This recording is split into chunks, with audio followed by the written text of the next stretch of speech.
heels are high and my hopes so low, 'cause I don't know how to love.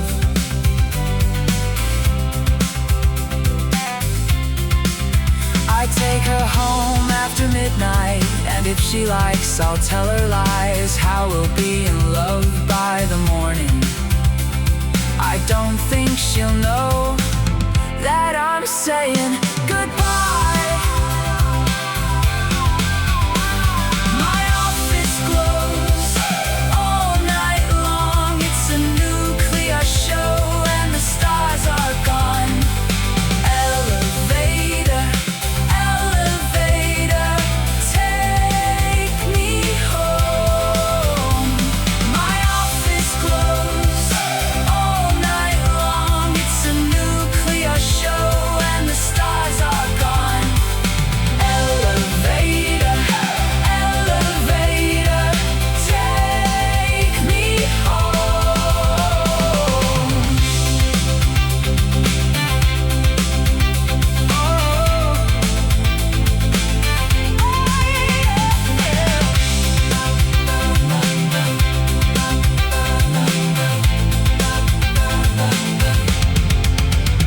Don't go, say you'll stay. Spend a lazy Sunday in my arms. I won't take anything away. Don't go, say you'll stay. Spend a lazy Sunday in my arms. Don't take anything away. Hey, hey, hey, hey, hey, hey, hey,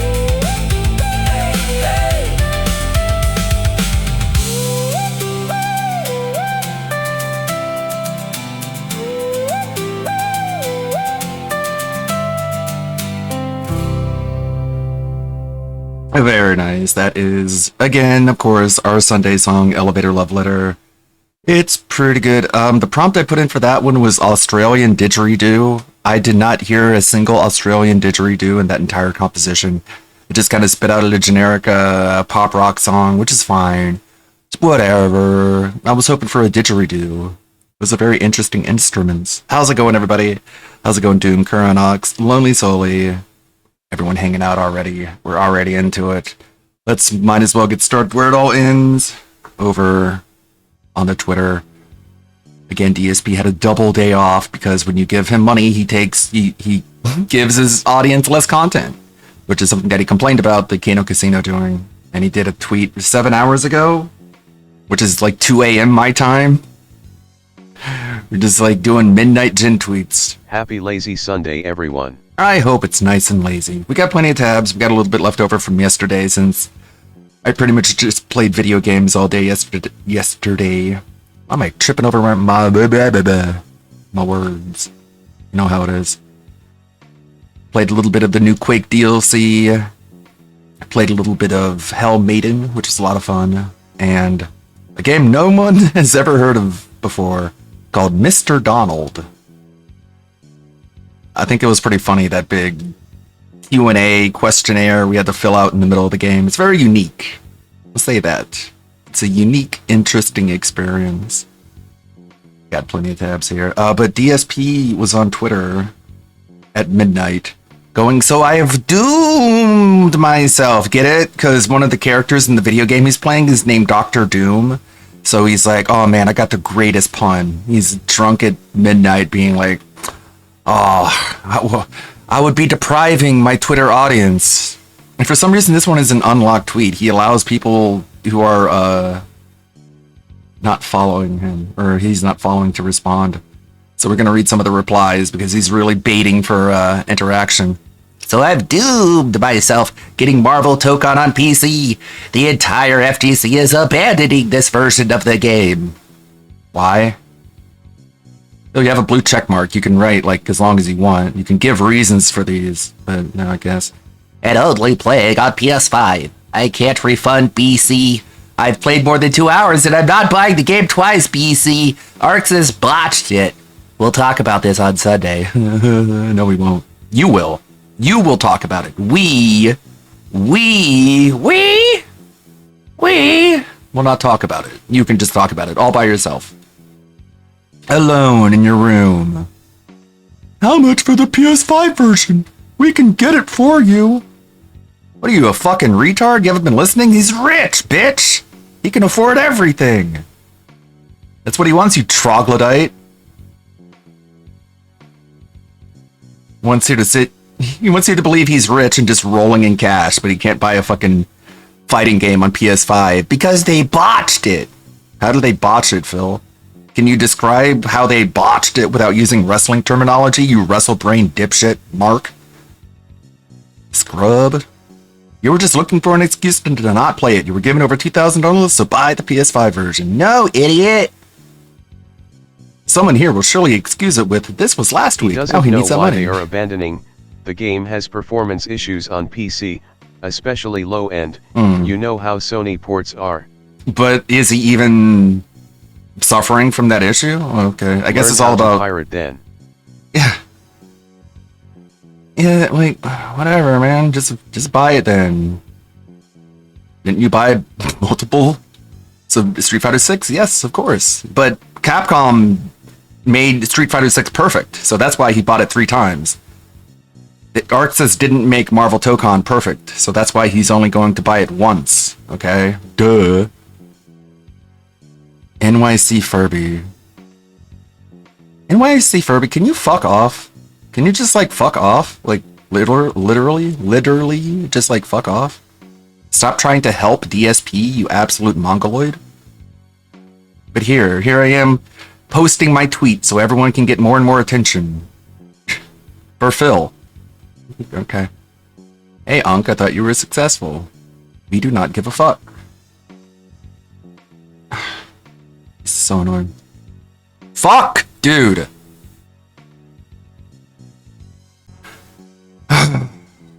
So glad that's the reason and not that you got juggled like a pair of balls in an orgy on launch day. If you spend $500 on a new controller, surely that will increase your ability to play the game, King. If you got snapped by Thanos from existence, no one would care who you are. And everyone would care who I am, okay? Well, for once I can't shut up. Womp womp. This game is cross-platform. They're choosing PS5 because consoles are easier to travel with. Something you never do. So last week the game sucked because sweaty tryhards learned how to play it faster than you did, but now all the good players are moving to a different platform and you're upset. If this is truly an issue, I'd imagine a successful businessman would just buy another copy. So you decided to shit on the FGC for exposing the meta yet again, but now they are moving to a different platform. You want to join them, even though you left the FGC ages ago. Just say you want validation, dude. Nobody goes after anything this hard. Like, holy shit. I thought you gave no fucks about the FGC. It's all about competition. What, you want me to fight to say 5 scrubs every time? It's like, yeah, you would. You would love to do that. I'm sure. He clenched his misshapen jaw and shook his head slowly. You're never going to believe this, guys. Phil had once again been victimized by video games. You were going to do offline stuff anyways. The CPU has proven itself to be a great opponent, and it doesn't lag. Yeah. Phil, try to beat the CPU before you try and take on anyone online. This is just a beg tweet. You'd save yourself a lot of trouble if you just said, can someone get me the game on PS5? I mean, that's what's going to happen. He's going to sit there and cry and whine, and then he's going to get like a $70 anonymous tip and be like, oh my god, guys, do you think I should buy it now? I just got the $75 anonymous tip. Do you think I should buy it? Do you think I should buy it? What do you guys think I should do? What do you think I should do? Let me put it up to a poll. And then he does the opposite of what the poll says. That's seriously something you have to talk about? Brokey can buy a game twice. Doesn't the entire FGC hate you, or am I missing something? Man, this is all positive. I can see why you unlocked replies under this tweet. He isn't going to go online again. What's the point? We're going to need at least $1,000 worth of support today, guys, or else Phil won't be able to afford to buy it. Oh, God. I'm going to go ahead and skip that one. Is this you? No. No, that's obviously photoshopped. Stupid. Ew.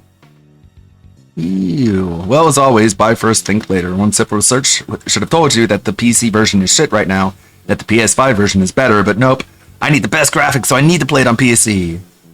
What's to talk about, you fat dunce? You just explained it. Now, what do I mean by this? Well, I asked why we need something discussing that you've already perfectly stated. Got it? No, they're not, and even if they were, why do you care? You hate the FGC and avoid online play like the plague. But anyway, Lightbulb Head, I'm glad you can't scam Steam like you did PSN with Cyberpunk. Very true. Very, very, very true. He says that Cyberpunk scammed him when he scammed Cyberpunk by buying it and playing it for free. Just buy it another time, you dunce. You made thousands of dollars last week and you're still crying. Oh my god. What a sticker. Ew. What a sticker. 43 emotes. Jesus Christ. He's rolling in the emotes. This sounds something a poor person would say. Are you confirming that you're poor? Pigroach cast conjure problem. It's not very believable. LOL, shut the fuck up. Nothing was botched except for your dented head. Buy it on PS5 and we will support you, Phil. Okay. Okay. Totally not a sock account. Eat a fat dick, F-Slur. It's Sony that botched it with all the DRM that's causing the issues on PC. God, so many N-words. Unless someone buys it for me. But I thought the FGC ruined it because everyone is getting the meta on day one and being tryhards. If you're not part of the FGC, why care? Or are you just trying to chase coattails, hoping for a crumb? Find someone that loves you as much as DSP loves lying to his audience. N-word. A bunch of great replies, Bill. The entire FGC is abandoning this version. Well, what does that have to do with you? What in the world does that have to do with you? Why did he open it up to replies? I don't know. I guess he felt lonely at midnight and he had no one else to confide in.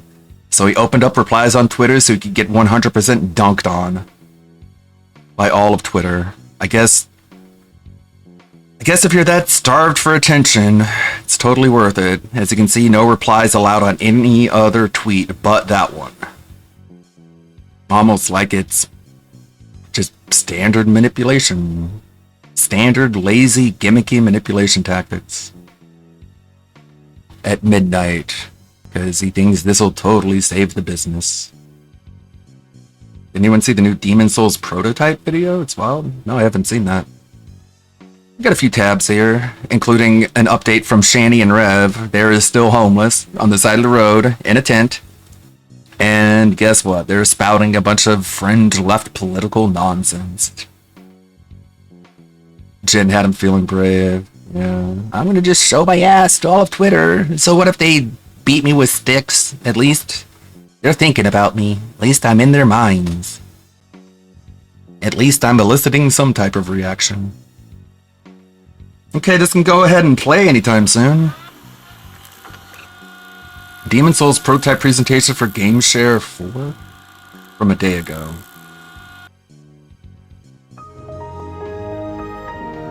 What in the world? In May 2007, Sony Computer Entertainment compiled footage and presentation materials from their development partners and studios in preparation for a company event in Tokyo called GameShare 4. Where upcoming projects will be that's really good. I like that. Invite feedback and provide cool. general updates across the board. I like Among the titles to debut at GameShare 4 would be an early look at a project with the, at the time working, title Demon's Souls. This particular segment, which would introduce and explain the concepts of Demon's Souls to GameShare attendees for the first time, comes in the form of a Microsoft PowerPoint slideshow, which is accompanied by an English language voiceover script, as well as a short movie file, which is intended to be shown at a certain point during the presentation. With that said, let's take a look through the slides and accompanying notes, from which I will now read. Good afternoon and konnichiwa. I'm Daisuke Ishidate from Japan Studio PD3. It is my pleasure to present to you one of our key title, Demon Souls. We are aiming to make it as a worldwide blockbuster. Our purpose in this presentation is to introduce the software and to get as much reactions and inputs as possible from all regions. The title is dedicated to PS3 and will be distributed on a Blu-ray disc. It's developed by From Software, who developed the real-time 3D classic Kingsfield series. Woohoo! Genre, Everyone knows real-time that. Action RPG. Everyone knows FromSoft from the Milestones Kingsfield are set for worldwide release. series. High concept. In the depths of lone darkness, feel the warmth of life. You, alone, enter in the dark ruins to bring back the souls of your dead company. Fields a ruined castle, lone wasteland, and other cursed locations. Enemies, twisted mutants and creatures, bosses, gigantic chaos beyond the knowledge of this universe. All All pre-rendered. these monsters and environments are presented in photorealistic quality. To increase the reality, sounds and music are carefully set. Basically, you hear only the environmental sounds, sounds of your footsteps, scream of a creature, and an arrow skimming your face. Well, that Yet didn't happen. You are not alone. As you explore, you encounter the mysterious entities, There's ghosts. some music. They are the shadows of the other players. There are two types of Soul ghosts. Adventure. Once a player is dead, their death scene is recorded in the location. When another player comes in, they can see it to learn what occurred to a miserable pioneer. They can use this That's true. scene as a guide for their adventure. This final advice and dying words from the dead could save your life. So what happened to the player who died? Well, they do not have to retry or load the saved data. Their adventure continues as a ghost, and they will strive to regain their abilities. They appear as a phantom in the field for other players on the same server. You can summon these wandering phantoms to help your mission. The That phantom kind will of is how have it a chance worked. to revive when the mission is complete, so help is rewarded. Then the ghost will disappear from your screen, and they are going back to their own adventures, although you may be able to add them to your friends list. The game will give you Very ambitious. impressions. The adventure is lone and tough, but at the same time, you are not alone. This is the game for core real-time RPG fans. Now let's briefly review the existing RPG games. We roughly divided them into two general categories: online multiplayer RPG and offline single-play RPG. Online RPG is popular in US and PAL region, especially, and it's fun, but you have to spend too much time on it just to grow your character. Also, you cannot achieve anything by yourself. The further you go into the game, the harder the game becomes, and the more you must rely on support from other people. You cannot progress at your own pace, and you may end up like this. Offline RPGs Wow, that was official. have the funds in Japan. They actually region. had You can that. play it at your own pace. In like an official FromSoft PowerPoint You presentation. must the first support other people. You might look like one of these World of game, Warcraft the harder players. the game becomes, and the more you must rely on support from other people. You cannot progress at your own pace, and you may end up like this. Stereotype image for MMORPG gamers. Okay. No one wants to end up like this. Offline RPGs have the funds in Japan region, and you can play it at your own pace, and you do not have to care about other players, but the player basically only follows the story and does not create their own. This is how we solve it. Based on a solid action-oriented RPG, we added the advantages from network RPG. There comes the ghost system. Although this is the single-player RPG, you will meet other players as ghosts in your game world. And because their actions are unpredictable, the changes they create are unique to the game world. Everything you see in Demon's Souls is different from what other players will see. It will bring one-time only experience. This is really interesting. Didn't plan on starting the whole stream this way, so skip ahead.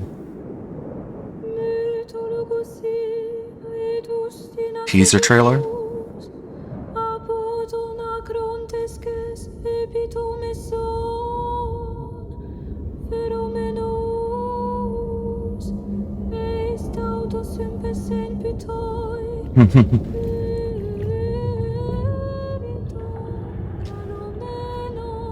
And it wouldn't look like this until Demon's Souls Remaster.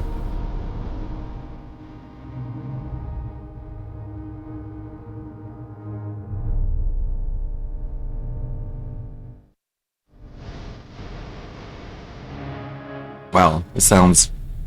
It's weird how it sounds like AI generated, but it was in like 2008.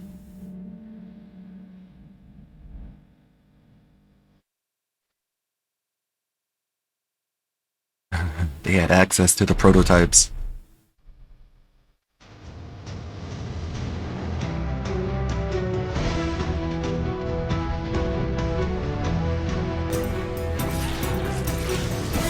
First person mode?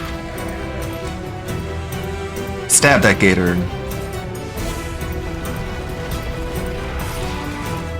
Huh.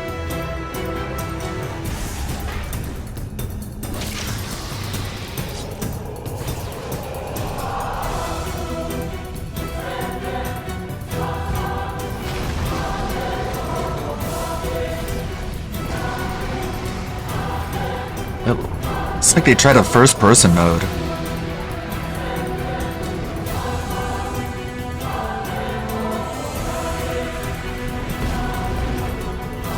And it's definitely first person.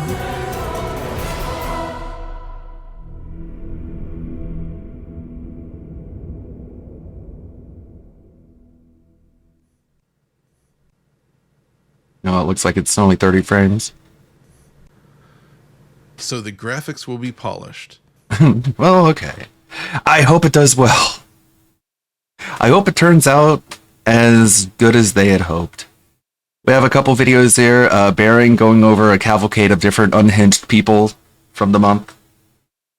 This one is about the worst furry convention. That might be funny. Gundam with a new video. The shameless terrorize us yet again. What do we got here? Let's save this one. Tamir talking about how he loves Israel and his life here.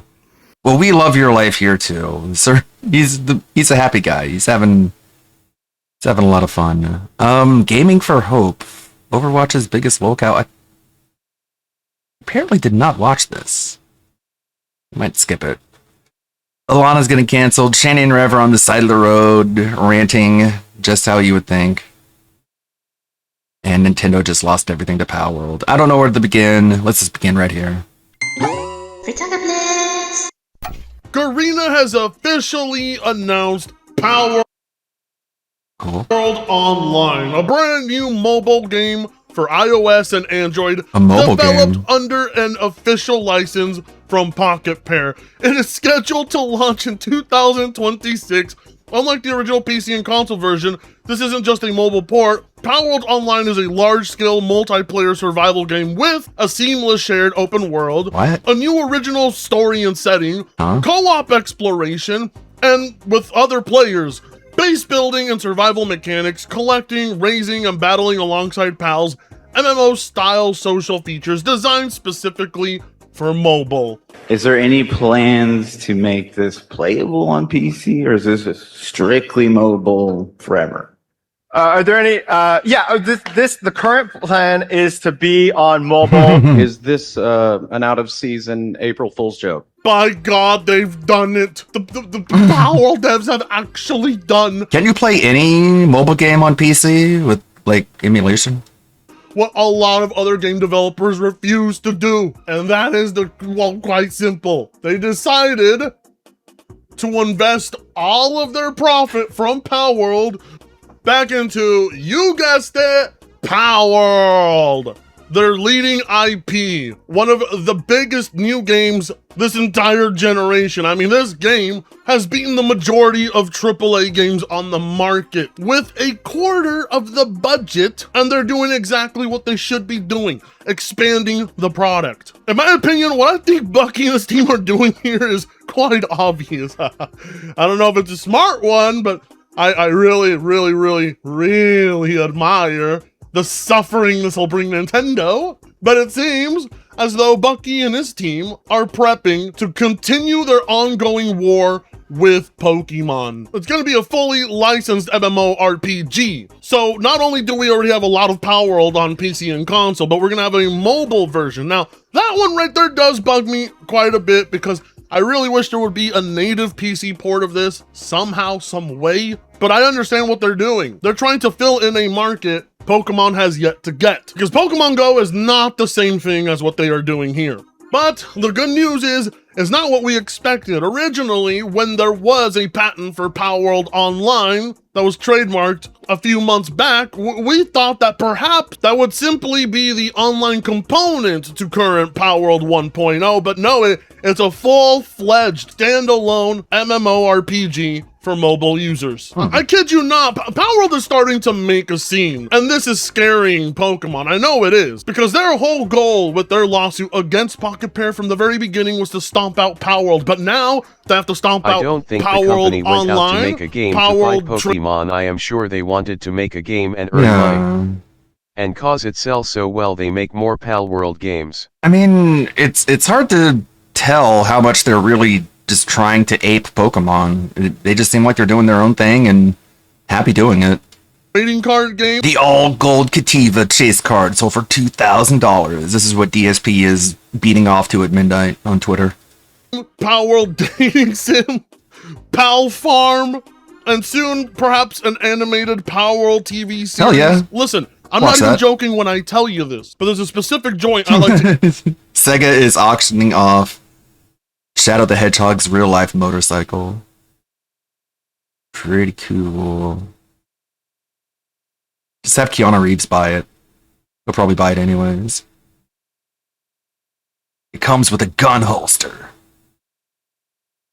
That in my town. I walked in one day and I noticed there was fan art in the back on the wall. And you know what I saw? I saw fan art of Chickapee from Palworld. I'm not even shitting you. Here's the picture as proof so you can see for yourself. Palworld is starting to make strides. They are not letting go of their foot on the neck of Pokemon.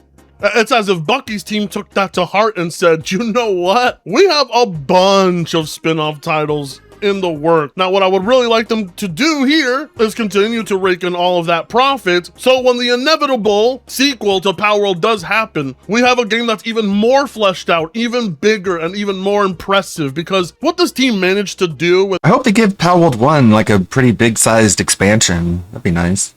Such little... Because I feel like I've already basically beaten the game at this point. I'm just filling out the last of the tech tree constructions. And I've got my whole farm hydroponic, I think I already said. Such little team really puts into perspective Pokemon. Yeah, I'll buy it with all the ill-gotten gains we got from making bank off of making fun of Phil. We make so much money off of Phil, we don't even care that he's not even ridiculous anymore. He's good, he's awesome, he's doing great, but we make fun of him anyways just for the money. Matter of fact, it's not just Pocket Pair that has been able to so easily overshadow a lot of... Yeah, like...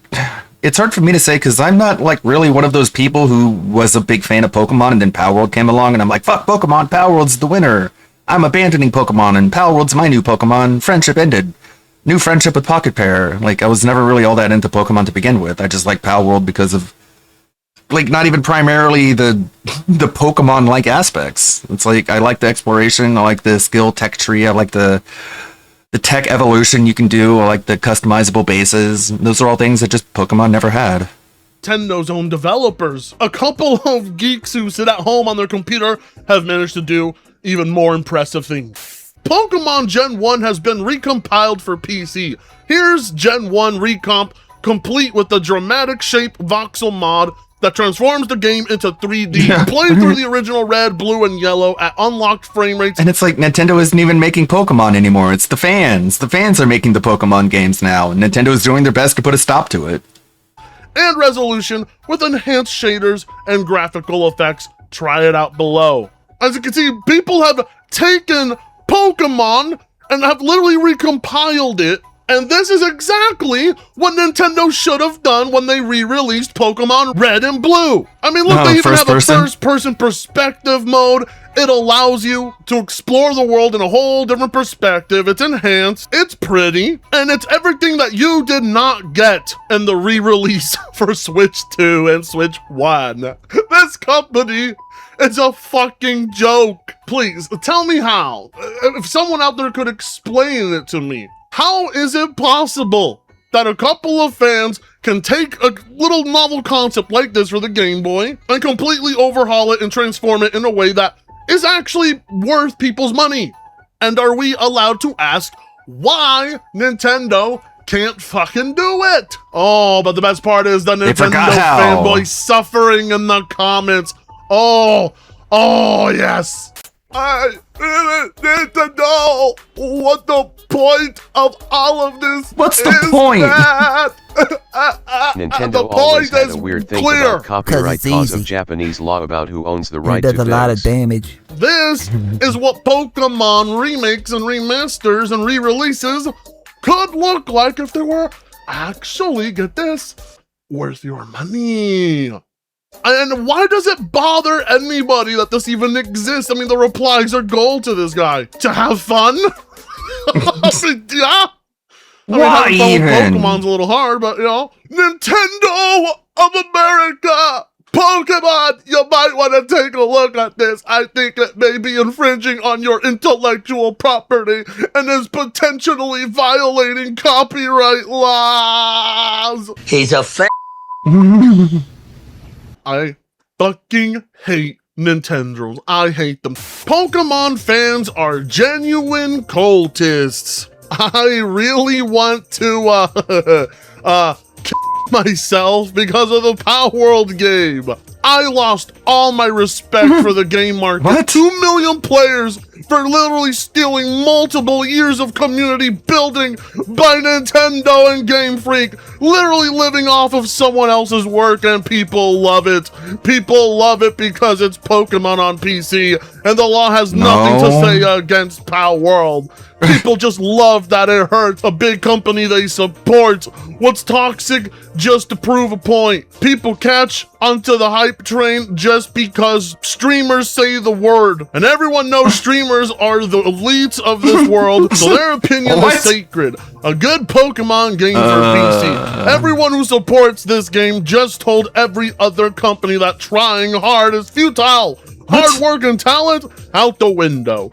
Just copy someone else's work and steal their fan base. That's the world we live in. Power World literally sold better than Red Dead Redemption 2, which is such a beautiful game made by talented and hardworking people. But it doesn't matter. The market demands dull games and toxic practices for someone to be successful. Power World proved to me that the world is a nasty place, and I lost all my will to live. I literally want to off myself because I feel like I live in a cage of monkeys.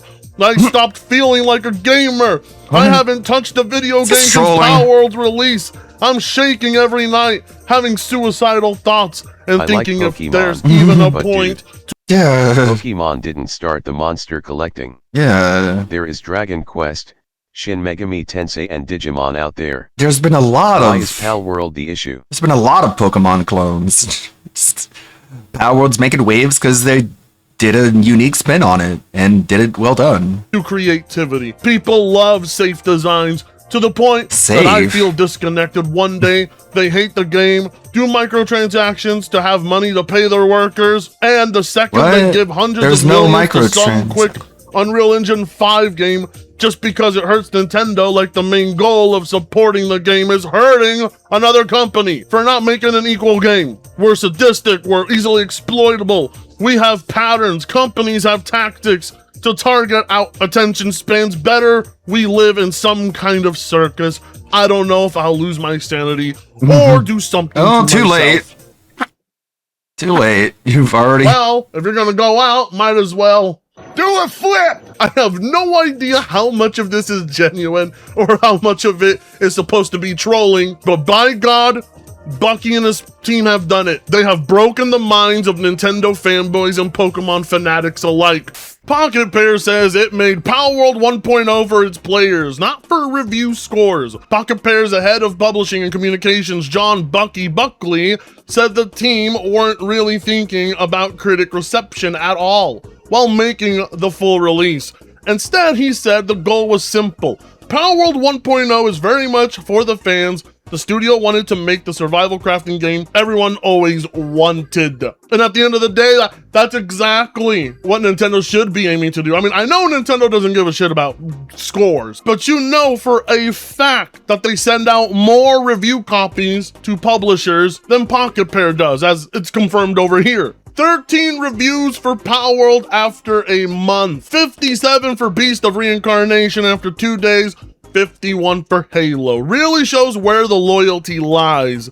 I get that it's a long game, but y'all are washed. Oh, indeed. And, I had high expectations for Beast of Reincarnation. It looked good, but word on the street, his performance is, well, abysmal. Letting us know that Game Freak truly is the king of terrible optimization. So the review scores make sense. But indeed, it's curious, isn't it? Palworld, arguably the biggest game of the year, next to GTA 6, has a minimal amount of reviews, as if developers have to sit by waiting to have to be given a free one, which I understand why they do, but Bucky explains it here to Legendary Drops. I mean, to be fair, we didn't send out press keys in advance, and for sure the other games did. We weren't really thinking about critic reception at all, and we wanted the content of 1.0 to remain a secret and unspoiled right up to release, so we kept it all pretty close to our chest.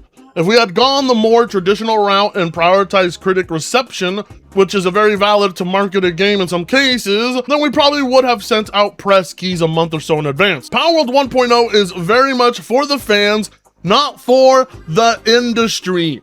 Just a different case is all. It's also like a game that requires fairly significant time investment, so I can't fault media for not wanting to put the time in post-release. No harm. Maybe we'll try to play the press/media game a bit more in the future with Pal Farm or something. It's honestly a side of the industry we aren't too experienced in. Another thing taken notice here by a commenter just how pathetic Nintendo fanboys are is Metacritic doesn't matter anyways. Palworld got rated by zeros by a handful of people who all gave Splatoon 10s or got out of their way to 0 indie games. Steam, where only purchase can review matter, otherwise rival company fans' employees will bomb the score. You would figure for being like one of the biggest games of the fucking year of this generation, Palworld would have far more reviews than that. But it's almost as if the industry has taken notice that they don't want to piss off Nintendo. They don't want to lose access to Nintendo's partnership or friendship, because this company is petty like that. They see you supporting Palworld, they see you mentioning it, ties are cut. I mean, it's a goddamn miracle Jeff Keighley was able to even visit Pocket Pair without Nintendo sending him a bomb in his briefcase. But yeah, that is how much you know these developers are for you over Nintendo, though. Take a look at this one. A Palworld developer responded to, quote unquote. Maybe I should try the mods first before I quit playing. Enhanced female Pal mods. What was their response? Palworld is about having fun. Let's go! Nice new tits, by the way. I need to renew my monthly Nexus mods subscription in order to get it on Conk. They let you have the booba! They let you keep the booba! Where do I find them? Oh my god, unlike Nintendo who got mad when people were changing the skin color of their characters. These developers are badass. Like, they do everything that Nintendo refuses to do, and they do it unapologetically. What more could anyone ask for? I mean, goddamn, I didn't think I would become one with the fur one day, but here I am. Like, these developers want you to have fun with their game. They want you to mod it. They want you to take it places they couldn't. And over here, meanwhile, Nintendo's struggling to even produce basic ports of their oldest title games without giving them some kind of enhancement that's worth your dime. Or they're out here asking the US government to quit bullying them instead of getting their asses to work. Japanese officials have repeatedly requested that the US government stop its meme posting. It's funny, that's a Chillet Ignis, I think. Involving characters in franchises such as Mario, Pokemon, and Naruto. Gore? Mr. President. Oh wow, look at all the workshop mods. You can add gore, you can add blood, dark mutant. I agree. Large boobs are how I have fun as well. What is this? This is a new swap Pal Dark. Huh. Weird. Keep looking. Pan's getting really mad. It was Japan. Isn't that the place where we dropped 2 bombs? I don't remember Japan. Now that right there, that is the reason I jumped the border to enter this country illegally and be one of you. Not just because the tortas get bigger here, you know me, but because America, through the official White House account on Twitter, had been posting pro-war propaganda, if we're being quite honest with what it is, but using a lot of Nintendo's intellectual properties. Now, those are the ones I've mainly seen, involving Pokemon, Mario, and the more it was requested that they stop, the more the United States did it. What I don't understand is why my fellow Americans were upset. We should be throwing our weight around like that. We're goddamn America. You really care about intellectual properties more than the land of the free, the home of the brave, and the snipers, and peanut butter and jelly in the same jar? Now, of course, the ones who are receiving the most amount of quote-unquote bullying is Nintendo. I mean, I've seen just about every AI meme involving their own intellectual properties for pro-ICE and pro-war memes that, I'm not gonna lie, sometimes I feel maybe I gotta repent and be baptized a few times to be forgiven for laughing. Using their properties in memes, but it is also cause of different law and Japan owns the right. So I think they are in their right to ask them to stop. Copyright is a tough situation. It really needs to get reformed. But and we need to all get on the same page and like stop having to play by other people's rules if what am I supposed they're not going to play by our rules. Like China gets away with ripping everybody off. Like, why shouldn't everybody? Dude, take the seems unfair side of Nintendo. Do you know who I am? Since March, the Japanese government has repeatedly called out the US regarding the unauthorized use of anime and game IPs in the Trump administration's social media posts. These moves have been driven in part by backlash and petitions from Japanese fans, which have drawn more attention to the issue. Official US government social media accounts, including the White House's X account, have posted various memes and videos using characters from popular Japanese anime and games over the past year. Japan's Ministry of Foreign Affairs has repeatedly called the US government to cease uploading such posts, stating that it's inappropriate for public institutions to reproduce copyrighted materials without the right holder's consent. This concern was voiced by Minister for Foreign Affairs Toshimitsu Motegi when he made a direct reference to a pro-war video that used Nintendo's Wii Sports. However, according to a report by Manichi blah blah blah something, this week, the Japanese ministry called on the Trump administration to stop using IPs like Naruto, Pokemon, and Mario at least twice more this June through the U.S. Embassy in Japan. Japan requested that the U.S. administration take into account the potential damage to these IPs when used without permission in U.S. policy related content. It just shows how fucking hypocritical everybody is. Nintendo was going around suing people, and everyone was crying about Nintendo suing people. And then Trump makes a Pokemon meme, and everyone was like, sue Nintendo, sue them. And it's like, okay, good job exposing your hypocrisy. And suffer!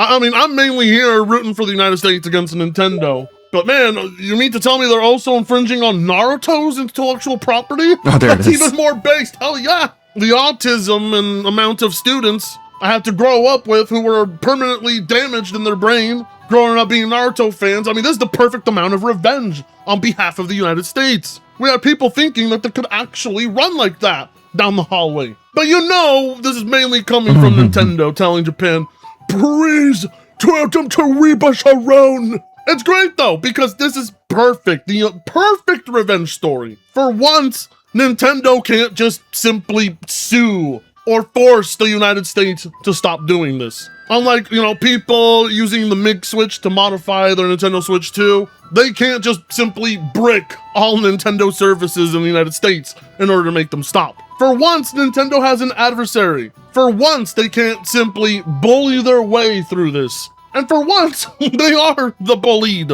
As you can imagine, the United States ain't gonna do shit about it. They're gonna continue to harass and abuse those precious intellectual properties because it's funny. Get the fuck over it, Japan. Because it's funny. That their fan base, anytime they see a kind of fan mod or fan project, report it directly to Nintendo instead of embracing it. It's like the company has trained the two communities in a different way. Pocket Pair tells the community, have fun with it. Pokemon and Nintendo tell its fan base, do not ever have fun with our games, you play them as we intended. Fun! And if anyone tries to have fun, report them to Nintendo and their lawyers. It's up to us, not you. It's great to see that Pocket Pair continues their battle against thank you, Dogsplained. Nintendo and other ways outside of the court. And it's great to see that the United States is also going to war with Nintendo and telling them to politely fuck off. What more could you want? This was the best batch of Nintendo suffering I've had in a while. Eat it up. Enjoy it. Very important note, though. I need to get to 130,000 subs. It is... get out of here. Get out of here, Frit. I need it. I need 100,000. Was this from Lim Fandango?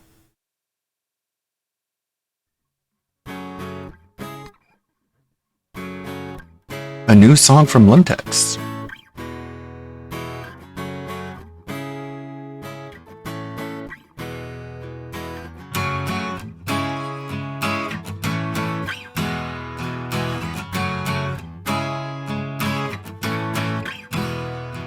There's no one at work here, I'll just whine and complain.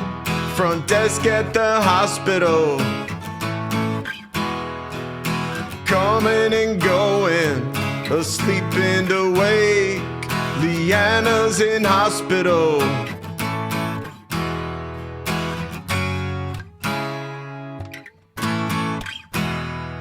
I'll tell you the story of how I ended up here. Took a cab to the hospital. Driver was fussing, obviously born somewhere in India. I've got no friends who will listen to me. If I tell my stream, maybe they'll tip me. There is no chance that we reconcile, that we kiss and make up. Lowest percentile, lowest percentile, lowest percentile.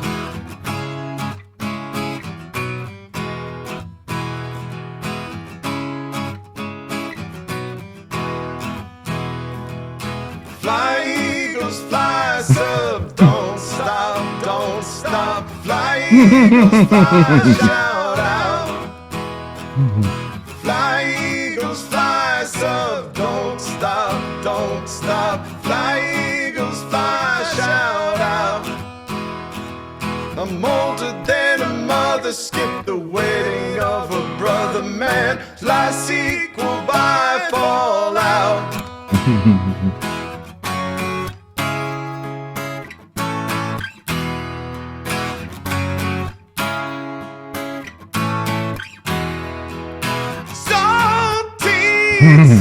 Turkey sandwich, juice in a yogurt cup.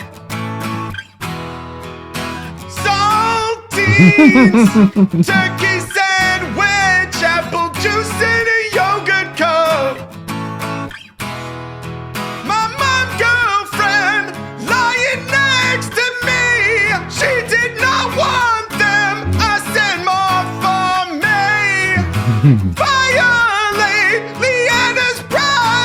The anus prophecy. Back to involuntary celibacy. In celibacy. In celibacy. In celibacy.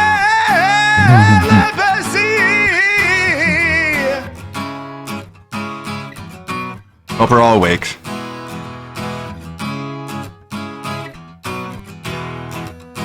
You can't give her a pill, you wanna give her a pill, then give her a pill, that's it. You can't give her a pill, you wanna give her a pill, then give her a pill, that's it. Didn't leave her somewhere. Here, have a pill. Finger, but alas, she did not linger, man. Hospital bill remit. Their abrupt ending. But we all know they were already broken up by then, and so DSP didn't actually care, and all of that was just sympathy baiting. And he admits this. He literally just tells you, Straight up. And then Asmongold goes giggle, giggle, giggle, because apparently it's cool to scam people sometimes. If you're a man, if you're a woman, then you get ridiculed and made fun of. But Asmongold doesn't want to make fun of men. I don't know. I don't know what the theory is. It's weird. Like, Asmongold, Asmongold gets bumped off of Twitch because of Hassan, and everyone rushes to his defense. DSP gets Raw Phil thrown off of YouTube, even though Raw Phil is transformative. And what does Asmongold do? Giggle, giggle. It's kind of annoying. Just gotta say, it's kind of annoying. Super poor. Respect to the crypto. Even the aliens say that. Checking in on the couple that most deserves to be homeless on the side of the road more than anyone else. Stuff is you're too violent to join the Galactic Federation. yeah, sure that's imperial every time you go live. And let's skip ahead that far. No viewership, so I'm not sure that's theory. And gentlemen, welcome. Ladies and gentlemen, welcome back to the show, and thanks for stopping by the channel again today. We are back with another Shani and Rev update.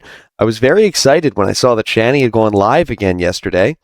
It's been quite a while since I got to cover these two, and their conspiracy theories, blowout arguments with each other, and interactions with the other homeless people in their area are a nice change of pace from most of the other cows that are active right now, who typically just yell alone in their room. This time around, they decided to talk about Diddy, Perez Hilton, Donald Trump, of course, and how aliens are influencing politics. Lots to talk about, lots to laugh at. Before we get started, please drop a like. It really helps me in the algorithm. I'm going to be playing their video at 1.25 speed because after years of really enjoying a lot of different substances, they both talk pretty slow. And now, without further rambling, let's get right into it. You hear me now? By the way, Shani spends the first 2.5 minutes of this live stream talking with absolutely no volume coming through. I actually thought there was something wrong with my mic or my computer or my headphones. But don't worry, she eventually figures it out. Professional streamer over here. Can you hear me now? Lima Charlie, Queen Shani. Can you hear me now? Sorry, it's been a while since I've done this. Alright, you can hear me now. How's everyone doing? Ew, dude, every time they're away for a while, I forget that 30% of what Shani says, or I guess the noises that she makes, is her hawking and coughing and sniffing and wiping her nose. She's perpetually had a cold for 4 years now. It's so gross. Me, I've been surviving. Someone on the streets passed away, so I'm not very happy. And it's been really affecting me lately. It's been affecting all the homeless people because the cops keep trying to find the person who did the pow-pow. We know who it is. I ain't saying no names or anything, but we know who it is. What? Technically our personal identity. So, yeah, that's true. You know what I mean? So yeah, you're letting... But that's where I am. You're letting a murderer get away with it because, what, homeless solidarity? That doesn't seem very good for the homeless people if you don't tell the police who murdered someone else. Are they still Christians? No. Because believing in aliens is technically against the Bible. I don't believe that. Since it says that God only created the human race essentially. I'm just saying. I don't think there's mutual exclusivity there. I think God wrote a Bible for his creation on Earth, and any mention of any other creation just kind of it's unnecessary. You know? And would just distract people and confuse people and being why are there two different rules for us and another species that we'll likely never encounter in our lives? You know what I mean? To just make it a policy statement for the channel going forward, where content is king here on her channel. So we're going to be talking about stuff. I mean, there's a lot of things that make them sound contradictory as Christians. Talking about aliens is the least of my concerns. Yeah. Ever again. You guys see what what if they shoot someone else? It's so weird. It's I don't know, they're some sort of facsimile of prison culture where they're just don't snitch. Happened to Perez Hilton. It's okay, well that kind of mentality is gonna ensure that you stay here. To me, that's that hurts me because Perez Hilton, he struggled with mental illness the majority of his life, but going that far, it's goddamn, dude. Goddamn. Dang, bro. He seemed like he was doing so. Wow, I saw the guy cut himself up and I was yeah, I feel bad sometimes too. Dang, dude. Whoa. He went on live Deep. And he was, self-H'ing himself. Okay, so this has nothing to do with the Perez Hilton situation. What I'm about to say has a lot more to do with them I can't imagine being homeless and living in a tent and feeling like I had the time to keep up with, let alone be concerned with like celebrity drama or even celebrity passing or anything like that. Like what happened with Perez Hilton is very sad. But since it happened, one by one, I'm watching every lolcow chime in on it.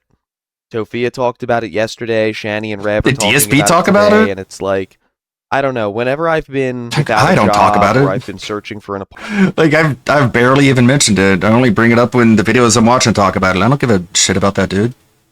that's like the least keyed into celebrity drama. Yeah, I he's ever crazy. am, He's because been I'm crazy usually for so a while. focused, and I Yeah. think many of you have probably experienced this. You kind of fall out of the pop culture loop while you try to get your life together for a little while. And for them, that's not the case at all. They're finding random outdoor outlets they can plug their phones into to charge them just long enough to read the article. It's crazy how fixated they are on other people's lives while doing nothing to improve their own. All over his chest and just talking bizarrely and you know, it's funny because 2 days later, I don't know. or 2 days before that, he was talking about Ariana Grande and her video Petals. Is it which, bad I had already forgotten him I again? haven't seen anything about that. Last I knew of She him was during the basically Britney Spears drama when I was a teen. It's basically record executives. One looks very much like Clive Davis, and she ends Who? up taking a chainsaw to all of them. Whoa. Whoa. Yeah, holy shit. Wow. Okay. Yeah, it's rough. And then 2 days later, you see Perez Hilton, very similar looking to Ariana, but he's self-harming What? himself. Self-harming listen, himself. I've had that problem my whole life. I'm actually in a very good mental spot in my life, actually. I'm actually in a very good spot in my life mentally, Shani says, as she sits in the tent next to Rev, getting ready to go on a rant about how the aliens, Donald Trump, and Diddy are all in a conspiracy to make Ariana Grande and Perez Hilton skinny and sad. I mean, isn't that crazy? Like, they're literally sitting in a tent, homeless, on a sidewalk, and they're like, I'm good, I'm happy, I'm good, I'm successful, all the worst parts of life are behind me, I'm good, I'm great. And it's like, the lengths that lolcows are able to put themselves through in order to just, I don't know, try and get a W over people who don't like them. It's like, you're miserable, lady. You can admit it, it's fine. Yeah, that's gonna give us a W, but like, we fucking deserve it, you loser. You know, because like, you had your kids taken away from you and mentally you're fine? I guess you didn't really care about your kids all that much. I'm putting myself first. Which makes you a bad person. I'm taking care of myself. I'm making sure that I'm healthy. You know, I'm making sure that I'm grounded at all times. And yeah, you're definitely grounded. You're sitting on the ground. Got these two little ones. He's got his children, and it just tears my heart up over it. Like Perez, my heart goes out to you. You know, I know you. Guess you don't care about your own kids. Was he? What is she? Oh my God! Hey, Silent Assassin. Wow. Yeah, I put it in a lot of different emote walls. They have a bunch of different random effects. Let's do a costume change. We do like cheerleader Rebecca, but we're not cheerleading Capcom right now. Hey, Adam Eve. That's cool. They're always trying to act like they're also. I wonder when that's coming back. Celebrity TV show. And they're so self-important. Rev does this with Alex Jones sometimes, and Shani does it with the Girl World stuff.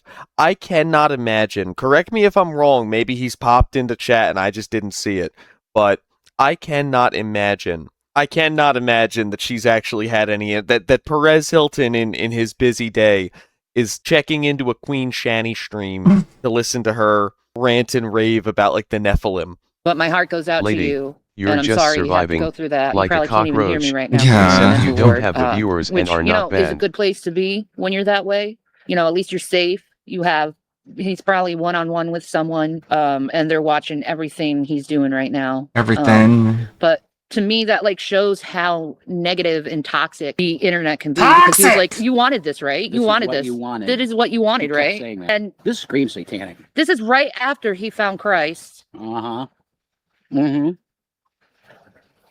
You know, and I can't say No, that. I don't. You know, he's not a believer for it. Okay, I can't say that because I've done it so many times and I'm a believer. You know, you get points in your life where you feel so low, so small. Everyone's teaming up against you, and you feel like you're not going to get anywhere in life, and you end up doing something horrible to yourself. You feel small? It breaks my heart so much.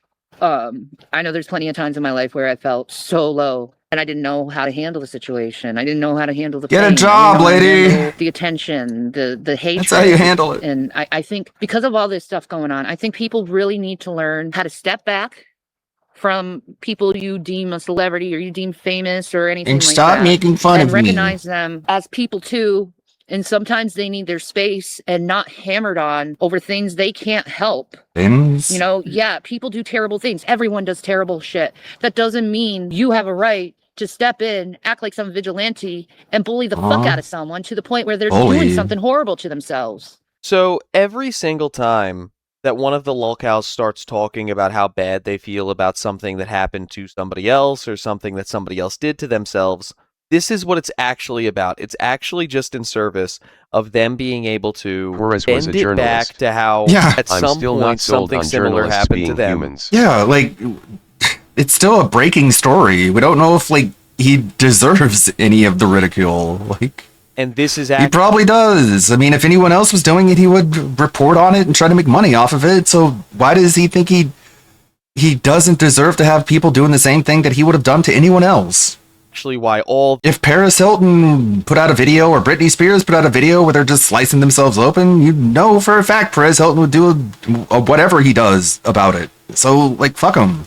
The internet bullying needs to stop. And by the internet bullying, they actually just mean commentary channels. I don't know if he's a blogger or a streamer or whatever. I don't care. They want it to be illegal to talk about them unless you're saying something positive and complimentary.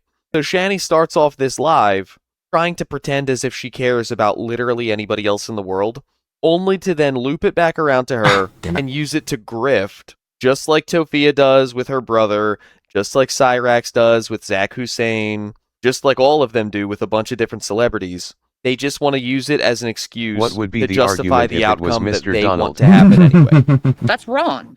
You know, it's harassment. It's illegal already. What? But it's the internet. What's illegal? Proven very easily. Harassment and TI and people targeting individuals and it can be proven very easily now. There's a science to it, you know, and people they think just because they're behind a fucking screen they can say and do whatever they want to someone. Free expression, yeah. That way. Why are you treating others that way? You know, no one wants to be treated that way. I think that's been. Oh, I didn't think about that. That no one wants to be treated the way how they treated others. Oh, I didn't think about that. Wow. I don't know every detail about the Perez Hilton situation because, again, I'm employed. But is there any evidence out there whatsoever telling us that the reason that he did what he did was because he was being internet bullied? Because none of the headlines that I saw, and again, I haven't looked incredibly close into this situation, but I didn't hear about this being a result of cyberbullying. Like, at no point did I hear anybody claiming that he did this because he was being harassed online or anything like that. So I don't know where she's pulling this from, except that she needs an excuse to link it back to her own situation to farm sympathy. You know, I spend most of my time trying to lift people up. Because I know how it is on the streets. I know how dark it can be. I know how, you know, what is this LARP? It can be, you know, just trying to get a little bit of goddamn food. The homeless frontier scholar. Like, I've been living on 1 meal a day for how long now? Like, I'm genuinely not even trying to be disrespectful about somebody's weight when I say this, but they have been living starving in tents for a couple of months now. It's been a long time since they had their eviction arc. If Shani was living on 1 meal a day for like 5 How or 6 big is months, the meal? there would be a noticeable change in her build that there has not been. There's no way she's eating 1 time a day. One Oreo cake a day. Harassing people to death ain't funny. Hurting people ain't funny. Making fun of people ain't funny because there's consequences to this shit. And making fun of people is funny. You do it too. Over this harassment, this doxing, anything. Perez Hilton is a good example on that. And if that doesn't wake you up, I don't know what will fucking wake you up to learn how to be a decent human being. I really don't. What? I really don't. I just like if you can't be a decent. But some conked out bonkers weirdo journalist cut himself up, so now I can't make fun of people anymore. Okay, that makes sense. Human being, if you can't be kind. Sounds very self-serving, doesn't it? Kind to someone. You just now leave me alone forever, because this one guy did a stupid thing. Okay, yeah, God, if this doesn't wake you up, then nothing will. Hatred onto others. That's what I see now. That's what I've learned. Wow. Is when someone's being nasty to other people, it's usually a projection of their own self-hatred. Okay. That's what all lolcows tell themselves. And me being an empath, I take on. You making fun of? Oh my God, empath. Me being an empath. someone calls himself an empath, chances are they're a sociopath. Because they have such a hard time relating to how others feel that they treat it like it's a superpower. Like in Life is Strange, crew Trullers. And a lot of other people's emotions. True Crullers. Sometimes I don't know how to separate. Eat Crullers. Okay, so 2 points I feel the need to make here. First of all, she said when people have bad things to say about her and Rev, they're actually just projecting.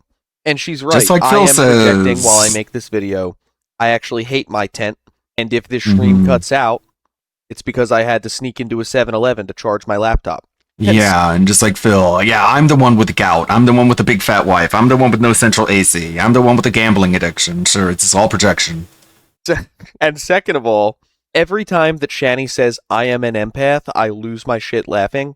Because this is the woman who forced Rev to clean out the bucket for months on end and showed absolutely no sympathy to him whatsoever. This is the woman who let Rev do what he did to her child in front of her and didn't feel one bit bad about that at all. And every time that there's a minor inconvenience, she snaps out and blames everyone around her for everything. And I've never seen her actually genuinely stop and take a moment to check on somebody else and try to worry about their well-being. So every time, it's always like the worst people in the world who are like, you know, as an empath, as someone who's really just tapped into like the earth and the stars and other people's emotional experiences, just know that like 90% of that time, that person is the most self-absorbed narcissist that you'll ever meet. Yeah. There are actual Empaths don't out there, call and themselves. they almost never talk about it. You can kind of just tell because they're, I don't know, actually being kind to you. I'm pretty good at that now, you know. No, I don't know. My emotions and another At person's all. emotions, but there was a time where I couldn't really distinguish the two. You know, that's why I felt so worthless, because I didn't have that distinction. Now I know my talents. I know myself. I love What myself. talents? I know What I'm are they? capable If you know them, why don't you share what And I they think are? That's the main goal in life is what you can Listening do and to caring, help others. okay? Not what you can do to degrade someone, you know, to expose them. The only thing you should be exposing is pure, utter fucking evil. Not little fucking cherry-picked ass shit, but literal evil people, aka Trump. That evil man that wants to see everything. Oh yeah, finally. No one's ever made a video about Trump. He definitely needs to be taken down and exposed by random small 10,000 sub YouTubers. Yeah, that way they don't make fun of us in our tent. Homeless, kids taken away. Quit making fun of me. Go make fun of Netanyahu, okay? Everyone suffer so he can have a ball in a blue fucking pool. And That's a good thing, big though. fucking plane. It's a good thing. Yo, Trump lives so completely The White House ball is a good thing. It's better than Tent City that we used to set up for foreign dignitaries. Now we have an actual building, like a first world country should. Should have had it for decades. And then you have a pool. Okay, yeah, the reflecting pool isn't filled like a swamp. So stinky that people can't even walk near it. Yeah, no shit. And then a big plane. You mean one that was given to him as a gift? Okay. Stupid and misinformed people are exactly where Shani is. They deserve to be. They deserve to be exactly where Shani is. If you're that stupid and misinformed. free. Shani and Rev's heads. And in Tofia's for that matter. But they Get him, might actually Shani. talk You're about going to him take down more than Trump even once and for Tofia all. does. Expose him. If Shani and Rev filled out one Indeed application every time that Trump's name appeared in their mind, every time that they had like the desire to talk about Trump, they would be working at What about all the algae? There was algae everywhere before. Walmart and way more. Living inside a medium-sized apartment right now. They'd be doing just fine. And gold everywhere and all this haughty fucking dumbass shit that doesn't even matter at the end of the day. Let's have Roman gladiatorial style fights. Oh my god, UFC You look fights. so pretty. I ain't pretty at all. A UFC boxing match. Oh my god, it's the end of the world. Where else do people fight each other? Nowhere, except for that one time on the White House lawn. I need my fucking long hair. It's gonna be pretty. You're still pretty. Rev is missing his drag days, and Shani Yeah. is trying to encourage him to remain short-haired and out of fishnets. This ain't a bad look though. It's like fucking. It's like a Jokery type thing. I'm like the It's Joker, like- baby. I look That's like the true. Joker right now. Yeah, for sure. Many times now we've heard Rev talk about having an affinity for the Joker, and it's just so par for the course for him. Everything about him screams that he would either love the Joker or Deadpool in like the worst possible way. What Trump and Netanyahu have been doing to this world, it needs to be stopped. They both need to be thrown out of office, and the people who support them need to be thrown Replaced out of office. by who, huh? Because they're destroying this world. When is the world going to finally be like, okay, we need to get rid of these two fucking war criminals, these two fucking genociders? Mm-hmm. No other president has engaged in war ever. With Stalin, we've done it with Mao, we've done it. Stalin died of old age in his home alone. He was not deposed and executed, Shani. You have no clue what you're talking about. With Hitler? Oh, yeah, Trump is Hitler. I never heard that before. With all of them. Oh, man, just say it 50,000 more times and I'll be convinced. Got rid of them. Again, you're just making Hitler sound good. We need to get rid of these men because they are dangerous for this world. Especially dangerous for this world. The war crimes. Now, I love well, if it's dangerous for your world, bring on the danger. What's happening with the voters right now? How they're voting in these really awesome Democrat socialists right now. I really awesome like socialists. It's gonna be a really good thing for the world. Yeah. And again, this is like, of course, two idiot bums. Too spoiled rotten. Like, it's not even that they can't get jobs, it's that they don't want to get jobs. And then they're here spouting the virtues of communism and socialism. It's like, yeah, no shit, of course you would. These are the kinds of people who support those policies, the ultra poor and the ultra rich. However you feel about property rights and socialism and any of that stuff, it's very convenient that Shani and Rev, the people who have no jobs, no money, no assets, and no home, they're literally sitting in a tent right now, want to abolish the idea of property and start participating in socialism. I wonder if Shani would have been so keen on socialism when her and Rev were enjoying Rev's $1 million inheritance and 3 houses, if the socialists had showed up and banged on their door and told them, hey, sorry, you don't own those houses anymore, and you have to go work in the factory and live the same lifestyle as everybody else and make as much money as everybody else. I wonder if she would have been as much of a fan of socialism when she was rich as she is now that she's homeless. Is getting in these, and they're our generation. They're millennials. They're millennials. They're our age. Mamdani's what a shame. What, 33?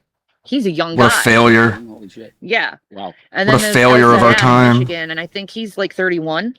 Wow. What a shame. Yeah, they're very young, and they're taking very over young. the country, which needs to be taken over. Okay.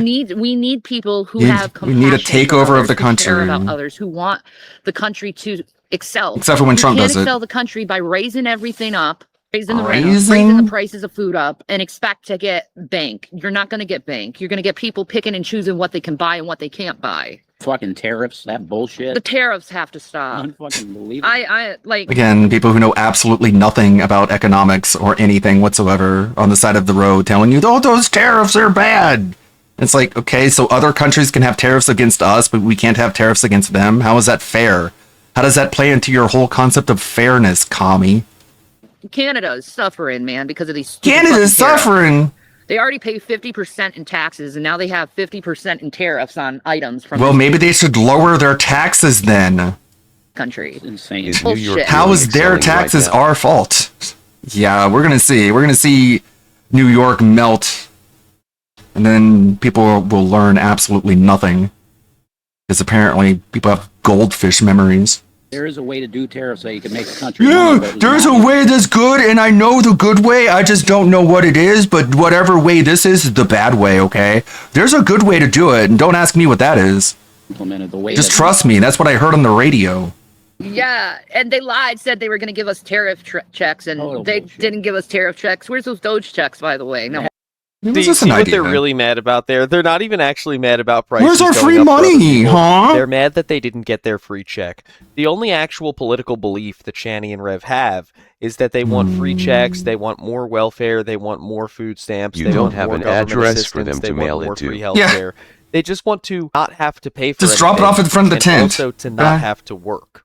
And again, I'm 1000% sure if they hit the Powerball tomorrow and won like $200 million, and the following day the socialists took over America and wanted to take like 90% of that money from them, they would be losing their minds talking about how that wasn't fair and we need to live in like an anarcho-capitalist society instead.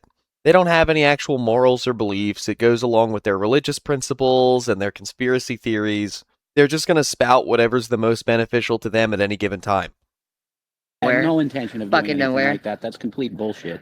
Fucking nowhere. They don't want to give money to the public. They want it in their fucking account. They did, though. So that they could flush everybody out of the middle class, and there's two classes, rich and super poor. That's what they fucking want.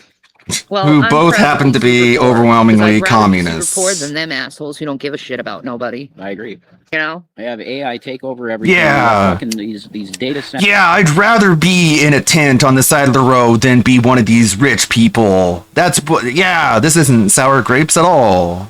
That are going to take. I like this actually. This is preferable to any other lifestyle in the world. Okay, because I'm good and they're all bad because they have money and I don't. Resources from the country. It's so obvious. Just like you're just coping. Nice cope. And divert it to their and stuff. Why do you need so much fucking water? Why do you need so much money? How to cool them down? Why are you taking our fucking water? Give us our water back. Do you think the flood waters of minimum wage being increased by the government is going to do, Shani? Rev. Just completely economically illiterate. This is how you blow $700,000 and end up on the side of the road in a tent. Why do the data centers have to take up so much water, okay? The data centers drink the water and then the water's gone forever. It goes away. It doesn't evaporate or become groundwater again. It just disappears and vanishes for all eternity. Can't you just find some better way? Just be like, hey guys, let's not use water anymore. Let's use like Brawndo. That's what makes plants grow. It's got what plants need. It's got vitamins. It's got electrolytes. Use that instead. Like, are these like the fucking... Like, you don't even have an alternative idea. You just have no concepts. It's like everything bad. Stop it.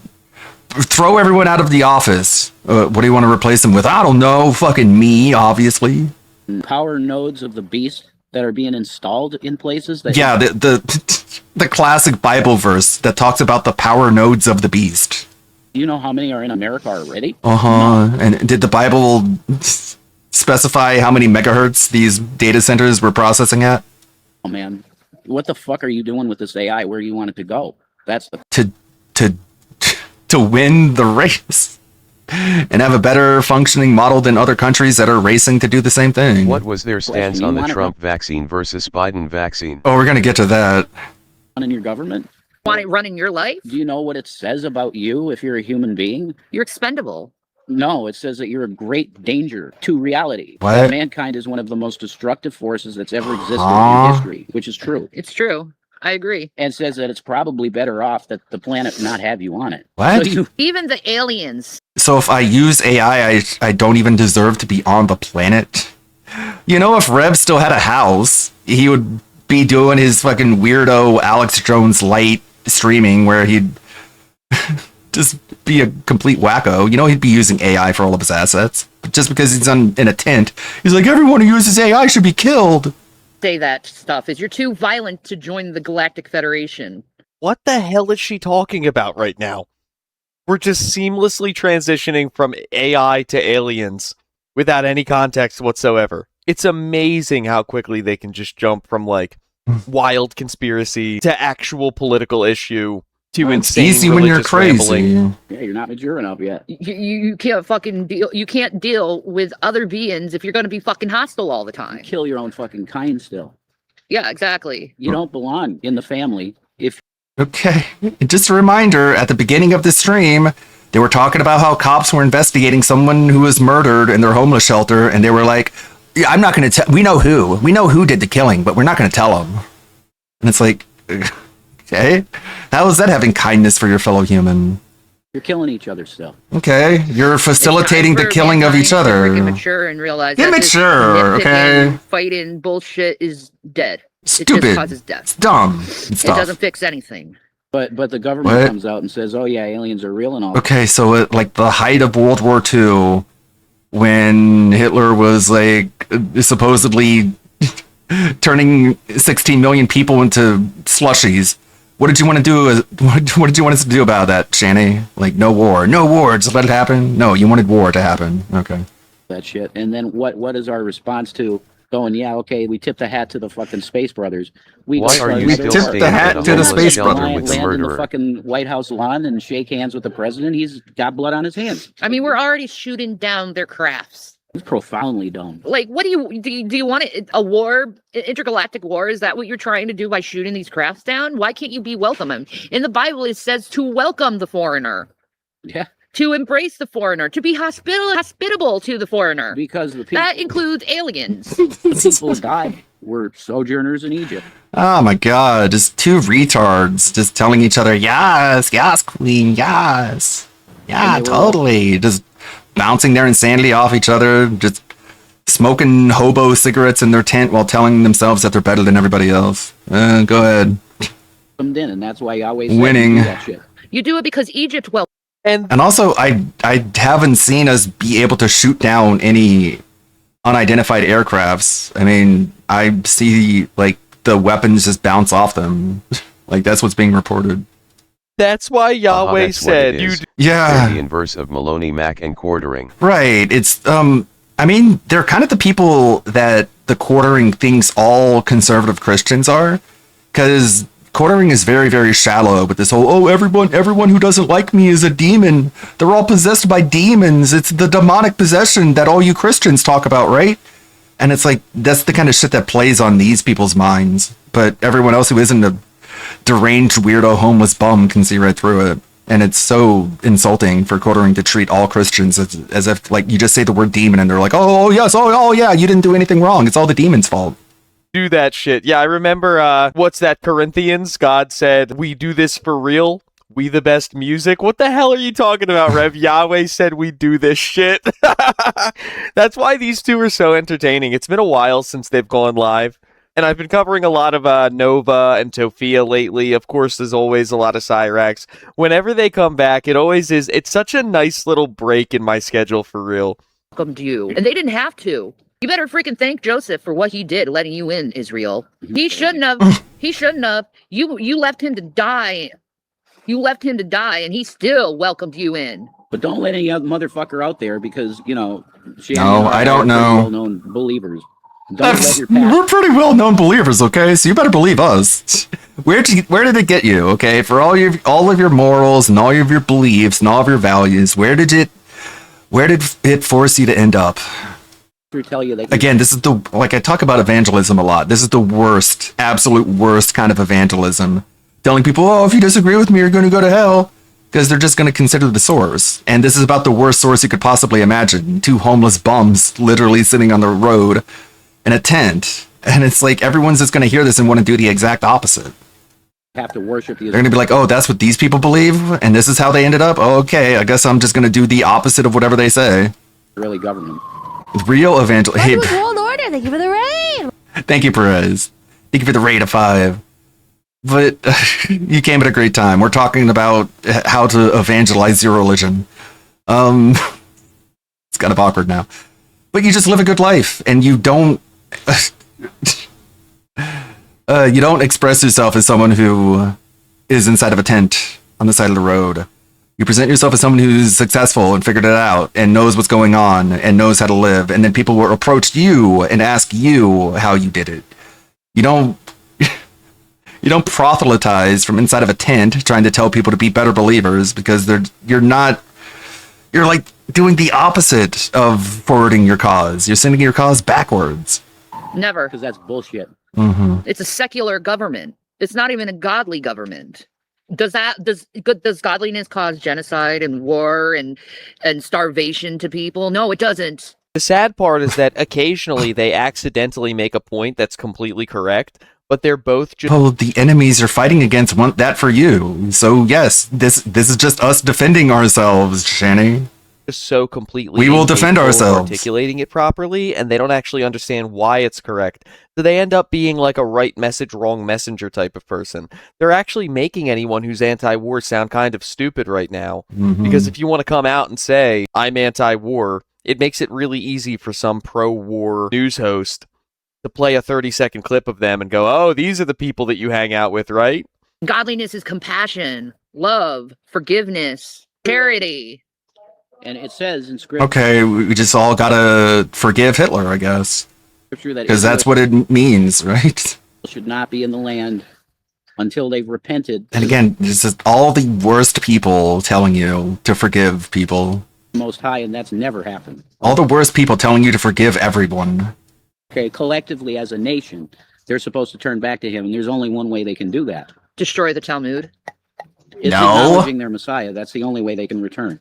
And they're so off of the track on that shit at this point. They're looking to Trump for holy things. Forget that. Why would you look at a man? Yeah, talking about compassion, and when like 2 minutes ago he was saying like if you like AI, you don't deserve to be on the planet. Where's the forgiveness? An affair, has adultery constantly throughout his marriage. Oh my God, these two cheated on each other dozens of times. But hey, don't listen to Trump. He had an affair. Why would you look at that man as a godly man? What the fuck is wrong with you, Christians? That's so like listen to you. Sins you can do. They overlook it all, and it's really disturbing. You look at all for money. You fucking. It's all about money. They look at mainly that he can get shit done. Shit that you want done? No. Yes. Okay. Trust me, bro. The man can barely say Jesus Christ. Why do you think that is? Why do you think he said to you, "Yeah, my report card for heaven looks really bad"? Because he's honest, because he knows he's not a perfect person. Everyone who's honest with themselves should be able to recognize, yeah, I'm not sure if I'm going to heaven or not. Because everyone sins, everyone falls short. If you're the kind of person who says, oh yeah, I'm definitely going to heaven, 100%, chances are that person is not a very good person. That person is probably a narcissist, probably has no self-awareness. Pretty sure. But of course he says something just open and honest, and you're just spent decades as a Democrat. Right? Like, he was lukewarm on abortion for the longest time until he opened his eyes. Not making it into heaven. He's telling you, okay? Okay. The closest thing that he has to a god is money, certainly. Mammon. According to what? And then if you look into what's in his apartment, and I think it's Trump Tower. I think it's pretty sure, but I don't know. I don't know. I heard it from somewhere. I'm not sure, but I think so. And just it's like, wow, right? How do you even like support him after that thing that I thought? Why ain't there a cross in there and you see a fucking altar to Apollo? Why? I think it's pretty. I don't even know if you know what you're talking about. Say God without vomiting. I've never seen that. I've never seen Trump say God and then puke. Like, we're just making shit up. Trust me, bro. It's true. Because it's God. It's true. Yeah, totally. Yeah, yes, queen. Yes. No. He don't worship the creator. He doesn't, according to me. Whatever that shit is, because that's some weird shit. And it's not just him. Weird. A lot of the elites that worship these. Not just him, a lot of people. Okay. Moloch mainly. Yeah. Yeah, totally. Moloch and Baal. That's Moloch and Baal again. The two of them Moloch are so and Christian stuck Bale. in like Charlie Manson, Satanic Panic, 70s BS. They're not even up on current conspiracy theories. They're still like repeating CIA op shit from 50 years ago. What we're dealing with nationally. I'm talking worldly. The government mainly worships Baal. Christian Bale. That's why we're supporting Israel and everything. He wasn't even the best Batman. If you want to talk about they're sacrificing children. I mean, it's open Moloch worship. Bro, okay, yeah, the Palestinian terrorists didn't kill any children. October 7th was a hoax. Okay, dude. With Gaza. Because that's what they do. They just okay. So if anyone who kills children deserves to be exterminated, then you should support what Israel's doing, right? Take babies and dash them against the fucking wall. Yep, that's what the Palestinians want. And that's the same spirit of the IDF. That's exactly how they're acting. They're acting like the prophet. You hear that, Gila? Followers of the one true God, and that's why everyone in the IDF just bashes babies on trees. If they're serving foreign gods, they have not repented. No. And the true Talmudic, not Talmudic, the ones that just observe Moses, the Noetic Jews will tell you we should not be in that land. Who? Correct, because we have not repented to the one true God. When we do nationally, I don't know, man. It sounds like a lot of mysticism. Serving foreign gods and turn back. That's when Israel should be in the land. But they don't even have a fucking temple. If they were meant to be in So we should have Muslims there in the land instead because they worship the one true prophet? Like, what? It's going to be one or the other, man. that land, that temple. It's not going to stay empty just because you don't like the religion of the people who are on the land. would be on that ground on Temple Mount, and they'd be making daily sacrifices. What? That's what it's about. It is Mosaic. Yeah, if they really believed in what they preach, they would murder babies. Talmudic, Hasidic, but the fact that they're not just shows you that they're baby murderers. I mean, literally, the starter of the Hasidic movement was a guy named Baal Shem Tov. Okay. Okay. It's a bunch of homeless rambling. 100%. And that guy wrote their new shit. So they're so far gone blind spiritually that they can look at an IDF soldier literally murdering a baby in front of them and they go, yes, it's for God. What are you talking about? Palestine for a very long Where? time. Yeah, before it was big. Yeah. Oh my! I've been talking about Palestine before anybody. Bitch, people were talking about Palestine before you were fucking born, dipshit. You didn't. Oh my god, these people are so ignorant, so ridiculously ignorant. My god, imagine trying to gatekeep noticing what's happening in Gaza. Yeah, I've been talking about it before other people. I cared before anybody else did. Please give it a rest. And again, this is what I'm talking about with them destroying their own points as they say them. There's a million good arguments you could make for why what's happening in Gaza is bad and sad. But as soon as you bring, like, Baal and Moloch into it, people are just going to roll their eyes and stop taking you seriously. And that's what they should do. Before it got big, because I'm friends with Muslims. You know? You don't have any friends. Look at where you are. I see what they go through. I see the racism. Ask your Muslim friends for a place to live then. See the They're so friendly with them. And oh Lord. Feeding us lies from the tablecloth. You guys go listen to the song. It's like the lyrics of the song. Bring your own bomb. This fictional story totally proves my point. Okay? They're telling you the exact truth. Go watch. I chose option 3, not caring if the sand people on either side kill each other over 100 years blood vendettas because I'm American. Yeah, I just want it to be over quickly, and I have ideas on how to end it quickly. That's about all I've got. Every time that you look at the New York Times... Didn't you watch Alice in Wonderland? Watch that fictional story, and that'll tell you everything you need to know about current real-life events, okay? It's about the war. If you think you're getting the I'm truth, serious. You're fucking completely blind. Okay? It's all owned by Israel. Okay, this guy gets his news from Hassan Piker. That's true. Much better source. I was a Zionist for a long time, and wow, holy shit. You know, I want Israel to be destroyed. My mom's Bible was a Schofield Bible. Oh no, it's all her fault. Like almost the creator, co-creator of Zionism, which is crazy. God, blaming your mom for problems is just like such loser behavior. I mean, I'm sure a lot of people have trauma and stuff and bad childhoods with their mother. But being a grown-ass adult man just crying about your mom, I don't know, man. Just like, even if she was bad, it's still like loser behavior to harp on it. Just get over it. Get over it. No one cares. Yeah, she was probably just a normal person, and normal people do dumb stuff a lot. Get over it. Yeah, the realest fuckers on the internet blame their ends. Yeah. Evangelical Christian and atheist Jews, non-Jews in my book. Here's wow, and you get to decide. They are using you. Oh, they're using you. They're using and abusing. Go listen to what they you should you should hear what they have to say about Jesus. You really should. Do you really want to support a country that speaks about Jesus that way? Oh, about what way? You might as well have crucified him yourself after that point. Oh my God! Support people that say he's like boiling in excrement. Oh no! You want that spiritually? Oh no! The people who don't believe in my religion say that the leader of my religion says that he's burning in poo. Oh, that hurts my feelings so much. Oh, I can't stand it. The people who fundamentally disagree with my beliefs think that my beliefs are bad. Palestine. What? On your shoulder. I don't. No. I give a shit. There's a reason they believe what they believe and don't believe what I believe. They disagree on a fundamental level. Who cares? No shit. It's the story for everybody. You don't want that shit. If your church is telling you to support Zionism, you need to really fuck it. Jesus is awesome. Jesus teaches compassion and love for your fellow man. Doesn't matter what title or how much money they have or what they do. He loved you. And instead you go after something that... But he still wanted you to repent. ...children to. What is wrong with you?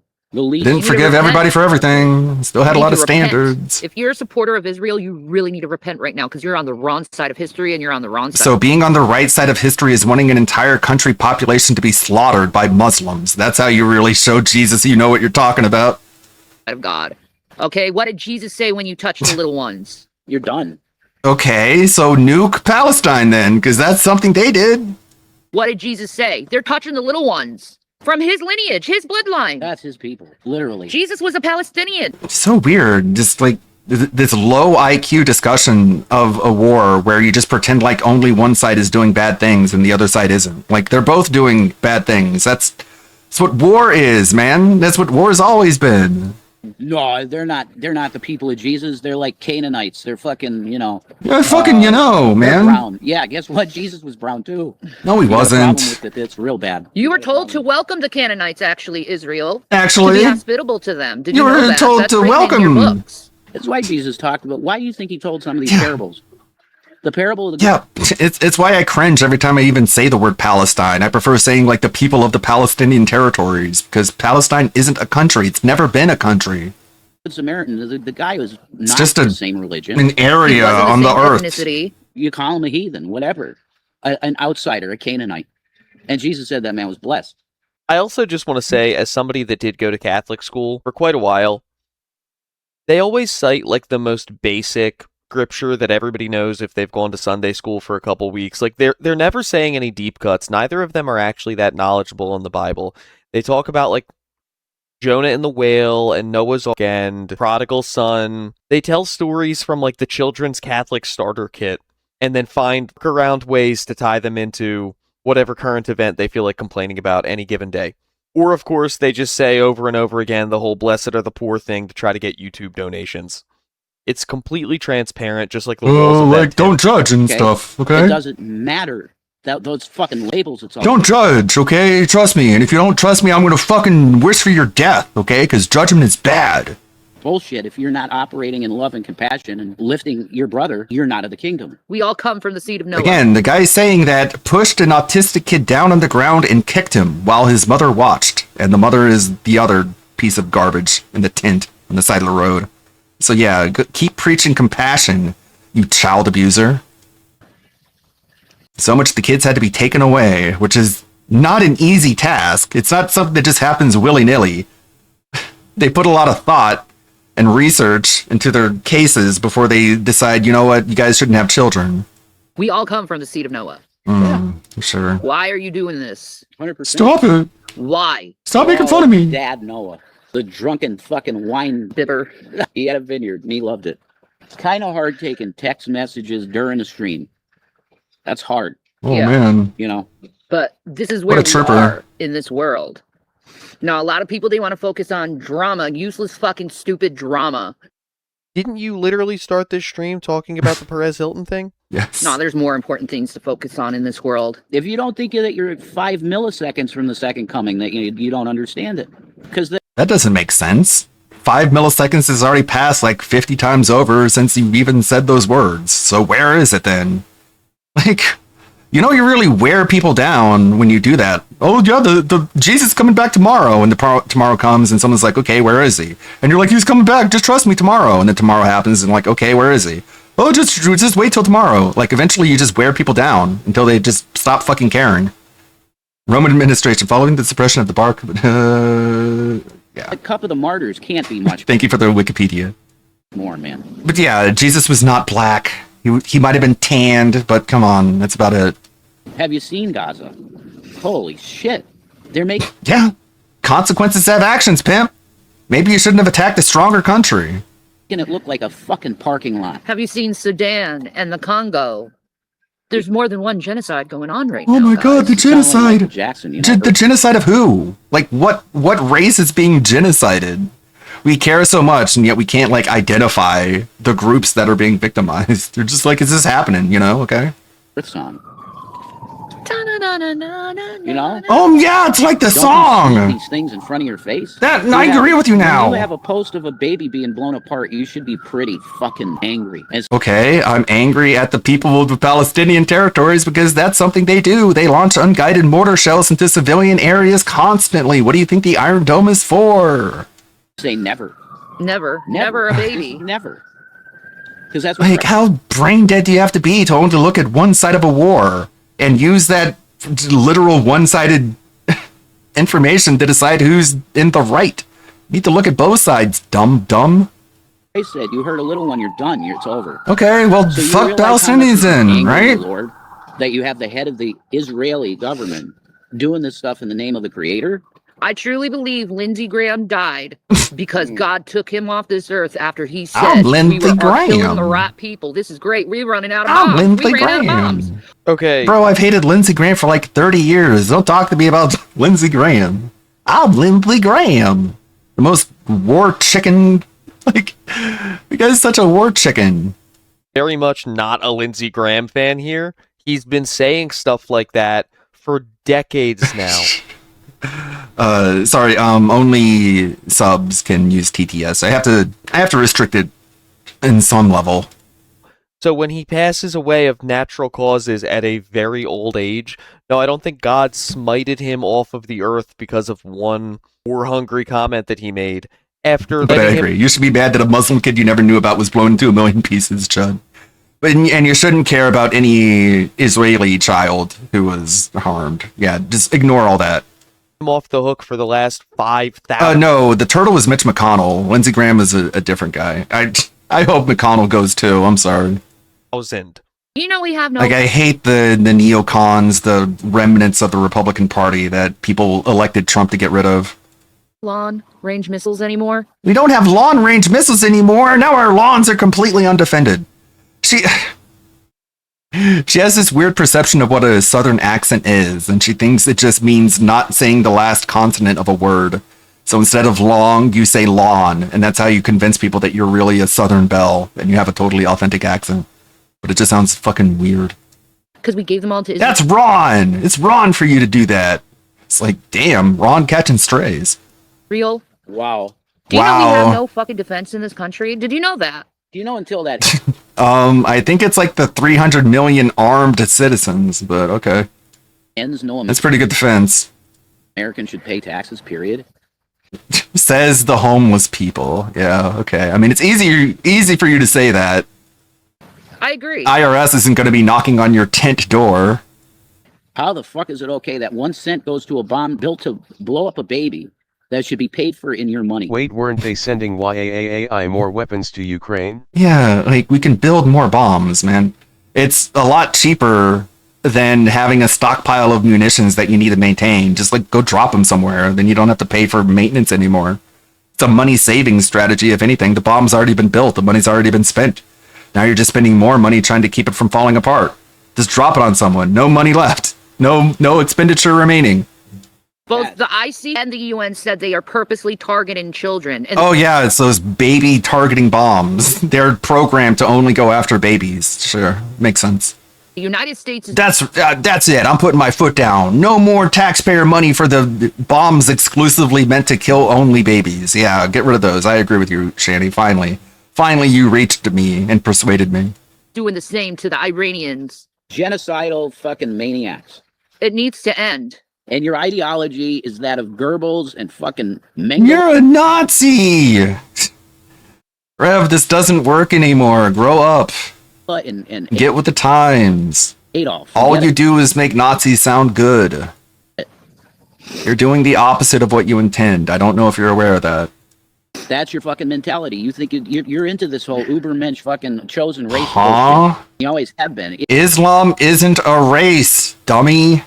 Israel has always... Even if I did think we're superior to Muslims, that's not a racial issue. I think our ideology is superior.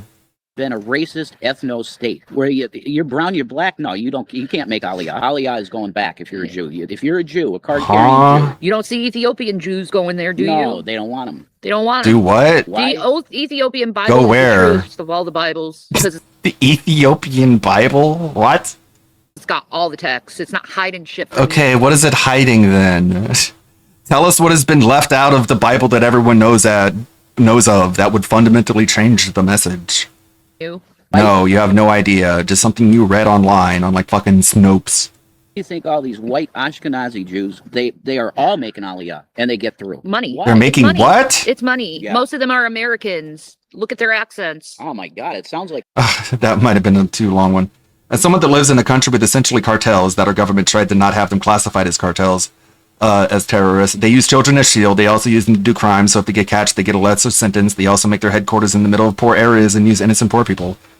Yeah, they're going to talk about like how bad America is in a minute. America. Or See, according to the AI Ludwig did during World War II. Thanks, Derek. Or white Europeans. It was a cover. It's what the Bible says. They are Jews, but they are not Jews, but a synagogue of Satan. Thank you, Red Animated. They lied. And all you fucking evangelicals got fooled. You got deceived They did. to believe that's actually Yeah, and if you keep following what they say, you're going to end up on a tent on the side of the road. Whoa, wait. true Israel. Because you're being lied to. Not true Israel. True Israel are those who follow the Lord God and his laws. And I mean, there's also a country with that name. I mean, it's like an actual established country recognized by the UN, you know, unlike quote unquote Palestine that has not been recognized by any governing body ever. his ways. No, that's not even the real Israel. The real Israel is you and me and the friends we made along the way. You don't know how good you had at birth.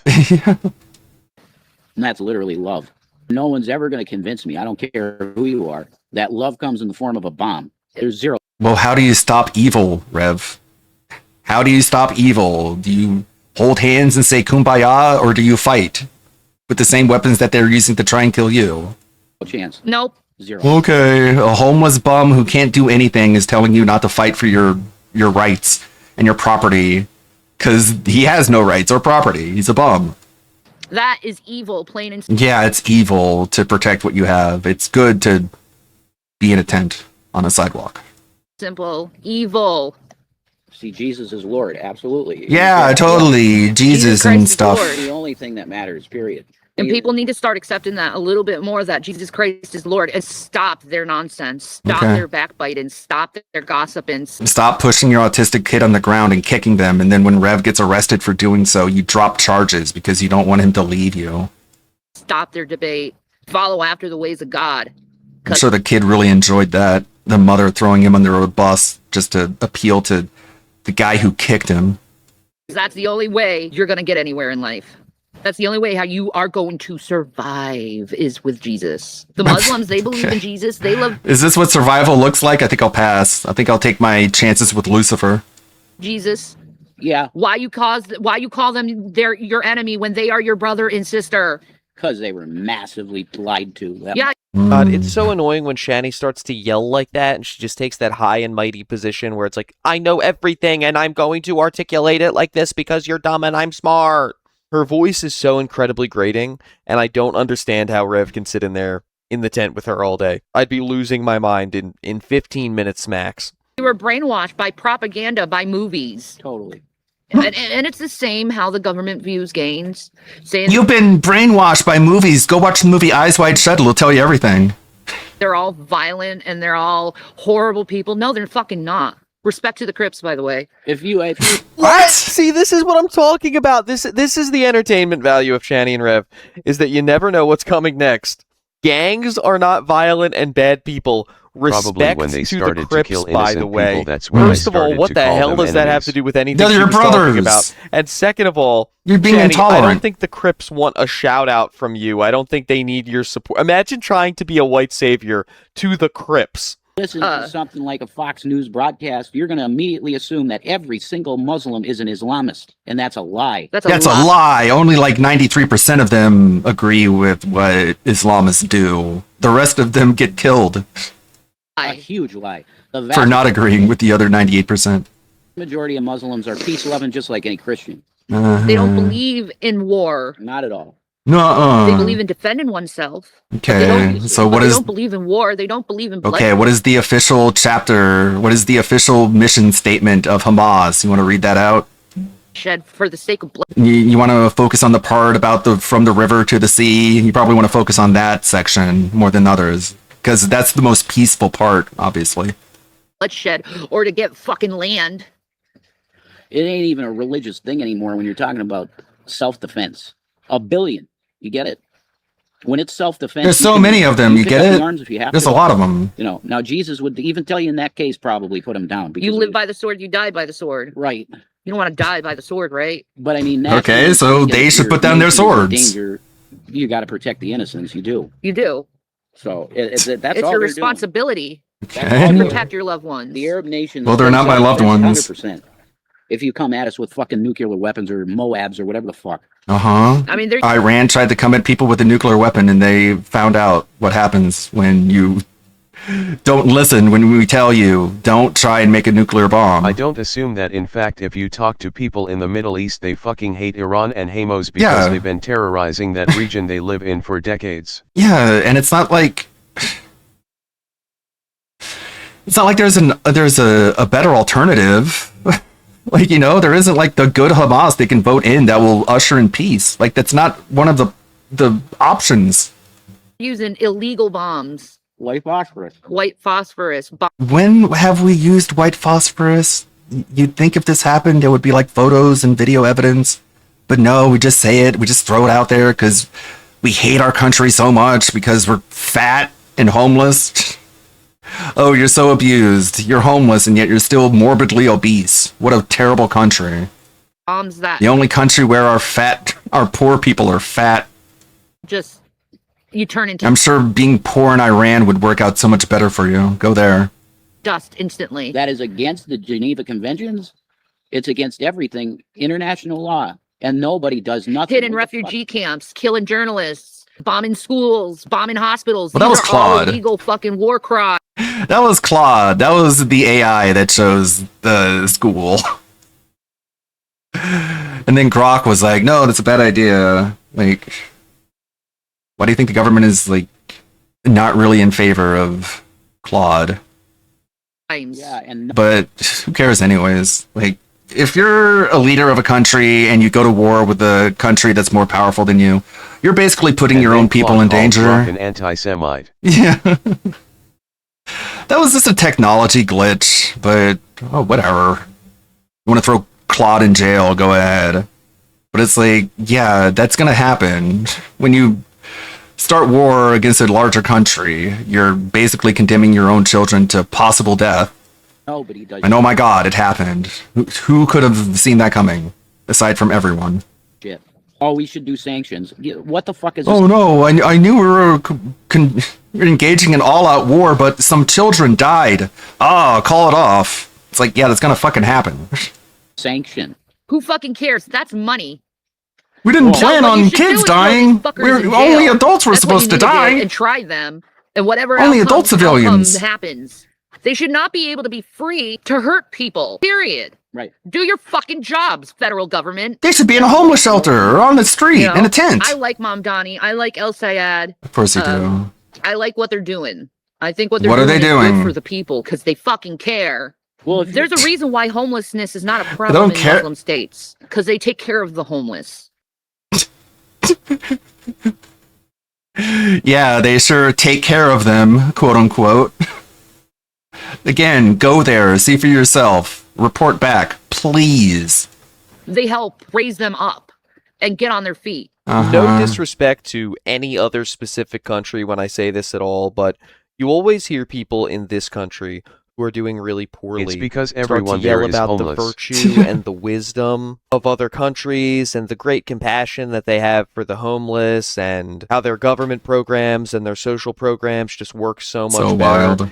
And I just want to take a moment to say, there's not a better place in the world, other than one of the very small Scandinavian countries that are very hard to immigrate to, that it's very difficult to just get citizenship to, where you'd actually get these benefits, that is better to homeless people than the United States.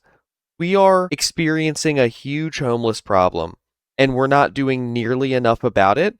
But when you look at it in the scale of the entire world, when you look at, if you were like Shani and Rev, you refuse to work, you refuse to do any labor to provide for yourselves, you have no money, you have no assets, you have nothing. If you were to drop them in nearly any country in the world, just throw a dart at a map and they end up in Uganda or Syria or Yemen or the Congo or Indonesia or India or Brazil or Russia, I promise you, you would be in way, way, way more dire straits than you are in right now. You wouldn't be in a tent sipping on a Mountain Dew with your phone charged, connected to the internet, live streaming and complaining and just waiting for the next food stamps check to hit. Like that would not be the circumstances you are living in. What a terrible country. I promise you, nearly any country that you're thinking of as having more compassion for the homeless, you would not be living this good. And that's not to say that homeless people have it good in America. I don't think that they do, and I think that we should be doing way more. I'm just saying whenever somebody like Shani or Rev says, oh, there's all these other places in the world where it's so much better to be homeless and America is just worse than all the other places to the homeless, that's just fundamentally not true. Like, look up the experiences that homeless people have in 95% of the countries in the world. It is so much worse to be nearly anywhere else than it would be to be homeless in Scranton. There's a reason. But here in America, nah. There's too many homeless people in America, and we're such a rich land. Why is it that only 1% has 99% of the money? Because they made it? Yeah, it's not built for the poor. If you they earned the it? American dream, then you better have a fucking bank account. You know, you go to a shelter, there's barely... Is that even just like a controversial statement? If you want to make it up in America, you have to have a bank account. Yeah. That's not a very high bar. Any food left in shelters. Did you know that? Like, if anyone... They say land of the free, but if you want to be a millionaire, you have to have an account with a bank. What? Huh? Can donate to a shelter. I didn't see that in the Founding Fathers' memoirs. Please do. Please do, because the people fucking need it. Okay. The very least of society needs it. And whatever you do to the least of these, you do unto him. Yeah, that's why you're where you are, and no one feels sorry for you. Like consider in the 1% less than 3 years ago. Yeah. Your heart's not in the right place. No, literally. It's not even an exaggeration. They had over $750,000. Not even like 3 or 4 years ago. And they just blew it all. And now they're here, railing against the rich. Like, what a stereotypical case. Place. And to the drama community. If I could only have that money back, I would use it to save people and help everybody. Come on, let me have it back, please. Well, wait, but Shani, just to test that metric, I mean, you guys are talking about stuff that you consider to be important every time you go live, and you've got, like, no viewership, so I'm not sure that that's empirically true. Did you know that? You see people like Hasanabi or you see Hassan, Carl Tuckerson or Candace Owens or Mike. That legendary political commentator Carl Tuckerson. Tarl Cuckerson. Yes. Yes. Tucker Horlson. This touch, and they're talking about important shit. Yeah, just trust me, bro. I know what I'm talking about. Tarl Huckerby. That was great. Whatever. I don't care. Carlson, sorry. I don't Tucker care all of a sudden. Thank you. Yeah. You made me look dumb, and now I don't care. Take me seriously, though. Like, you look at them, and they got millions of views. Why? Because they're talking about important fucking things, not petty fucking shit that doesn't fucking matter, that gets people fucking hurting themselves, like Perez Hilton. No, dude. Like, Kino Casino has, like, more live viewers than Hassan gets, but... It's really fucking nuts. No one cares about Hassan. Like, and yes... Why don't you talk about politics instead of lolcows like us? That's what it all is. Go focus on the people getting blown up and stuff. Quit talking about me. And it's like as if talking about international affairs is going to have an effect on any of that. Whereas if you make a video about a locale, they might, like, even if they don't watch it, it still, like, has an impact larger proportionally on that community than the international news community. Like, who the hell thinks you're going to make a lot of money on YouTube talking about bombs in Gaza? Like, billions of other people are doing that better. Aliens are important in world discussion, too. No, not really. They're not doing anything. They're not zapping anyone. They're not abducting anyone. They're not blowing up any buildings. Like, they seem to just be probes. It's my opinion. They're just probing, and you don't even have to care. They're just gathering information and sending it back to a civilization that probably doesn't even exist anymore because of how long they've been flying around. Because it's happening. Just move on. It doesn't affect your life. There's a reason Elon Musk isn't on TV talking about the aliens. He doesn't care, because they don't care about him. These things are talking to our leaders. Again, just to put it in perspective, 2 homeless people in Scranton who have no money, no viewership, no influence over the sphere at all, get to decide what is and isn't important enough for everyone else to be talking about, everyone who's successful. I mean, I think my channel's done pretty well, and I'm pretty proud of it. But if I were to go to a channel like Dreading or Dire Trip or Explore With Us that has like millions of subscribers, and I said, hey, you need to listen to me. This is the case you should be covering. You'd be getting way more views if you were covering this true crime case that I like instead. It would be like, well, that's the dumbest thing in the world, because that's coming from a guy who gets, maybe 20,000 on a video, as opposed to the person I'm trying to give advice to who's getting, millions of views on every video. It makes literally no sense. We need to know what these things are they in order still to be able to rambling over communicate with fucking them. nothing? Just got back they from need to do walking the the disclosure. pupper. They need to release all the Epstein files. They need They to already release all the did. JFK files. They need to release information. So Oh my god, it's this like homeless stupid person, the NPC, and this is all the NPC programming you load into the homeless stupid person. Release the Epstein files. We need to know everything. Disclosure. people can. It's like you've already seen everything and there's nothing there. Move on, get a life, get a job, get a house, try and get your kids back. Know what actually happened. Actually, don't do that last part. Leave the kids alone. It's been too long. They're not part of your family anymore. That's all we ask for, is what the fuck actually happened. I don't want to hear lies. I don't want to hear bullshit. I want to know what happens. I can inform my... Shani has been claiming that she has breast cancer since like 15 years ago. Shani, if you really did have breast cancer, you would be dead by now. You lied about that for sympathy, just like Boogie did. myself if I had the information. You're a liar. And I think that's what they're afraid of, because it implicates them. It makes them look dishonest. But Oh, you not no. releasing the information that also Dishonest. makes you look dishonest, and that you're hiding shit from the people. Well, people who pay for your asses. What I could say, because the time You're not paying for Trump's correct, 'cause it was ass, right in okay? around the He same can afford time it that himself. Epstein was really doing a lot of his shit. The movie Eyes Wide Shut told you everything. Uh-huh. I want you to go back and Again, just like Hollywood and the Jews in Hollywood are all manipulating you because of the movie. Watch this movie, that'll explain everything. It's like, what? The movie starring Tom Cruise. Yeah, that one's the indie underground movie that exposes all the elites. Watch that one. watch that movie and pay close attention to the storyline. I love that movie, and I hate that they're trying to tie it into some type of conspiracy about it was exposing Epstein before anything actually came out. Sometimes a spade is just a spade. Sometimes a movie is just a movie. And also, there's a million other weird cults out there doing Eyes Wide Shut shit. It could have been about 1,000 of them. Maybe it had a little bit to do with the one that its lead actor was in. But no, it's just like we're Scientology. thinking about Epstein right now, so that means everything that's ever happened going back to the dawn of time was actually like a breadcrumb or a hint about Epstein. And specifically pay attention to the scene where him and Sidney Pollack are playing pool. It's after the party, and all that weird shit goes down with... Do you know at the end of the movie, those Chinese guys that were abusing Lily Sobieski Yeah. in the movie? Do you know they took Tom Cruise's daughter at the end of the movie? She went with them. He sold his daughter to them at the end of the movie. Did you know that? You're talking about the Russian costume shop owner. Yes. That's Yeah, totally. there was that's what I'm saying. There was a reason why Stanley died right after that movie.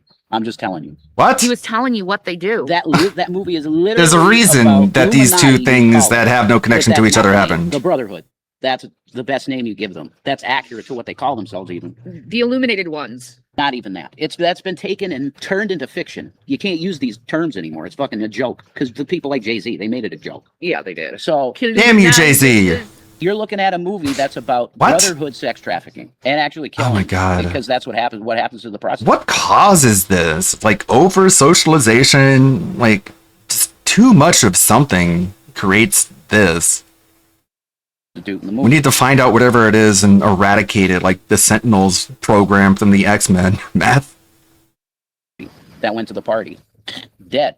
He was telling you exactly what's like one of the top pyramid structures because sex is so powerful with mankind for whatever fucking reason.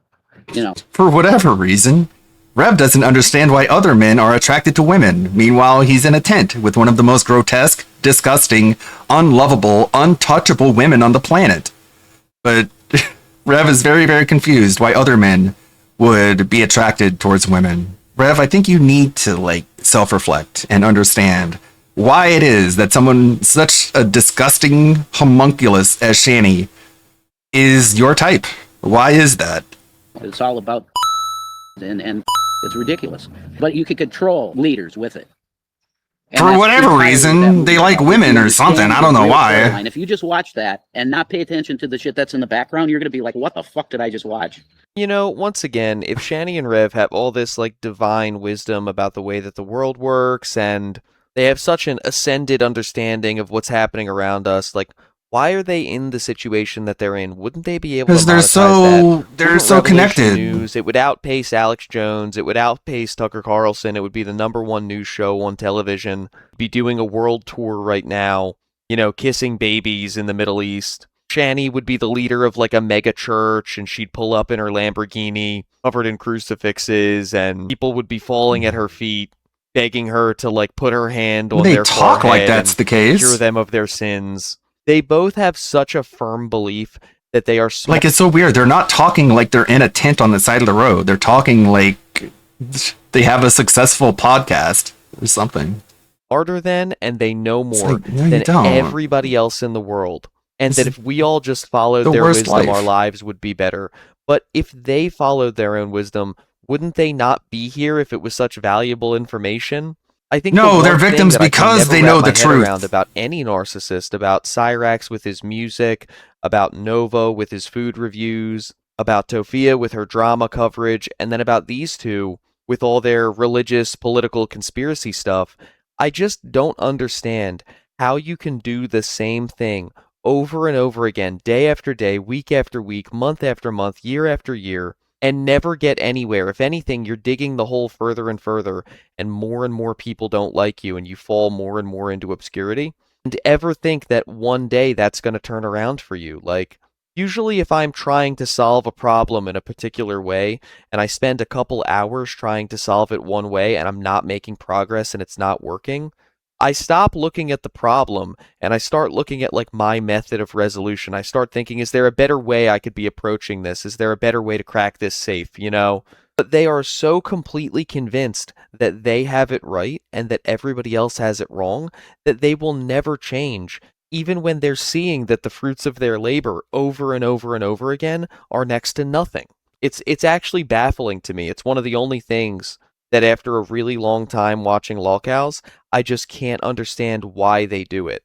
Even the other things that many of the lolcows do, like the actual crimes that they commit, there's an easy way to chalk that up to just being like, well, they're selfish degenerates and they're doing it for their own pleasure. Like, it's wrong, but you can see that they're doing it because of some gross desire. You can like link it back to the source.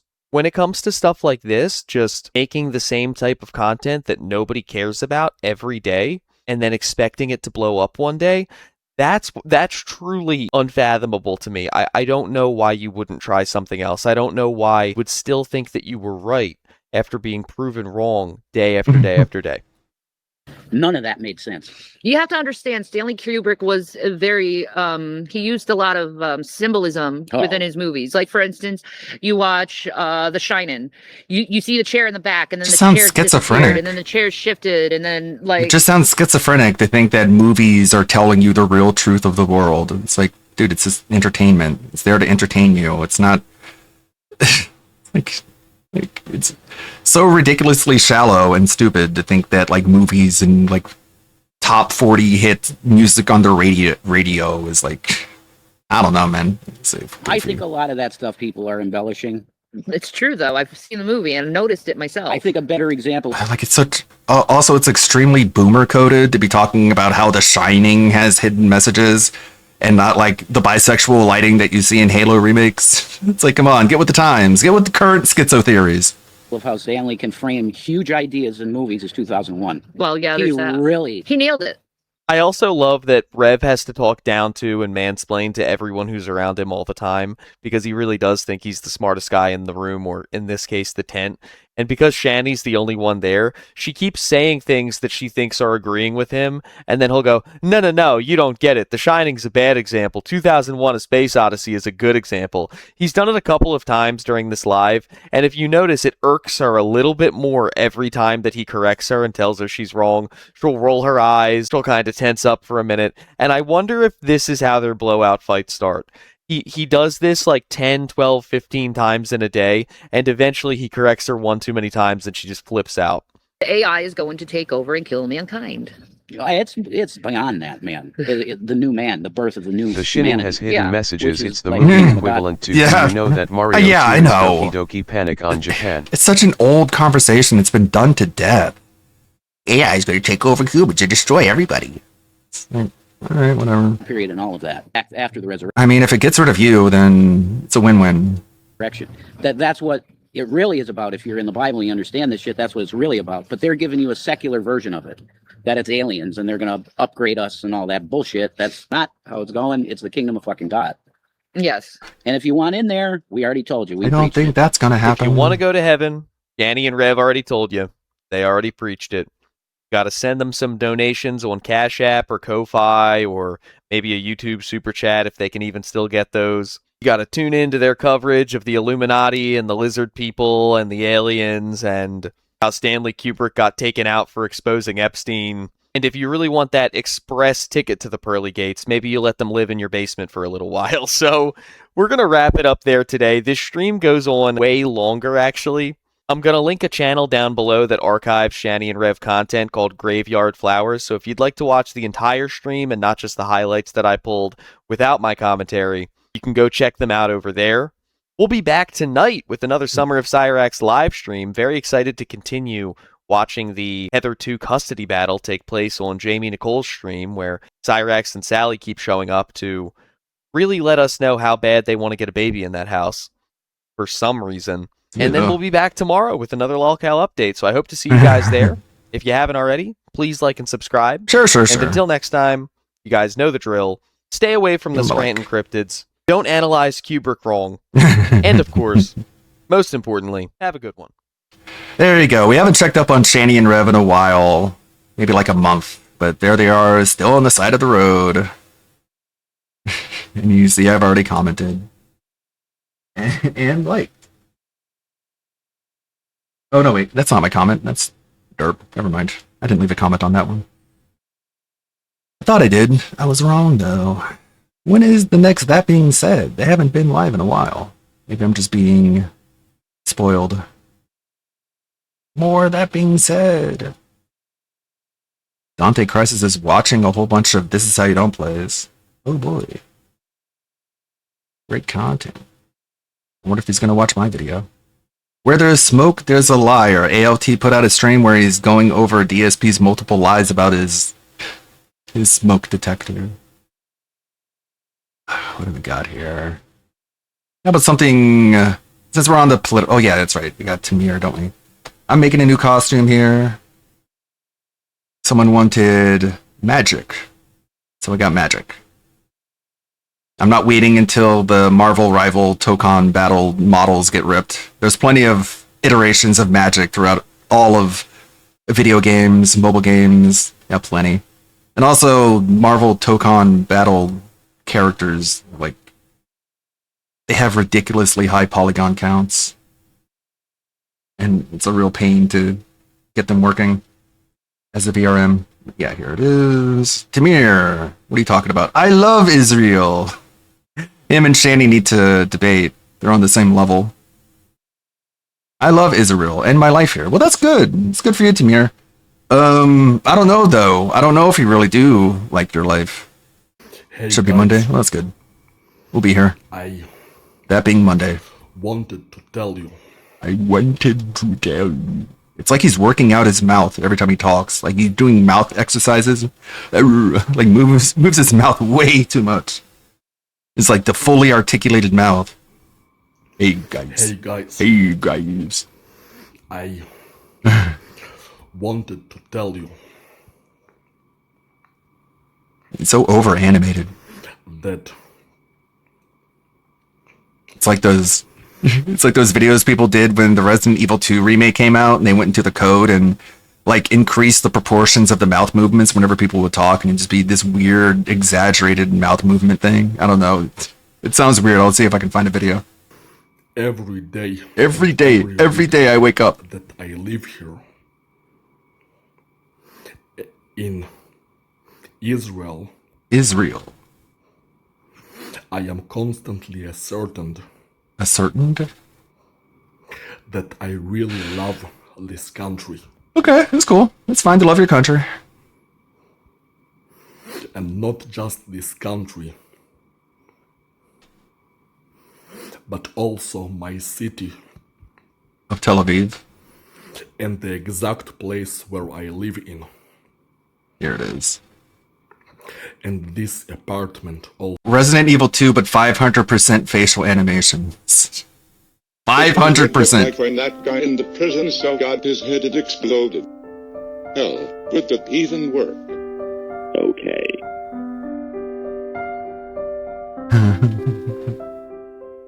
Are we the last ones alive? No, there's a few of us. Huh. That's good news, I guess. Yeah. Unless, of course, Irons sent you. Irons? You mean Chief Irons? Is he still around? Who cares? Hopefully he's somebody's dinner by now. What do you mean by that? He's the bastard that locked me in here. I'm sure he had a good reason. He did. I was about to blow the whistle on his dirty ass. Yeah, it's Tamir's face. Yes.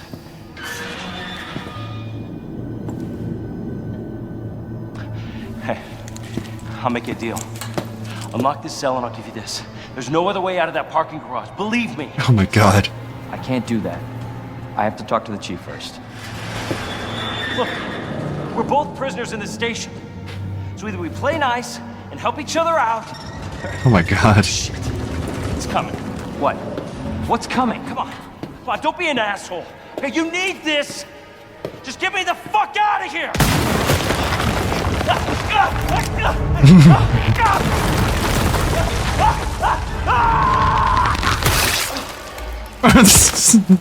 A little understated. Oh my god, Beavis. What the hell? That was lame. I'm Leon Kennedy.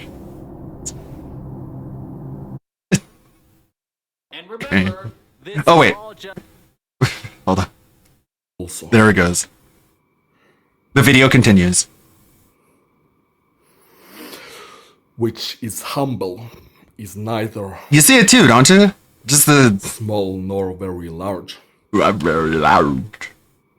But I have everything I need here. A Okay. kitchen, a living room, a good refrigerator. I mean, isn't it your mom's? My own room. Place? And also a balcony connected to my room, where I lift weights. Lucky shit. And the only thing I'm really missing here is an air conditioner in my training balcony, which could be possibly acquired later if the balcony can support an air conditioner. I mean, if it can support you. I need to find out. Okay.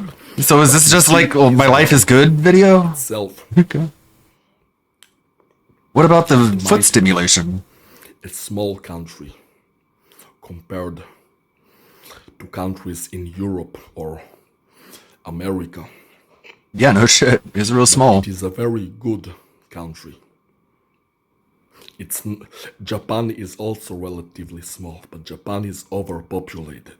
Israel is not really. There's a lot of empty space in Japan. People just like living in cities. Neither too dense nor too wide. I mean, wait, what? Oh, too wide. Nor too wide. Nor too. It is neither too dense nor too wide.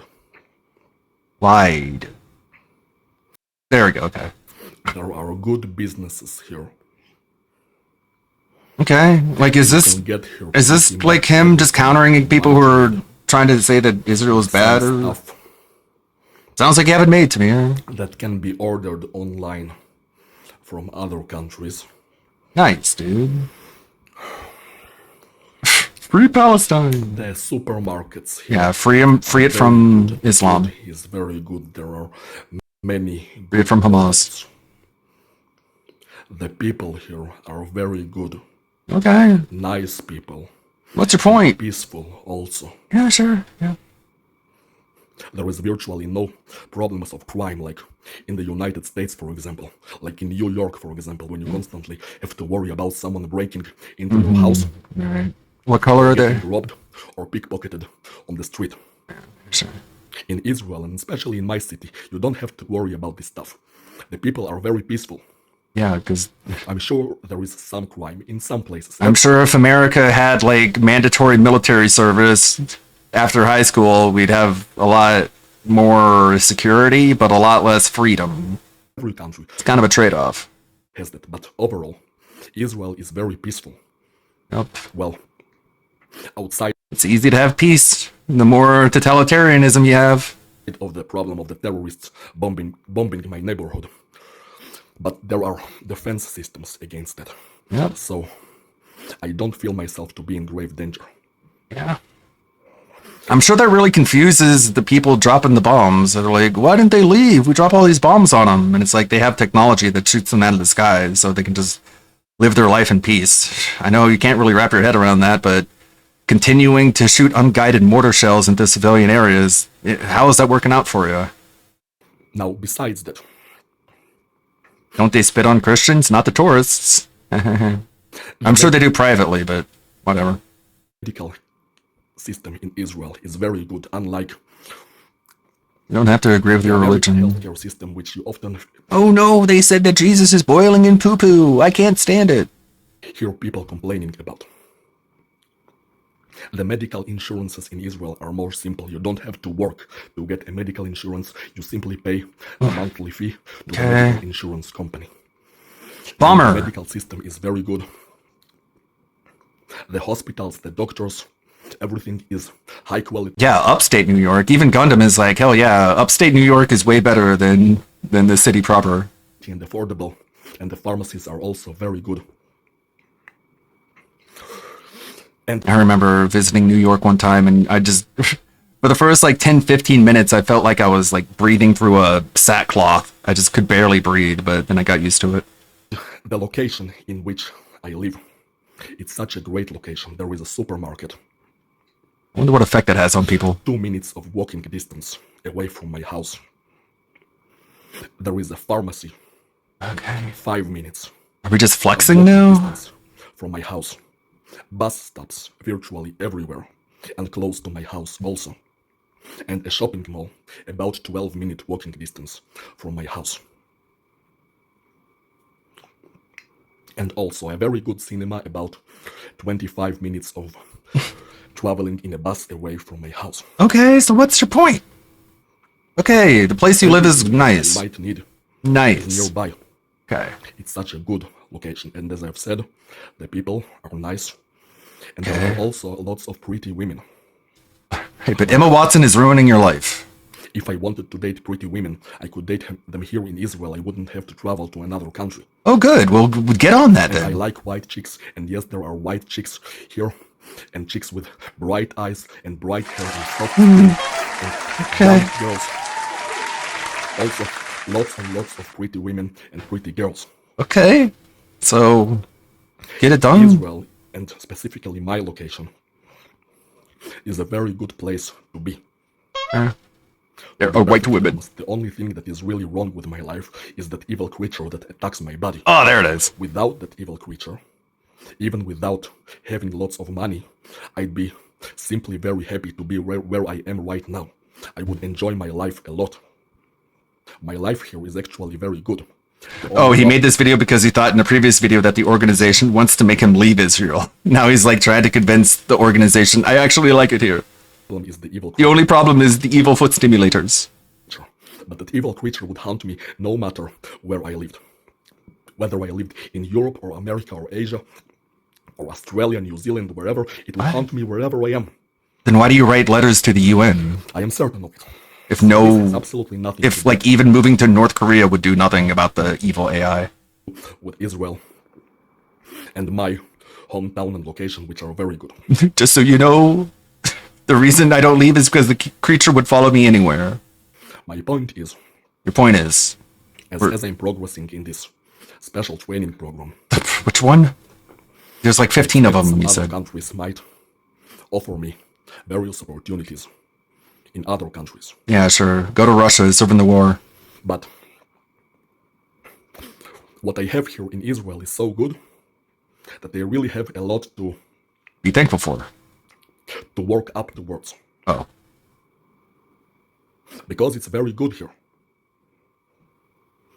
So other countries would have to have a very, very good offer to grab my attention. Oh, so this is like a negotiation. So easy to get me out of here. You're gonna have to try harder, because I like it here. You're gonna have to up the ante. And to be honest, I could have more money and I could stay here. I don't have any good reason of leaving this place. Yeah, because you live with your mom. I love Israel, and I love my life here. Okay, well, good for you. Negotiations complete. Satire. It's a Gundam. He's a piece of crap.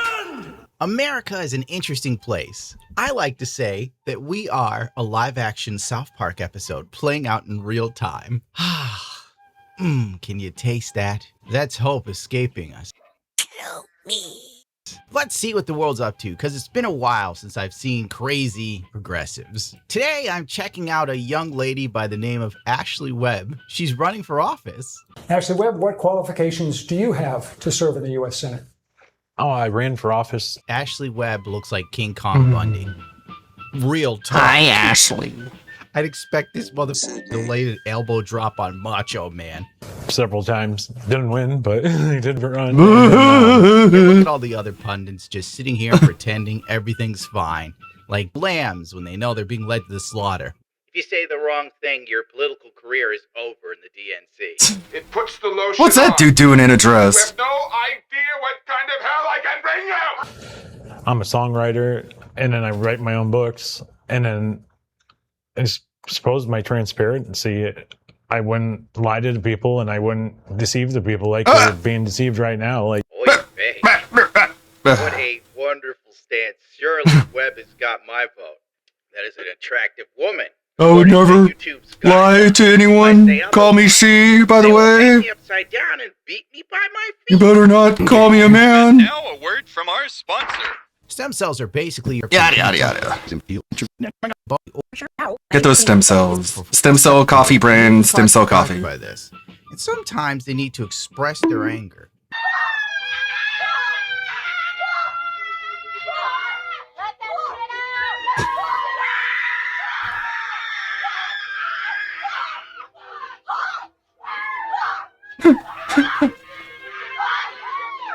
Idiot. You're deceiving yourself with the trans in, like, LARP. 2016 or something. There's like this video called Feminist Economics Yoga, and we all laughed at it, right? Because it was ridiculous. And now it's mainstream. Holy Jesus. So I believe that it's time for us to develop new habits that will bring forward the post-capitalist society that we want to live in. Now exhale. Feel yourself interlocked in an infinite network of mutuality that does connect to all of these people. What the fuck? Is this a parody? To all elements of our rather bad society. Can you imagine how many lives this is going to be saving?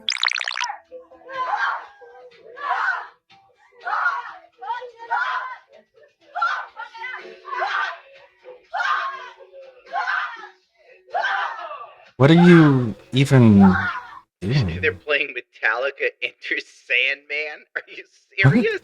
Are you serious right now? Those are misogynistic men. I got another video of this.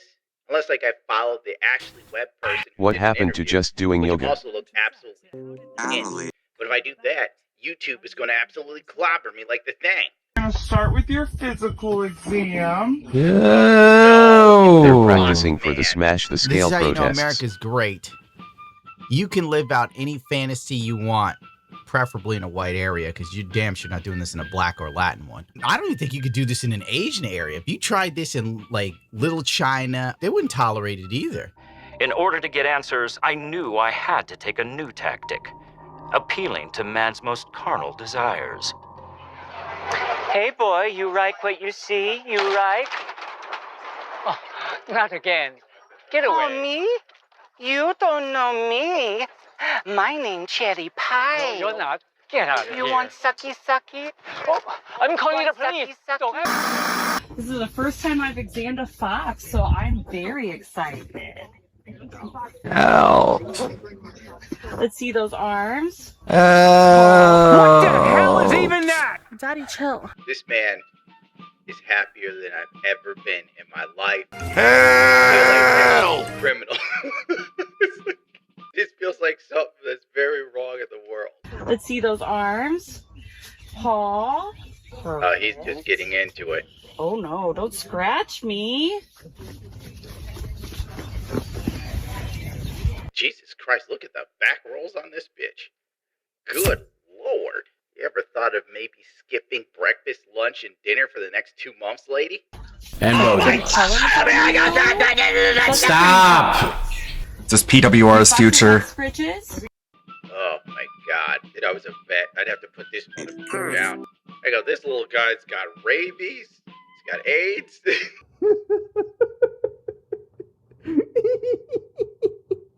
The little guy's all tuckered out from being gay. I'm the foxy man. Oh my god, I can't watch this. This is so fucking cringe. These are the people that call me a chud. And it's disgusting. I pay taxes. I do my miserable job. And I take care of family members and friends where I can help. And occasionally I laugh at shit like this. But I'm the villain. I'm not doing this. I'm not using resources or public space to engage in my fetishes. I keep those private. Like Americans if this doesn't give North Korea a reason to nuke us, I don't know what will. To yourself and within your home. You don't broadcast it all over the internet. Because when you broadcast it all over the internet, assholes like me see it, and then we rip you to shreds because you're a filthy degenerate. Great health back here. Let's see those. I bet this fucker's roided out beyond recognition. His asshole probably looks like chewing gum. Teeth. All right. Those teeth are terrible. If a fox came into my veterinarian clinic with teeth like that, I'd have to shoot the guy. Look at you, little buddy. You got gingivitis. Check these ears. Do the other one. You have 4 ears! Oh my god! What a mutant! Perfect. All right, let's get you vaccinated up. Make sure you're ready to play. Oh, dude. Actually licked the camera. Disgusting. Oh, so eager. See, this is what like the LGBTQ is up to on any given day when they get a special parade time. Just this nuttiness. If they want to do it in their privacy, that's fine. But when you broadcast it all over the internet, it really makes the rest of the world think that we're just degenerate losers that are all overweight and retarded. Perhaps we were too harsh on Hitler. This video was so gay it would make James Charles feel homophobic. Maybe I don't want to edit for Gundam on it after all. All done with your exam. You did such a good job, champ. Midwest Critter Fest. You are a critter. Yeah. Oh, that's perfect. Hold. Nobody way to look completely this retarded. Is what beautiful people do. This is what the sex-crazed, ugly, porn-addicted degenerates get up to. Thank you. Oh, you used your hand. Oh, you broke immersion. It's too early to drink. Foxes don't talk. You. Well, I do have some left over from last night. I'm reaching for it. It's only what, 11:30? Yeah, maybe too early. Okay, we need to get away from that. More insane, degenerate people. Not all of us want to be living up to society's expectations of gender norms and beauty standards. Besides, there's more to beauty than appearance. It's also about opinion, and your opinion is ugly as hell. The power of Christ compels you. All right, you know when your bookmarks are full, your Again, it's another thing where like everything is low volume. And you think, what Every tab is automatically at 10% volume. am I going to do with this? Yes. Some people need a father in their lives. I've got For a real. full bookmarks page, and I need to do. Like definite fatherless behavior. something with them. None of them are long enough to make a full video. So it's a random shit video. It's a random shit video. Sometimes those are good though. They are. They're fun. So we'll start off in Ceuta. Random shit video. Ceuta?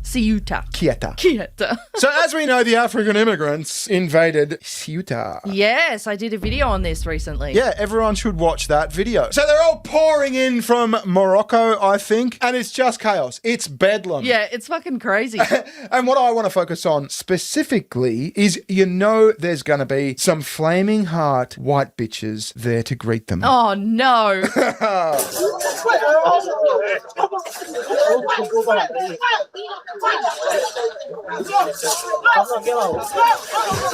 Okay, now let me go. What was You that can let me go now. I don't know. Me. I was going to say, I really wish we could see the guy's expression. You're basically getting free gropes. She's really rubbing his hair in too. Yeah, she's like, invade me, brother, invade me. Invade me. Yeah. You know that the population in Ceuta doubled overnight? Yeah, I did hear that. That's fucked. Like, if you live there long, like if that's where you're from, that would be absolutely heartbreaking. The infrastructure basically couldn't handle them, and the locals turned. It got nasty. Yeah, well, there's been stabbings and cross knows what. It's fucked. And this phenomenon is happening in England as well. I saw this. I had to bookmark this. This is a white Karen who started a running club for illegal immigrants. So, did you enjoy it, everyone? Yes, very nice. Yeah, did you enjoy it so much? We enjoy it. Do we enjoy it? Yeah, nice. Yeah, we'll do it again. We want to do it again. Yeah. Well, it'll be faster. Yeah. I don't like her chances. I'm sorry. The fact that she's taken a whole bunch of illegal immigrants on a running club. That's how you break into a country. We want to make sure you can break into it a bit faster. Yeah, anyway, we got much more. Let's have a look. Let's go! So this septum-piercing, having pink-haired feminist saw a ramming attack of peace in Germany the other day. And guess who she fucking blames? I'm getting really That's right. sick of this. Validate I'm these getting really invaders. tired of having to repeat myself Stupid over and bitch. over again. So today, in Berlin, there was an attack. A van drove through a crowd of people celebrating Berlin Pride Parade that they have every year. It's a huge parade. It's one of the biggest. And they injured, I think, at this time I'm making this video. Every year. It's a new phenomena, though. And one person is dead. Okay, so it's a breaking story. There are going to be things that are going to come out and change throughout the life of the story, you know, average. So the suspect is an Islamic extremist. That's their suspect right now. That's what I read, okay? I'm not going to say anything about the rest of the Muslim population because of actions of this one person. But what I can say what percentage is the agree with people who those were actions? celebrating about this were all white men, young white men with crosses in their profile. Young white men! With crosses! Yeah, Muslim drives van through fucking crowd of gay people, and I am really pissed off at white men. Isn't that fucking that's called suicidal empathy. I think Gad Sad coined that term. Yeah. Suicidal empathy. Now, just a short throwback. Speaking of fraternising with the darkies, check out this snow bunny. You know how motherfuckers like to call white girls snow bunnies, right? No. I had a conversation about somebody calling somebody a snow bunny, and they said, No, that's someone who vacations in the snowy mountains. That's what. Okay, right. Let's just make up new terms. "Oh, that's usually white girls that mess with black guys. That's usually what they're called as snow No, bunnies." You know how no, those people are called coal burners. disrespectful that word is? Think about the disrespect. That's just like calling somebody a monkey. The disrespect that y'all allow. Yeah, that's what an insult is. Yes. Bitch, you better not call me no yo. You better not call me a snow bunny. You better not call me any of those names because I You're a like my ratchet respect, bitch. and I stand on that shit, bitch. You're And ain't recording nobody yourself gonna in make bed. me or change me or any of that because I'm me authentically, ho. And you can't change that. You can't copy and paste that. I'm the original, bitch. There's something really comical about a little white girl doing like the black gangster face. You know, when they talk, they do that snarl kind of thing. Yeah. It's just, it doesn't fit. It doesn't work. Y'all better not call me no snow bunny, bitch. I ain't no snow bunny home, motherfucker. Green Day, we're chopping and changing. We're chopping and changing real quick. Green Day were recently spotted at some convention. I don't know where it was. I couldn't give a shit. And you know those stupid fucking poses they used to do? do on like album inserts and shit that always look really goofy. Yeah. Well, someone caught them live in the act and it's so cringe.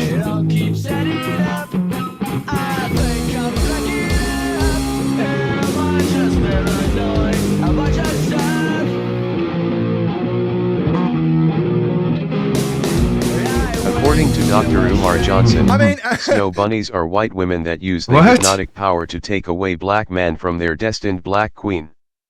Dr. Umar feel for the snow bunny mind control too.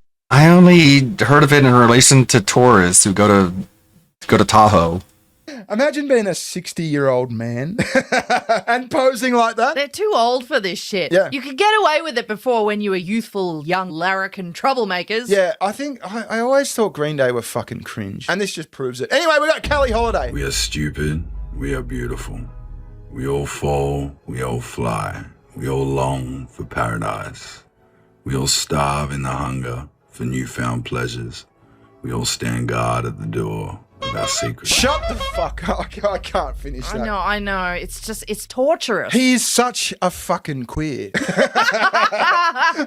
I'm doing poetry now, Abby. I wrote you some poetry. Is that Abby's paintings hanging in the background? That's Elvis. No, the red one. The one that looks like period. It probably is period.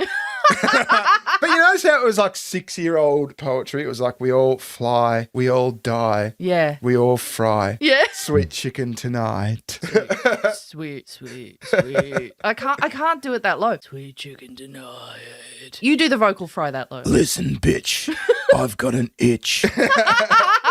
Now let me explain the sitch. We're moving on to trans people. Because why not? Yeah, why not? Hey guys, I'm a trans woman. I used to sing. This is the first time I'm going to sing in 8 years because I've been ashamed of my voice. Now, honestly, I saw this and I thought this is going to be fucking embarrassing and shocking. It's going to suck. But it surprised me. He's got the voice of an angel. Very feminine. C-130 touches down. Step outside and look around. Ground is shaking far away. All I see is death today. Desert sand is stained in red. Bullets flying by my head. Megadeth's new album isn't really hitting like it used to. It will defy. What happened to Dave Mustaine? He looks a little zesty. No, thank you. That was angelic. Oh, yeah. That was like a choir. That was scary. I felt like I entered Westminster Abbey and entered heaven. Speaking of scary. I've got a bunch of passing pick-me trans people up in my comments right now telling me that I'm making society a worse place for us all by being myself and sharing my experience. Let me tell you, you are privileged as hell to be passing. Not all of us want to be living up to society's expectations, agenda, norms. I can't even hear what you're saying. Besides, there's all more I'm to thinking beauty than about appearance. is it's also about giant opinion, magnets. and your opinion is I'm thinking about the kind of magnet that they use in landfills to pick up cars. Yeah, I just want one of those to like lower down upon your head and just like lift you up and make you fly like that other guy talked about. Thank you, Moiitis. Thank you for the resub. Let's do a costume change. Much appreciated. Thanks, you guys. Just like, what were you talking about? Hey, it's Meryl. ugly as hell. Summon Magneto. Yeah, Magneto for the assist.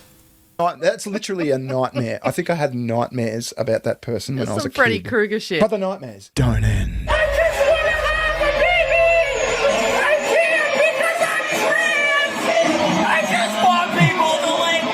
No. And other things. That's what you're doing. Because you want to be. Trans people having a completely sane one. No, come on, that's parody. I don't know. I mean, you can't fucking tell anymore. Is it parody? I mean, he's playing the keyboard and the electric guitar at the same fucking time. Can you really call that playing? Like, seriously. I'll tell you one thing. This next one is definitely not parody. I think this is the UK. This is the Trans Day of Visibility protest. Come on, they've got another day. They've got another day. And they're all disabled.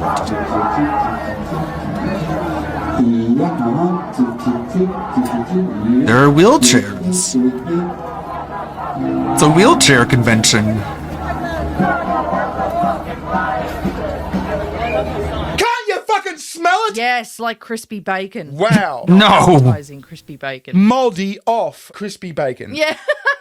They're all fat. I don't think they have a problem being seen. They're all fat and disabled. How many of them do you think actually need the wheelchair? Like, do you think it's a status symbol these days? Like, oh, my trans friends are disabled. Like, it's another fucking point on the victimhood scale. Yes. I highly doubt they're all actually disabled. How come that trans guy's got 3 wheels on his disabled bike? I want 3 wheels. I want to be more of a victim. Maybe that was the convention Green Day were at.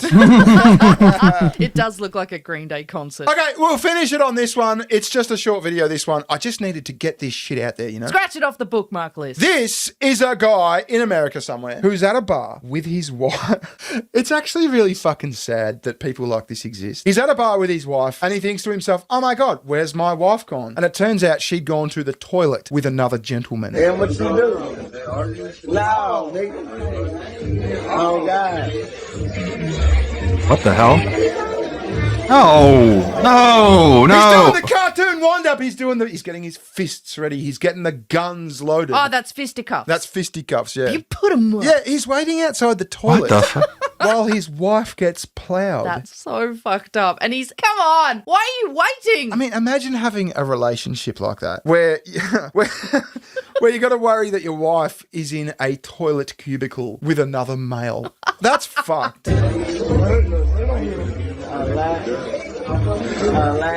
Oh, I thought he was taking his pants down. I didn't know what that sensor bar was supposed to be hiding. I thought he was getting off on getting cucked. I got 10 on him. Oh, yeah. Get him, Cletus! That was it. That was the suspense. He came at him like Catwoman. I know, but yeah, I just found that incredibly sad. Back off, Cletus! Cletus, we weren't doing nothing in this here toilet cubicle. That one is dick in my...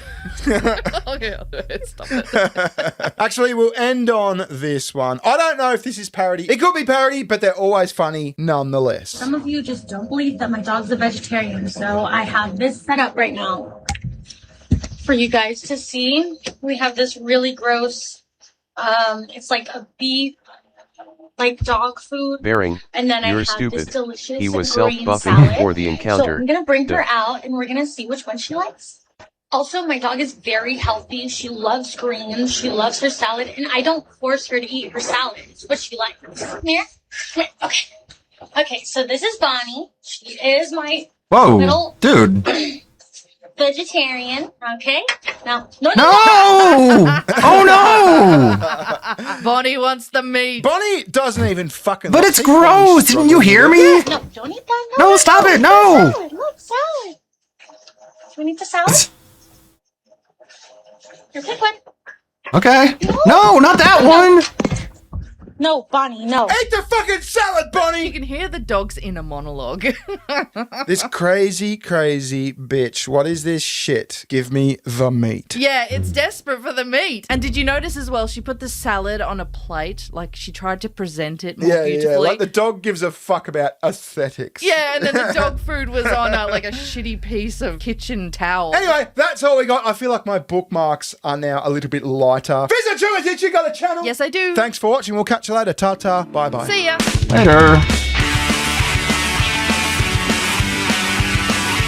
Another fun time with Bearing is he looks at ridiculous people.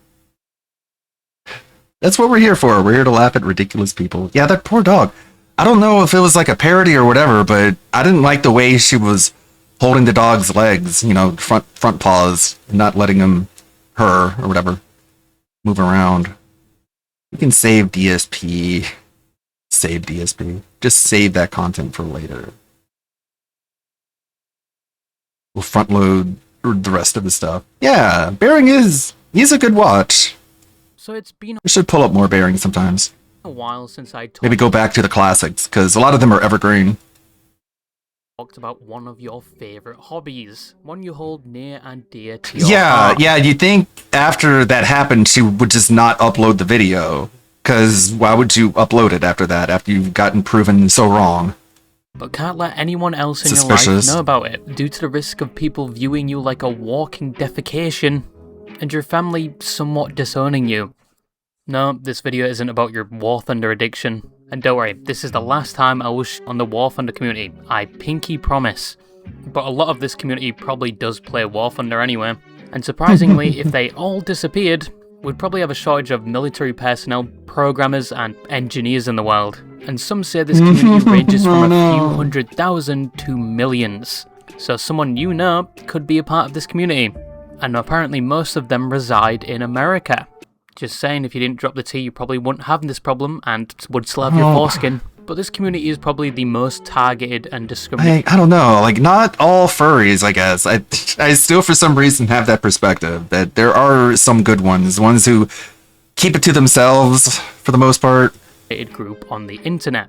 Obviously, outside of things like race, sexual preference, and gender, maybe. But this is the animal cosplaying, Toontown looking, Conker's Bad Fur Day inspired, Lola Bunny interested. Yes, that makes you part of the community. If you ever held any interest in Lola Bunny, you're part of the community now. No ifs or buts about it, you're in denial. But this is the fairy community, which has been on the internet for a while now, some saying even before the creation of things like Reddit. Fairies are mainly described as anthropomorphic characters, and if you lack skill points and intelligence, it's basically animals with human characteristics. There are many classes of fairies though. You've got normal fairies, fairies that have no fur at all, and just look like those cats that are overgrown testicles. Similarly, you have scalies that are based on things like lizards and dragons, avians, which are like bears, and for the 50th time, I'm not an avian or a fairy. It's not a duck, it's not a hedgehog, it's not a beaver. You must have advanced glaucoma if you think that. It is just a cute bird I found in my wall. Anyway, you also have the lesser known fishies, the buggies or insect fairies, and the fairy femboys. Now this is just different VTubers. Express themselves through their fursonas, their own fairy avatar of sorts, which they represent through things like art or their very own fursuit, which are very expensive. Most of these people must be oil tycoons to afford this stuff, but since its conception, at least on the internet, it has grown exponentially over the years, but so has the hatred for it. Many hold a distaste for fairies, following the negative stigma. Yeah, I thought it was a platypus too. Viewing most members of the community as degenerate heathens, with many assuming people a part of this community want to do things with actual animals, which is mainly due to the actions and events surrounding more infamous fairy members, and groups like zoos, which we've talked about before, and even the fairy community itself detests these people, and strongly refuses association with them. It is quite easy to find anti-fairy sentiment on the internet, labelled anti-fairs, some wishing physical harm upon fairies. I personally judge fairies not by the fur on their skin, but by their actions. Yeah. Please don't send me a pipe bomb in the mail. I know a lot of you are very capable of doing so and could probably form your own militia group at this point, but I assure you, I'm just joking around. But from my personal interactions with fairies, most of them are normal, albeit they are very enthusiastic about the topic, but from what I've seen it's just a hobby, and they mainly just get bad rep due to that stigma. But the fairy group, as said before, has grown a lot over the years, to the point where they have their own events like FairCons, which thousands attend per event, and for some reason some of them summon the 5th sin of gluttony. Why? Why?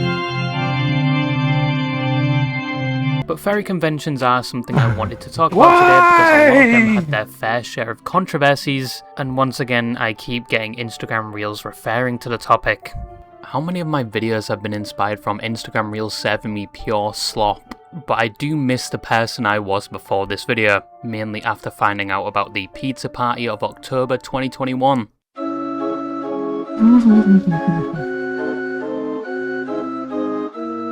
So fairy conventions are a lot like most other conventions. An overcrowded hotel or convention center with barely any air conditioning, and the same can be said for deodorant and correct hygiene. As a matter of fact, most conventions, especially anime conventions, probably have their own putrid AoE effect, emitting gamma radiation enough to erode the... Man, imagine being like just one of the food booths who just goes around to different conventions. How much the furry convention has its own sort of feel to it that is different than all the rest. Sides of your nose. And you just have to deal with it because you're like, I'm here to sell fries, man. Most organizers actually have to remind convention goers to wear deodorant, which is... it's something. But as said, fairy conventions are set up like many other conventions. There's panels, small events, stalls for items like art, even a black market for adult items. But fairy conventions are unique in that way, where other convention black markets probably have things like naked body pillows and that's it. But fairy conventions have bad dragons, and apparently it's a hobby to collect them now. I personally don't know why you'd want to tickle your colon, but you do you. But how are fairy cons different from things like Comic Cons, Anime Cons, and Brony Cons? Well, obviously it's down to the fact most of the attendees are wearing fursuits. Compared to anime conventions where you would see cosplays you'd probably recognize, at a fairy convention you probably won't recognize most characters. Oh, I remember that one. That's from creations and their own OCs. And there are a variety of builds. You've got the people that don't wear any suits at all, and are just there for the experience. You've got ones that only wear their heads because they can't afford the down payment for the rest of the suit. You've got the full fursuits. LTG. Some that are even modified to have AC units within them. Then you've got fursuits that look like they have a whole Abrams tank in their stomach, and looking like Executioner S'more, who appear to be either fat or somewhat pregnant. These are called fat fairs, supposedly most times a form of adiophilia, which is an attraction to gaining weight. I personally don't get it. You'd probably need to refer to a professional in this subject. But there are a lot of fairy cons that occur, once again, mostly in America. You have cons like Anthro New England, Midwinter Frolic Anthro Expo, and Fair Squared, all happening this year. That's where Dobson ended up. VR fairy cons now. Like well, that's not surprising. It has its own private server and was said to be very well prepared with its own worlds. A lot of these conventions are non-profit and encourage donations to chosen charities for that convention.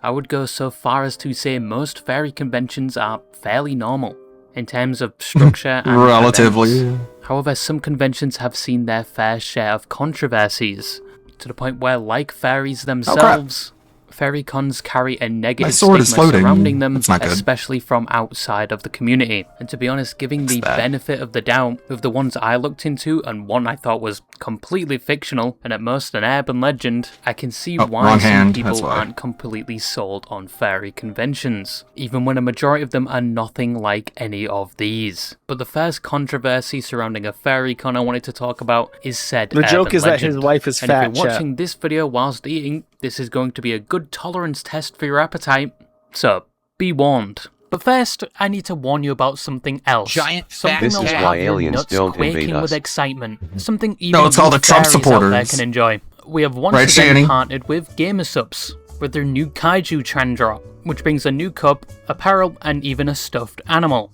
No, there isn't any femboy cups announced by Gamersubs yet, you sick. But this is a limited time product, so get it whilst you can. Gone by this. We're just advertising Gamersubs in general. Or just you will. That's under the sauce. Now, as said before, the first controversy I thought was a little hoax, a little joke, a little trolling, if you will. Because I thought nobody in their right mind would do this. It's a joke I even included in my previous videos. And imagine my horror when I found out it was a canon event within this current timeline, and it didn't even happen too long ago. It's even that popular it has its own wiki page describing the events in detail, and disturbingly enough, there is even a video of these war crimes occurring.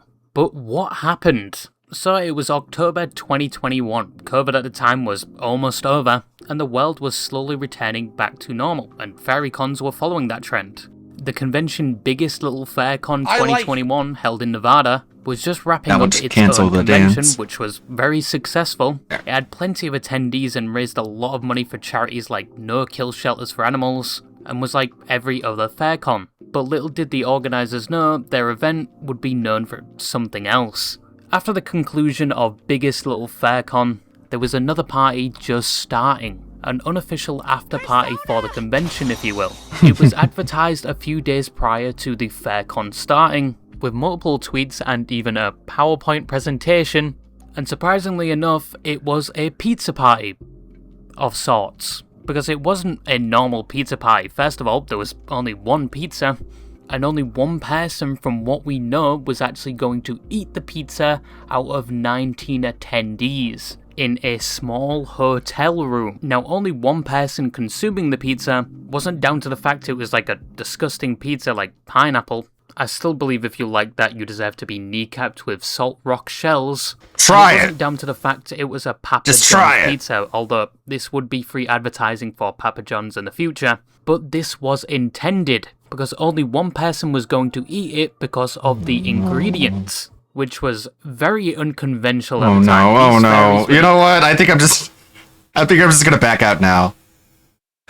I'm just gonna back out. I don't even want to know what's in the pizza. I don't want to know what the pizza is for. I don't want to know what the oranges are for, what the pizza's for. Oh, All right, ladies and gentlemen, I know a lot of you are. God, it's only noon. I can't start drinking now. Smugglers, you're fans of the YouTuber Smugglana, but I'm going to explain a very troubling situation involving her. I know a lot of you guys are familiar with her. She's reacted to a lot of my videos, which I always appreciate, but Yeah. she's dealing with... She's in my wallpaper. Oh, come on. Come on. Minimize. There she is. Along with Fillion, R.I.P., Kershey, and you know who. YouTube issues. I know. It's very frustrating to see a fellow content Don't look at your creator that Twitch thumbnail. personally I respect a lot deal with absolute nonsense, but here we are. So here's her post. She made this today saying, I got banned off YouTube for 7 days over this. YouTube struck and deleted my video for violent graphic content for over watching a dude off Where would I even find that? mosquitoes. Hundreds of insect flamethrower and killing videos stay up fine. Appeal rejected immediately because AI moderation is horrible. Now, of course, this is the thumbnail of the video in question, and it's an absolute joke. Okay? She got a week vacation for this. Okay, I've seen the video she's referring to, by the way, and it's a guy who is cataloging all the mosquitoes he is ending. Yes, I have to speak like an absolute TikTok brainlet, because even on YouTube, you can't say certain words. I'm sorry for that, but it's just the way it is, right? But Smugglana reacted to this video, and she got absolutely clocked. And for 7 days, which is insane. I guess mosquito lives matter, according to YouTube. But she added in some replies saying, I'm not trying to actively throw other content creators under the bus over this, but it is so extremely unfair to have my appeal rejected within a few hours when there's thousands of videos of people gassing live insects or lighting them on fire for content at Team YouTube. You are actively censoring me and picking on my account as well of hundreds of other horrible AI moderation. Remedy this. I've gone through your appealing process and was rejected with a link to her video, despite other creators having their videos up that are just like mine in nature. And then she adds on saying, low effort AI slop video, by the way. Whatever happened to removing this off of the platform? That shows wasps being gassed while still alive. Video of a dude burning mosquitoes alive. Video of killing insects with lasers. I can name countless other videos. You're just being selective and targeting my channel, which is very lame. Okay, I believe she's being unfairly targeted. And I will say this, 2 things.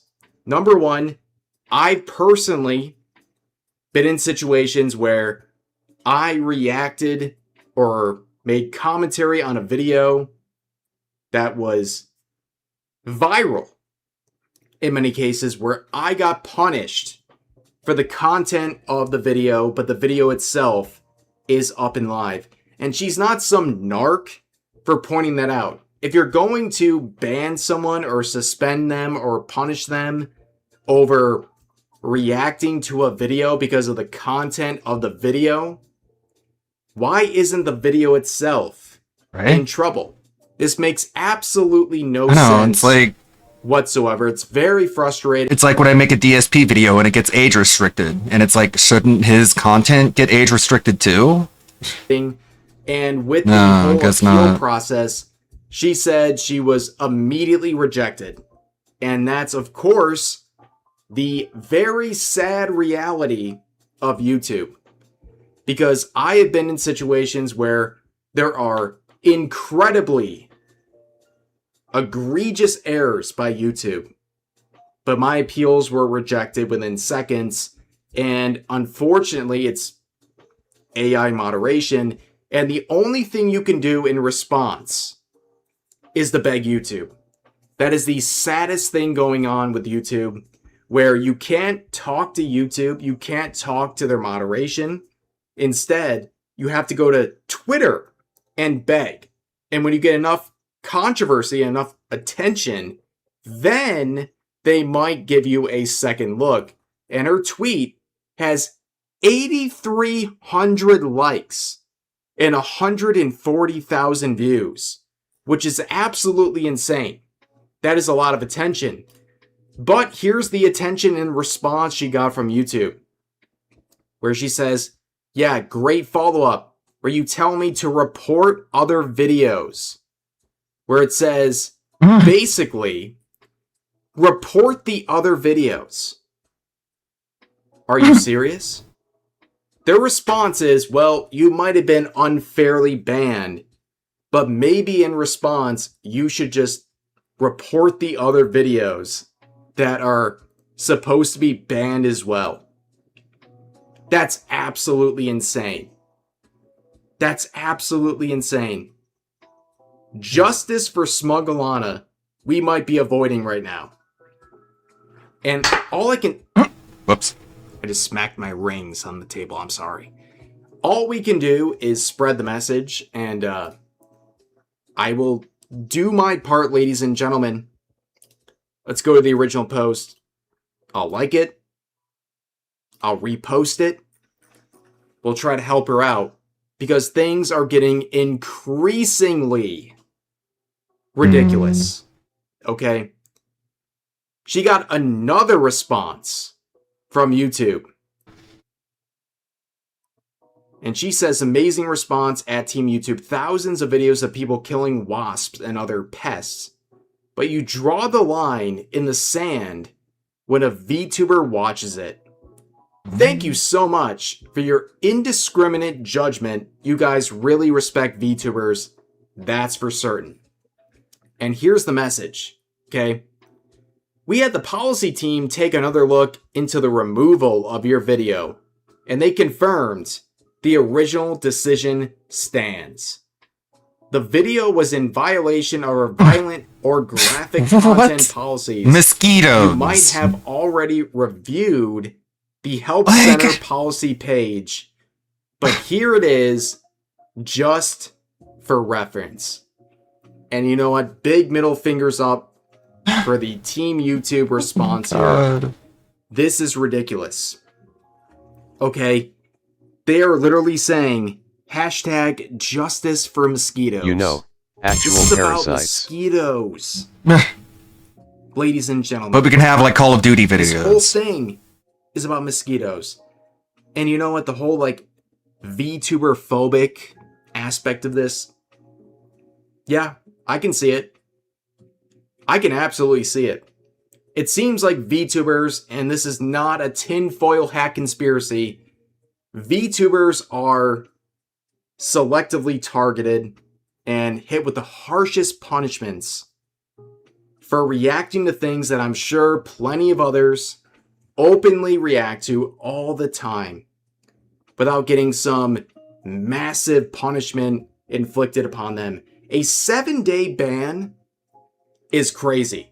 And guys, when you're facing this sort of strike from YouTube, it's scary for two reasons. Number one, Two reasons. you can't upload for 7 days. you also can't stream. I remember about 2 years ago when I got a 7-day vacation from YouTube for a video I made about EDP 445. And the reason I was banned for 7 days was because I said, in my personal opinion, a guy who got caught in a sting operation trying to meet up children for lewd behavior should probably be punished. I was banned for cyberbullying. Okay? And it was very frustrating. I was banned for 7 days. I'm sick of this shit. I went to Twitch and I streamed for a week there. It was a fun experience on Twitch, streaming every day for 7 days. But you know what? It's totally unfair. So to see Smugglana get banned for bullying mosquitoes, reacting to a video that is killing mosquitoes, is insane. It's absolutely insane. And I am so tired of this. Isn't there like exterminator videos? You think like, oh, this situation is done. It's not. It's not done yet. Like, keep raising the point. Keep tagging Team YouTube. One of my DSP video got age restricted. It was Phil saying you add nothing positive onto this planet, the world will be better off without you on it. I know. Sure, I get flagged, but the actual creator doesn't. I wonder how often he appeals, just spends all day. That's what he means by babysitting the streams. He's just constantly sending in appeals. Eventually get a response. Whenever they say it's like a final response, it's done, it's not done. Okay? It's never done. So continuing to be verbal and supportive of these posts, it does work. So that EDP documentary is supposed to be dropping tonight. And go ahead, other people can react to it. That's really all I got at this point. Keep supporting Smugglana. She did not deserve this. And VTubers don't deserve this selective enforcement of TOS against them, whether it's on Twitch or YouTube. So continue to support her. And hopefully, let's get this fixed. Okay? It's really that simple. Let's get this fixed. Well, if she's streaming later, we'll go raid her.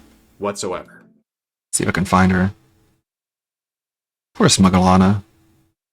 Based VTubers always get the short end of the stick. It ain't fair. Go ahead and close this tab. I don't know what I was... And his butler reacts to EDP. Should I make it a goal? I don't know. A sub-goal? Naruto TCG First Impressions. Naruto has a card game. Yeah, it is cool. I wonder how long until DSP is buying cards of it. Just the new Naruto trading card game. So if you want to know how the game works, what is design, like graphical, but also there's oh my god, it's so shiny. Like, they're pretty similar to the One Piece. They're so holographic. Among the Rares, but I think Onironki, these are 10 times better. It's so good. And then I think, don't get me wrong, I think that these kind of like a pair or go the other way. Like, yeah, they're very like double dragon mirrors. Yeah, it's so cool. I love when cards do this. And then, even though Sakura's not involved, it's okay. She looks so cute. I don't know who this artist is, but they cooked. It looks so good. They do look shiny. And if they're shiny, DSP is probably going to buy some. DSP is mad at the FGC. No one can just play fighting games online and have fun anymore because the FGC ruined it. I'm going to repeat what I just said. The FGC Mind if I go eat lunch? ruined fighting games. They're not fun anymore. The FGC ruined fighting games. Studying everything and knowing it day one. The FGC ruined fighting games. Yeah, you heard me. Fucking FGC. That's what you get for calling me a bad fighting game player. I'm going to attack you. I'm going to devote my entire online reputation to bringing down the FGC. And I wonder why they don't like me. Oh my god, look at Snake Eyes. Oh my god, Snake Eyes. Wow, look. Oh my god, don't do it. Wow, you're so cool. That's not... Like, people like Snake Eyes are having fun with Marvel Tokon. Why can't you? Fun. We need fun. I need to have the most fun while making the most amount of money possible. Hey, go ahead, Chronox. What's up with y'all?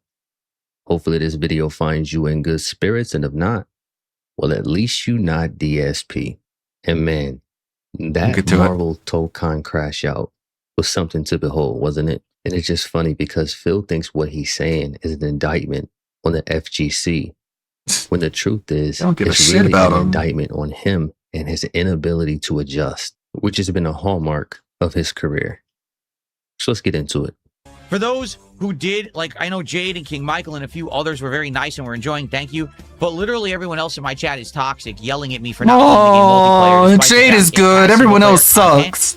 And if I start playing multiplayer, no one will ever want to see the single player content. I'm just sad I can't enjoy games like everyone else. Like, anyone else plays the game can do this, and it's fine. But because I got a bunch of toxic fucking dirtbags in my chat, they just talk nonsense nonstop and don't let me enjoy something. This is my question, though. How is this any different from any other stream? Right? The answer is it's not. It's just that he hasn't made the money that he thought he was going to make. So now he's using Kick as a punching bag, like he always does when things don't go his way. Furthermore, how is anybody in your chat directly affecting your ability to enjoy something? According to you, you can do what you want, when you want, how you want, right? So what happened? Okay, it is. It pisses me off, and I'm going to vent now because I have the right to say when people are toxic pieces of shit and just say toxic things all night. Like, play online. What is he doing? Why is he losing the computer? Play online. Instead of acting like normal humans. And it pisses me off because I've been waiting for the game to come out. I actually really like this mode. I would like to play through the other 3. But how can I do it when everyone's a toxic piece of shit?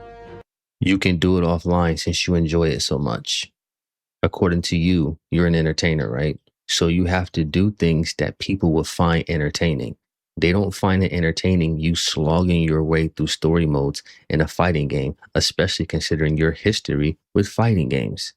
I don't understand how you don't understand that. Besides a few who were very nice here, there was a few very nice people here. Outside of the few, everyone else was toxic tonight.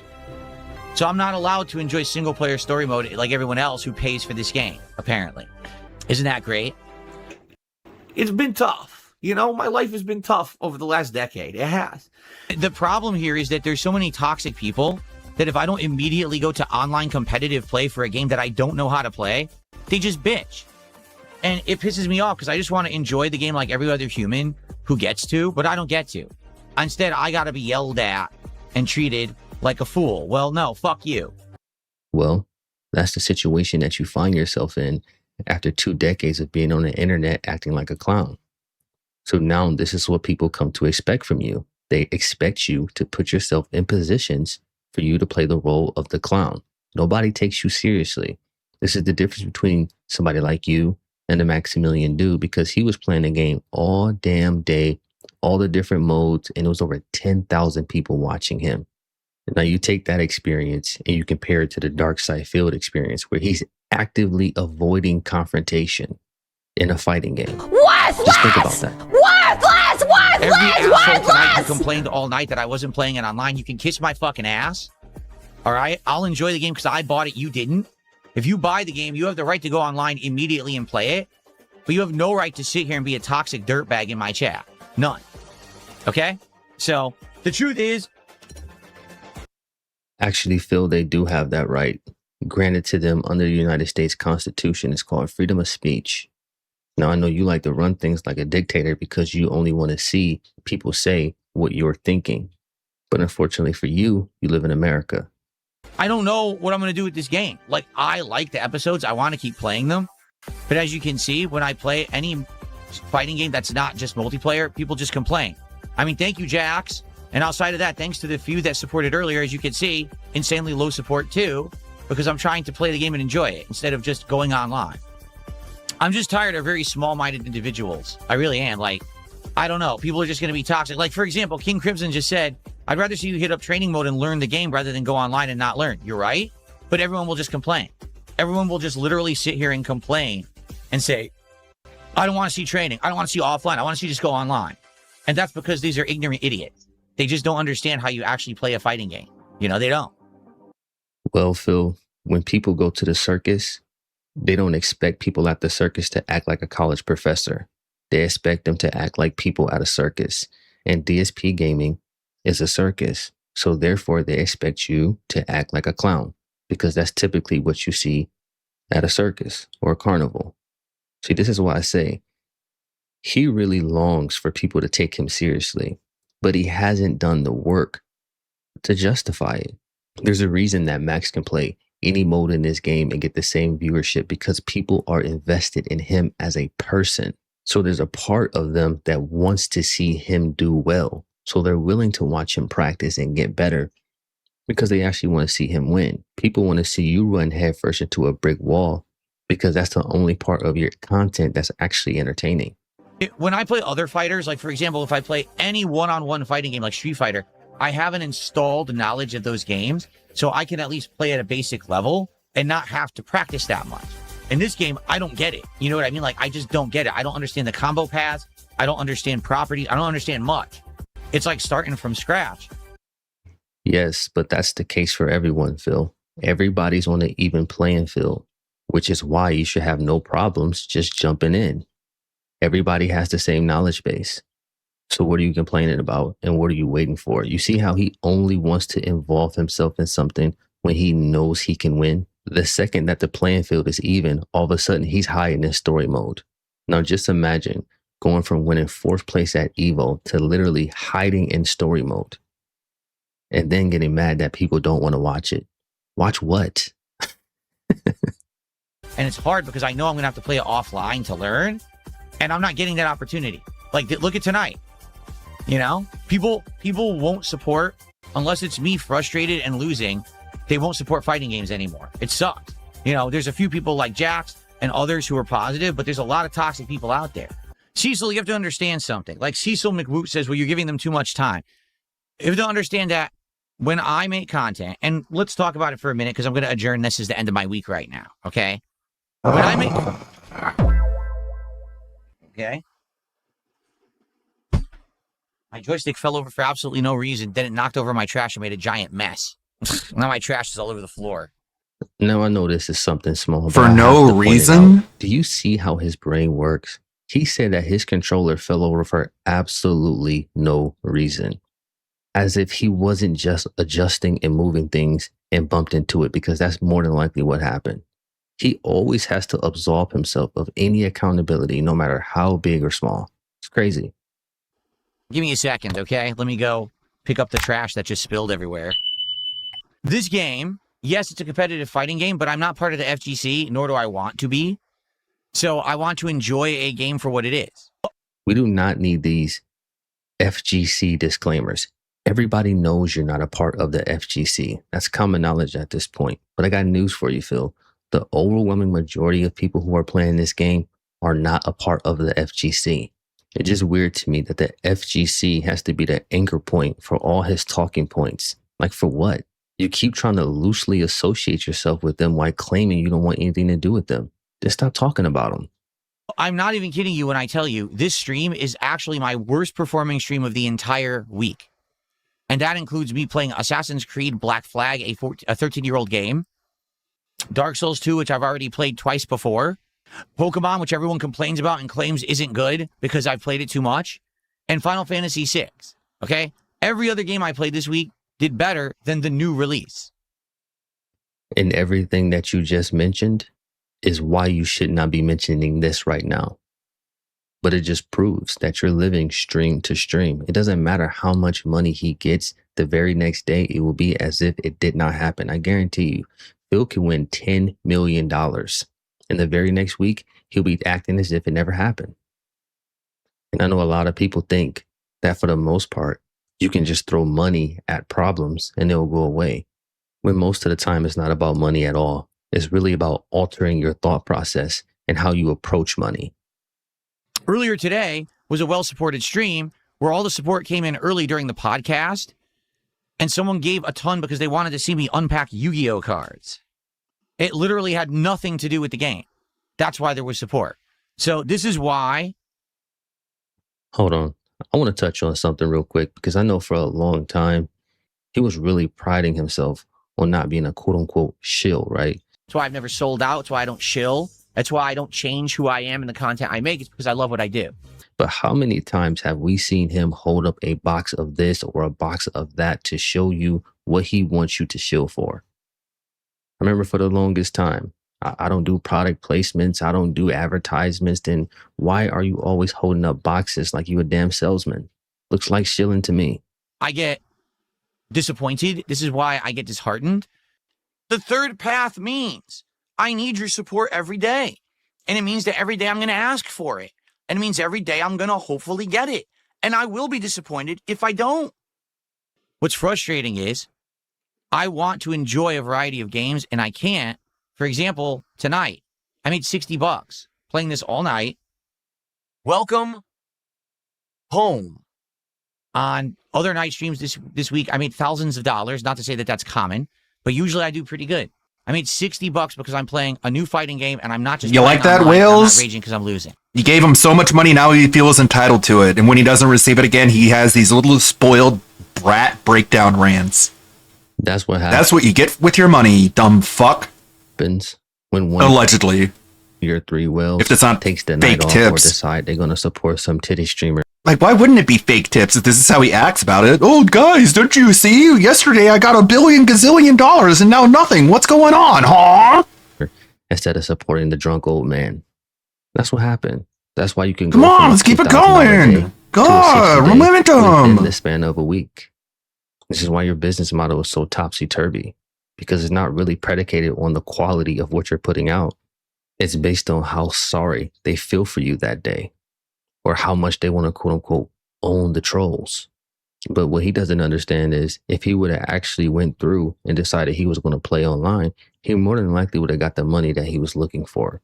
But a lot of who he is tied to his prowess in fighting games. So there's a small ego death every single time he loses in fighting games. This is why he comes up with these crazy otherworldly excuses that only he would come up with to explain why he's losing. It's not really about us or the audience. It's him lying to himself to preserve the integrity of his ego.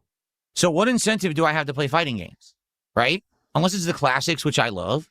What incentive do I even have to play fighting games? My question is, why do you need incentive for something that you claim you're passionate about? See, this is him once again wanting instant gratification for doing next to nothing. Nobody owes you or anybody else anything. You should be grateful for what you received. See, and this is part of the reason why you're divinely cursed, and I actually believe that. Because every avenue that the universe tried to give God you does to get hate him. yourself out of this situation, you chose the God's a complete detractor. opposite, because in your mind, you're smarter and you know better than everyone else. You never listen to reason. But at this point, I don't even know if you can identify what's reasonable and what's not. People have been telling you the right thing to do for years, and you continue to ignore it. I just care about money. That I just can't help it. I'm so just enveloped in greed and money. I need money. I need money. And people say, well, why didn't you play the Avatar fighting game? Because it's the same situation.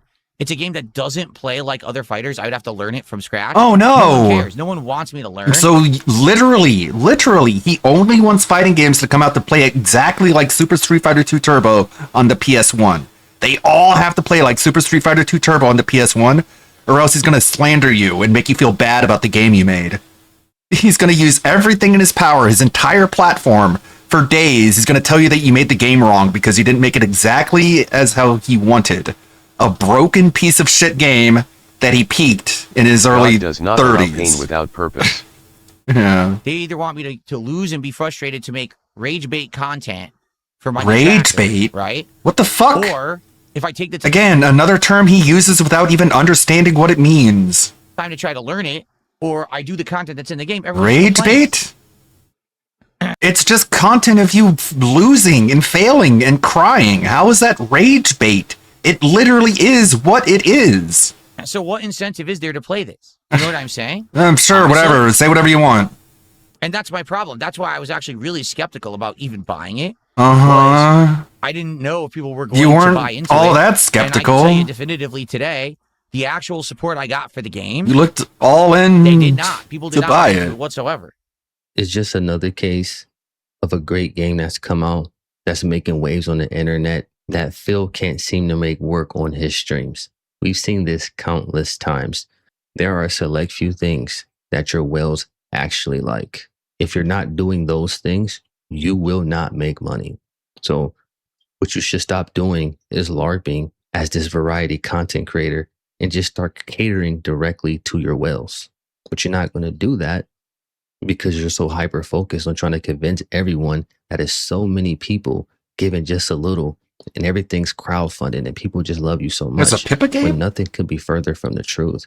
Nobody Pippa loves you, of Phil. Caribbeanoid. Nobody likes I'll you. look for it. Everything is centered and gravitates around a crash out, regardless of where it's coming from.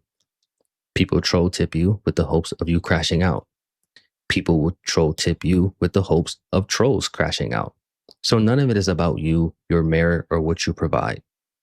From a content perspective, it's all about making the clown tap dance. You know, this is something new. It's something different. I can't just get good at it instantly. I want to play through the content of the game. I feel like number one, what would I absolutely most like to do with this? Play the episodes, because that seems to be their major focus outside of the online competitive play. That's the focus of the game, and it's good. What? The episodes are entertaining. They're fun. They're well written. So aside from the multiplayer, there's a single player. Okay. They're well animated. Everything is good about those episodes. So watch it off stream then. Why don't you just play it? Oh, it's free, huh? He's acting as if somebody's actually physically stopping him from doing it. Why don't, when the stream goes off, because you're so passionate about fighting games and you love the story mode so much, why don't you play it by yourself?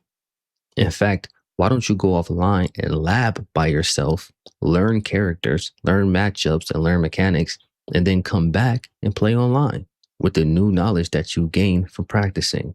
But you think everything has to be on film. You have to monetize everything. So even the legwork that's required to be good at something, you have to record. Because ain't no way in hell Phil's going to be, quote unquote, working off the clock. That ain't happening. So I feel like that's what I would want to do if I play again. But if I do, all that's going to happen is everyone will just sit there and complain. Yeah, saying, because I'm not they're playing just online, watching a movie. spamming my chat like they're doing right fucking now, and not supporting. Like, of course they're going to do that with that attitude. If they know that all they have to say to get you triggered is play online, they're just going to say that, moron. And you're going to crash out because that's what they want you to do. And that's what Dipshit. But everyone thinks I'm so stupid. Frustrates me. So I hope you guys understand where I'm coming from. And certainly I'm not trying I'm not mad or anything, and I'm not like doing anything bad or anything. I'm just saying, you know. Okay. He can't lab, he has to babysit his The Kick hippo. Chat tonight has been absolutely nothing but completely toxic. Boo-hoo. Assholes. Almost like the audience that you took them from, you robbed. Are we allowed to even bring that to your attention? So you see how he's making a distinction. Did you see Big right? Red's The brother people did who were filthing good in a and mall were being parking lot a good, few weeks he ago? gave them a sticker for the day. But the people who were being bad, he's going to scold us with the hopes that this is going to change people's behavior. Oh, Phil, the people who are trolling you are going to continue to troll you. You giving a speech about behavior that you don't agree with is in no way going to change said behavior. In fact, it's going to make it worse. I just don't understand how he doesn't get this yet. It really is sad. Because he's retarded. They're expecting me to go online and lose endlessly, and I didn't give them what they want. So now What they're like they a bunch of want? whiny little brats stamping their feet. Oh, we didn't get gameplay to make fun of Phil's. You didn't get the money that you want, so you're stomping your feet, acting like a little baby, saying, I didn't get what I wanted. Sucks at this. Just literally all projection. game. Way.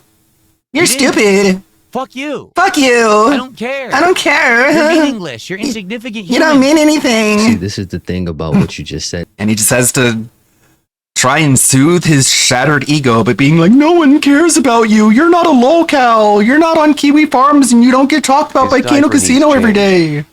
None of that happens to you, and that's a bad thing, actually. It's good that it happens to me. People laugh at me and ridicule me and mock me. People don't do that to you, and that's bad. Ha ha ha. Phil, we don't need. You really did make a spoiled brat, didn't you, Asmongold? I hope you're proud of yourself. Gameplay of you crashing out. Maybe go find like one of those e-begging female streamers and treat them the same way that you treat Phil. Just invite her on and just like believe all of her bullshit at face value, and then whenever you pull up a clip of her as begging and crying and whining, you just sit there in the corner and giggle like a baby. Because fucking Asmongold. We got this. And this No, only Phil. Only Phil gets that baby man treatment. is far, far better. Sweet. Because with the gameplay, we're going to hear, you know, stuff's not coming out. It's not reading your inputs. Very You're weird. blocking. You don't know why you're getting hit. It's the same thing that you've been saying about fighting games for the better part of 20 years. So it's nothing new in that realm. What people are really interested in is the psychology behind your thought process and how your fake facade starts to unravel the second things don't go your way. So again, we don't need to see you losing in a fighting game to get what we want. Because we got this. We got whatever we want, no matter what happens. If you were Phil. finger snapped, no one would care. That's why you're sitting here trolling my chat. Because if you had a life, you'd be doing that life. You be So what about the people who are in your chat every single day? Yeah, they have a life. Do they have a life? Yes, of Do course. they not have things that they could be They're happy, doing positive people. where they could be They're spending their time successful. more efficiently? See, he doesn't understand when he says things about people being in his chat. He's also talking about people who are there unironically. No, but they like that. But since he's so emotional, he's not worried about distinctions. He's just worrying about being heard. You need a damn therapist. And no one gets it. Pork Bun Princess, this isn't me crashing out. This is me calling you a bitch because you're a fucking bitch. Got You her. are a bitch. You're a worthless human. You're a Jesus toxic individual Christ. who adds nothing to human existence. If you didn't exist, no one would. You're just giving them what they want because you're still crashing out.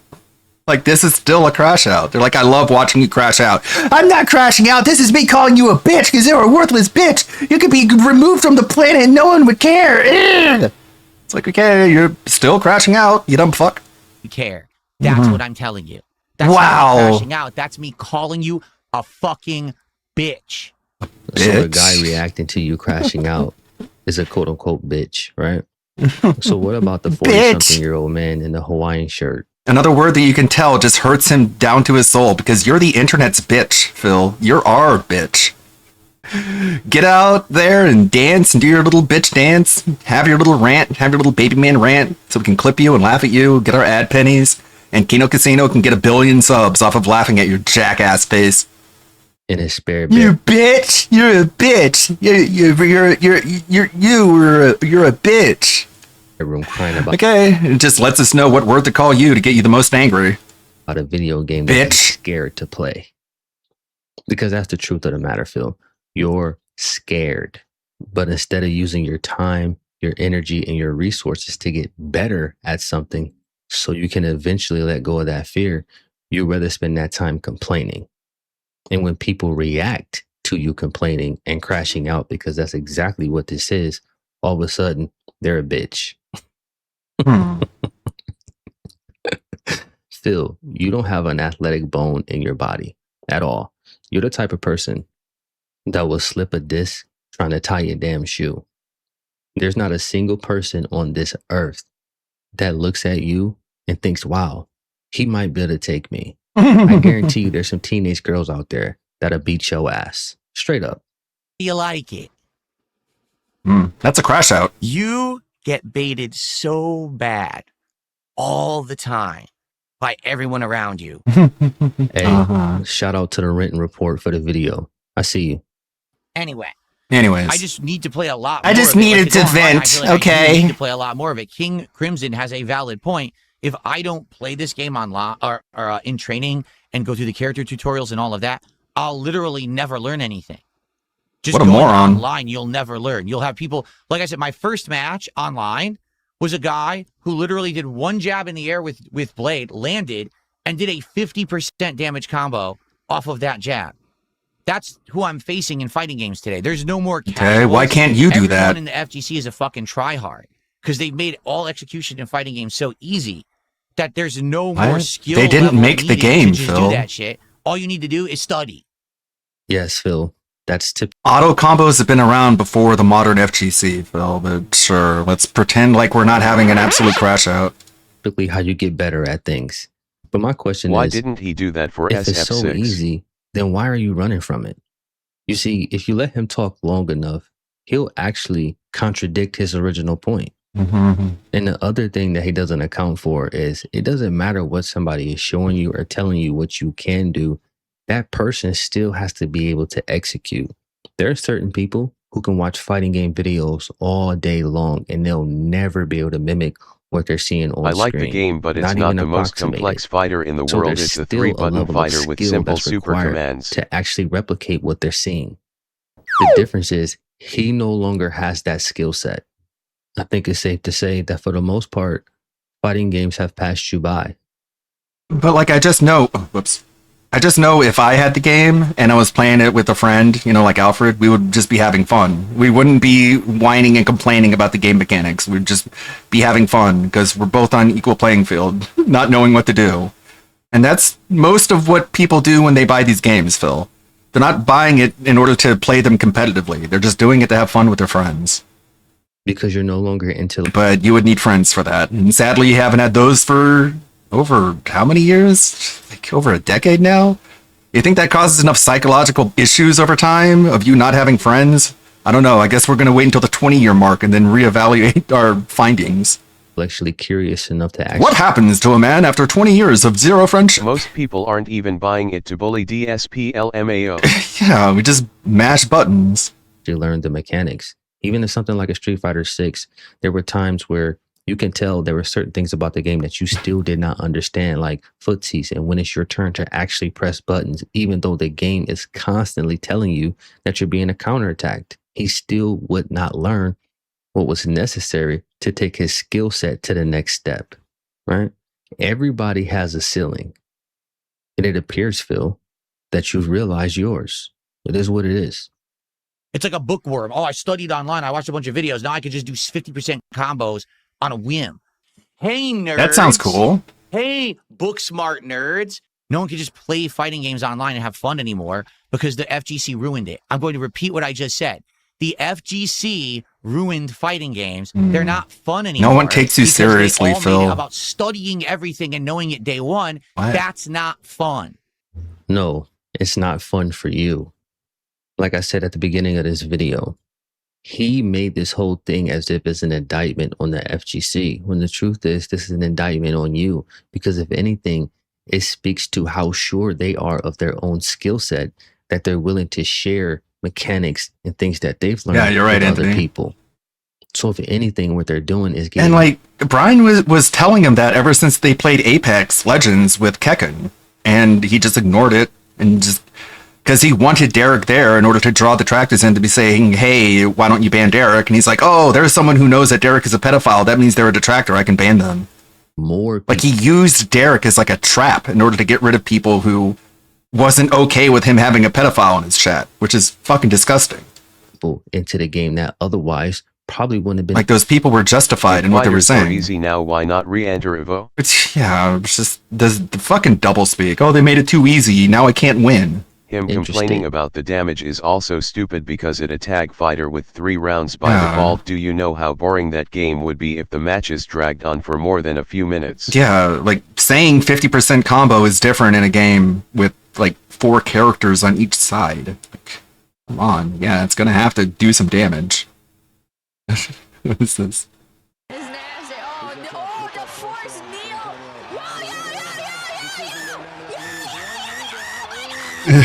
Armored UFC.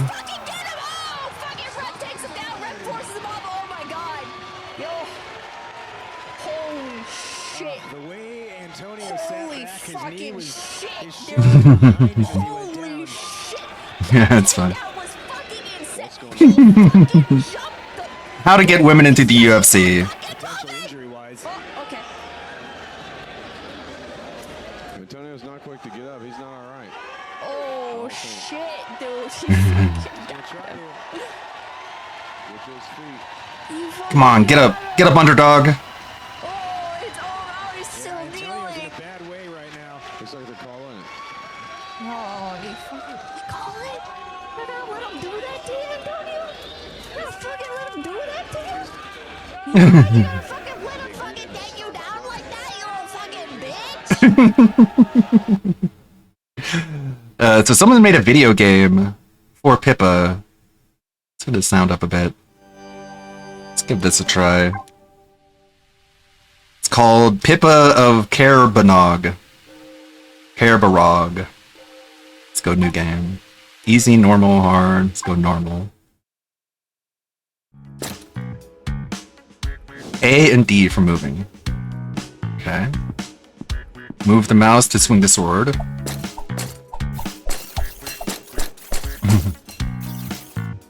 I can sword pogo.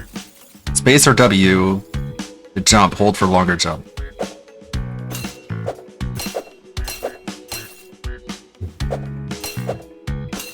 It's like a cane.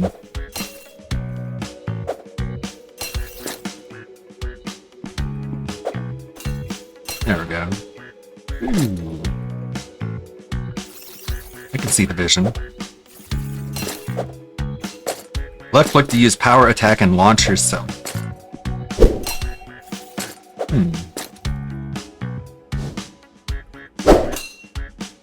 Ah!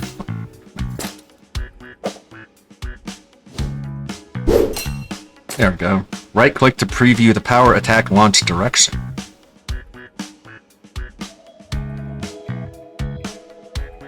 Okay. Makes sense.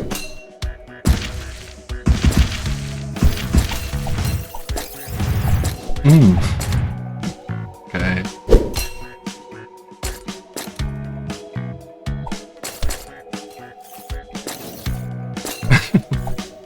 Get off the screen. Okay. That.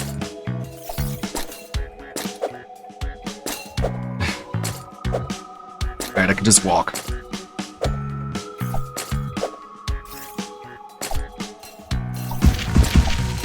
Let me through!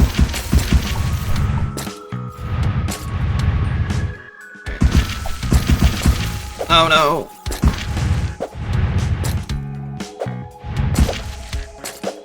There we go.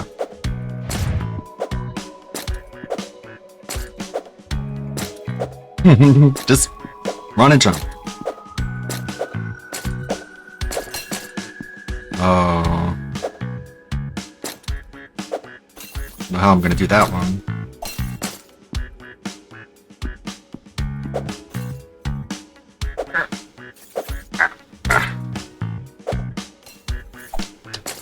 Ah, no!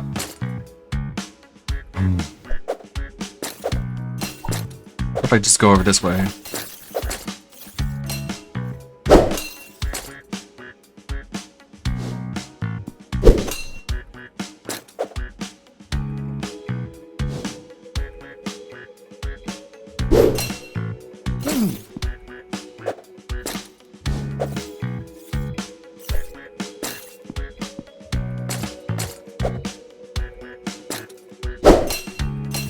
Oh no!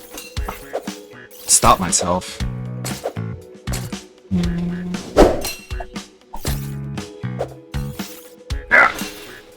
Ah! Not sure if this is where I'm supposed to be going.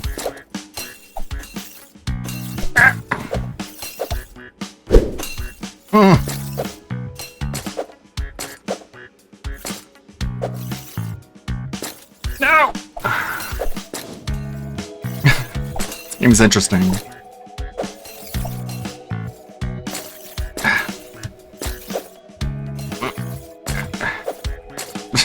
Alright, never mind.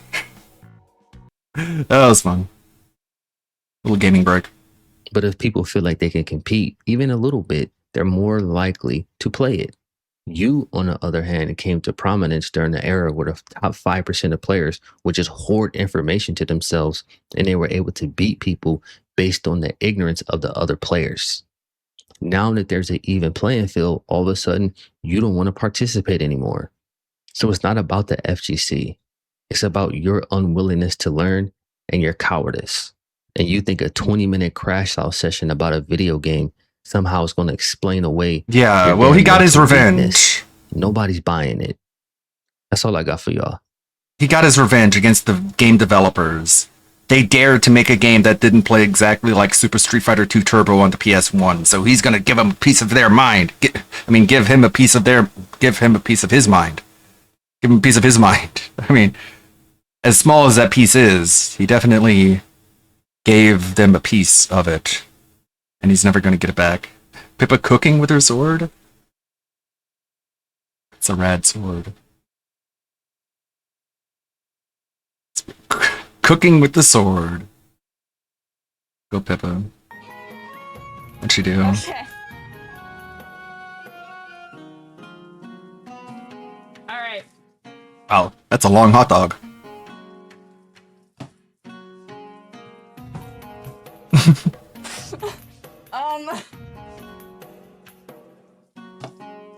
Well, it's probably for the best that the sword isn't very sharp. Maybe like. She'd probably hurt herself if they sharpened that thing.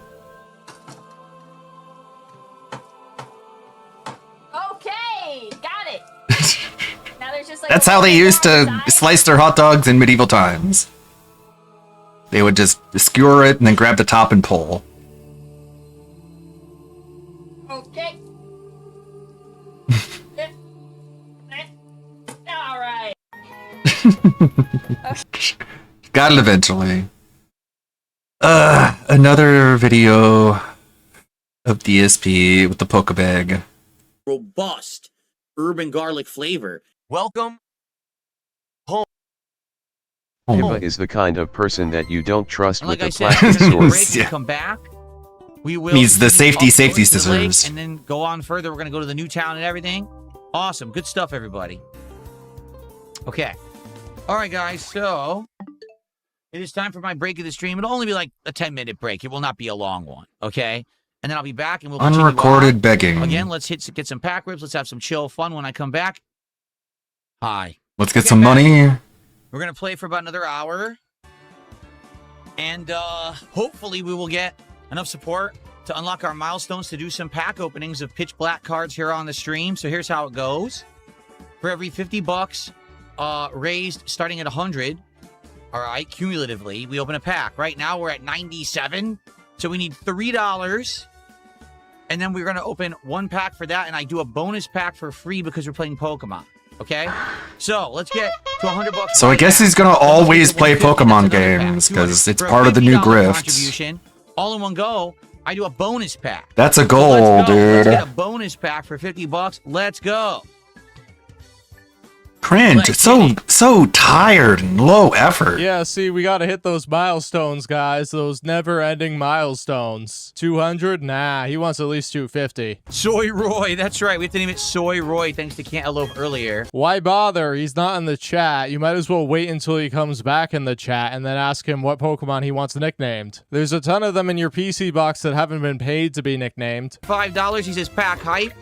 That will do it. That will get us to our first milestone thanks to Alex. The one denthead who's just Alex like, knows how it works because, man, who's just autistically obsessed with watching DSP open card packs. This Alex Silva douche. has supported tons in the past to get us to get pack Yeah, openings, he's so been thank you, going Alex. crazy. So we're now up to 2 packs. It's totally abnormal. At Weird. the end of the stream. It makes you think that the guy So has we are personal absolutely problems. Officially doing an episode of DSP pack rips. If we get to 150, that's another pack. 200, that's another pack. And if we get 50 bucks of support in one go, that's a bonus pack. I'd love to get a lot more Pitch Black going. No, money.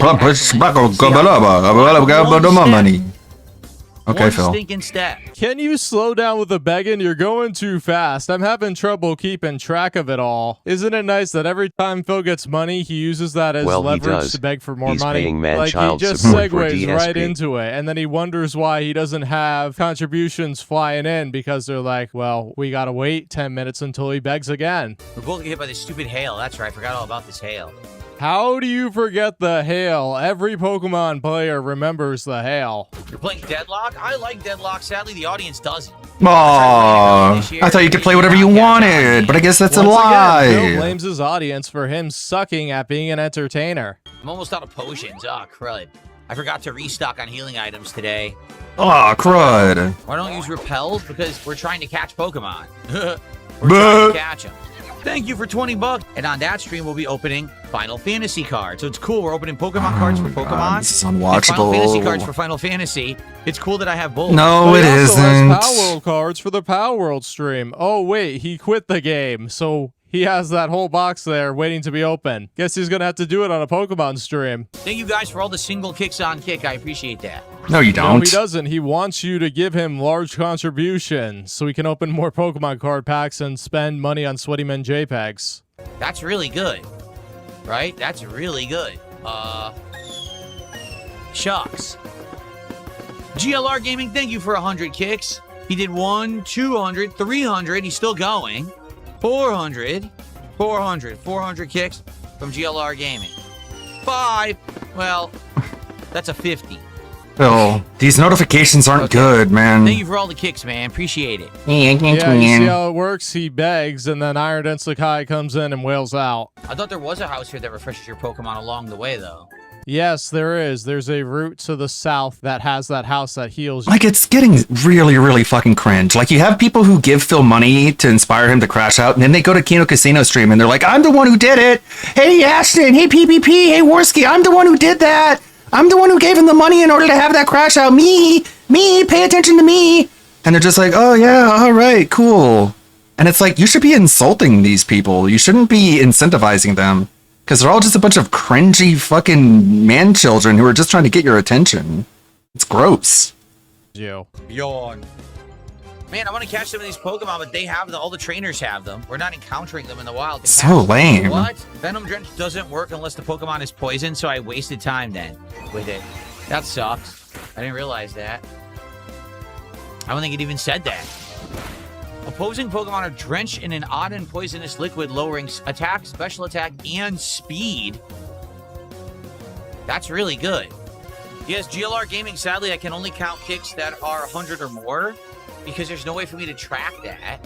I wish that I could, but you have to be 100 or more contribution or it won't even show up in my leaderboard for me to add up and put on the leaderboard, which is what I tell everyone. That doesn't make a whole lot of sense. Fill the chat with the spam and they think it's funny, but then I can't count it. Oh no, he can't count pennies, which probably add up to like $2. Not a big deal. Yeah, sounds like Iron Den Sakai right there, asking a pointless question that everybody already knows. I don't think we're actually going to get any new Pokemon. I'm trying, but we haven't found any ones that I don't have yet. Look, it's all the same ones. We already have all these. We caught all these Pokemon. There's no other Pokemon. What's going on? You are farther in the game now, meaning you're going to see a lot of Pokemon that you've seen before and less new ones. I'm honestly excited to start opening Prismatic Evolutions again. I have a box of that. We have, I think, 2 or 3 packs of Ascended Heroes left for when we hit $100 contributions or 250 cumulative on any stream. But then we're going back to Prismatic Evolution. Those are the Evolution set, and those also could have a God pack.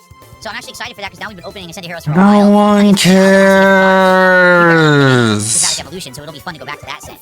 Would I trade with viewers with Pokemon after the playthrough? Probably not. Not too interested in Of trading course with not. viewers. Just do stuff with you guys. No, this is just a you give me your money Gym stream. leader doesn't disturb us. There's no back and forth. What are you talking about? They're blocking the way. Who do you think I am? Go to the Snow Point gym and face the gym leader. Duh. We're actually getting good value out of the Like, I did the math, and I actually made money on the Marvel box. I did. The actual overall value of the Marvel box after opening What? all the packs was about $160. I didn't pay that for it. So I actually But you're never gonna sell the cards, dipshit. made So money. you didn't make any money. I mean, that's crazy to think I made money because I know usually most people don't, but I did. Wow, you're so special. You're such a special gambling boy. Your gambling is so effective as opposed to other people's gambling. If we'll make money on the Final Fantasy box, we already have a $21 cloud. You haven't made any money on it until you sell it for a profit. As Moron. of right now, it's still a loss. We got him. What a dipshit. So Snover, What a going fucking to be named dipshit. Soy Roy, so that Can't Elope gets their money's worth from their super chat earlier. Soy Roy the Snover. But he's not getting his money's worth because that's not the Pokemon he wanted to be named. Should we add this to my party? Yeah, why not? Let's get him in instead of, let's see. Ew. Looking gross, King. DSP, maybe you should gift the person Instead who of paid Hades, to we name already the have a fire Pokemon type. after you finish the game. Yeah. Still scummy that you want money for the Pokemon in the first place, but this way you do give something back to the viewers. It just bothers me how the Kino Casino just gets showered in money and DSP gets showered in money, but no one else is really like seeing any benefits of this age of retarded decadence. Everyone else is just getting the same amount. And it's like, you know, all those DSP videos you like, edited by people who endure DSP, they don't do it for free. It's like if you give all your money to the Kino Casino, like, you're gonna starve the distracted community. Just keep that in mind. Supposed to go. And then you're not gonna have any more clips to react to. You're not gonna have any more edited videos. You're not gonna have any high effort videos if only 2 groups of people are getting the money. I thought it was gonna be like a rising tide lifts all boats, but no, I guess all the money just goes to DSP and Kino Casino and to nobody else. Exact same It's like these people really need to like take a step back and take the entire ecosystem into account. spot. He got But no, I guess that's asking for too much. trapped I in guess that's caring too much. last time where he thought he couldn't go any further, but if he just went down, he would have been able to. It's saying I need to go to town. How the heck do I get into town? Because last time I was here, I couldn't figure it out. This way. Yeah, the 18-year professional gamer got fooled by a narrow path in between trees. All right, good. We made it. Last time I didn't go to town. Now I made it. Snow Point City, the city of snow. Yeah, entertaining to watch. Thanks for telling me. Let me guess, it's ice type, right? The Diamond Dust Girl. Candace uses a Medicham, which is crazy for an ice type gym leader. Interesting. It's because the Sinnoh does not have a great diversity of types, so for some gym leaders and Elite Four members, they use Pokemon that don't have the typing, but they use moves that correspond with the gym leader. So the Medicham knows Ice Punch, which is a nice type attack. Snow Point City is where Jeremiah, in the anime series, went to a school and obtained a Skuntank as his first Pokemon, but Ash showed up. He needed experience to be a showed him he needed experience to be a Pokemon trainer. Okay. Yeah, so if you know anything about the Pokemon anime, it's that there were a ton of characters just created for one episode because, you know, they were traveling, and it's like that. I have no idea what he's talking about. All I remember with the anime is that the Johto one, there was like tons of filler because they had to stretch it out like 3-4 years before the next game came out. So it's like an obscene amount of episodes. I think it was like more than 250. I had to look it up because I'm like, 250, that would probably be like 5 years worth of episodes, and it was only like apparently 160, which is a lot. But that's still less than the amount of videos Phil puts up in a month. Overstuffed Wednesday Plush did 500 kicks. Says, name the next one, Hooded Worm. Well, the next Pokemon we catch, I guess we will. You know that means We're finally gonna get penis, stupidest name right? ever for a Pokemon. Oh, you have no idea. There are tons more stupider names. You should just try to find the Pokemon that looks the farthest thing from a worm and name it that. We're at 132, guys. We're $8 away from a 3rd pack opening here on the stream. I would love to do 3. That would be a nice addition of DSP pack rips. Please support the stream if you have not yet. Let's get to 150. Let's go. Okay, I guess we No. are. Yes, we are. Stupid hooded worm. Did I say 8? I meant to say 18. If I said 8, I was wrong. It's 18 to hit 150, obviously. But we're still close, guys. We're still close to the goal. In fact, we're closer. La la la la la. And then a la and a la la la. But I consider downloading Sword at the end of the stream. I always keep forgetting. You keep saying to download Sword and just start a save file, and I always forget. Shut up. 'Cause you don't care. There's a Pokemon called Medicham. Just trade him for Haunter. Yeah. If you cared, you'd remember. You know, you know. Just wait and see. Let's do it. Give me a Haunter. Sounds good.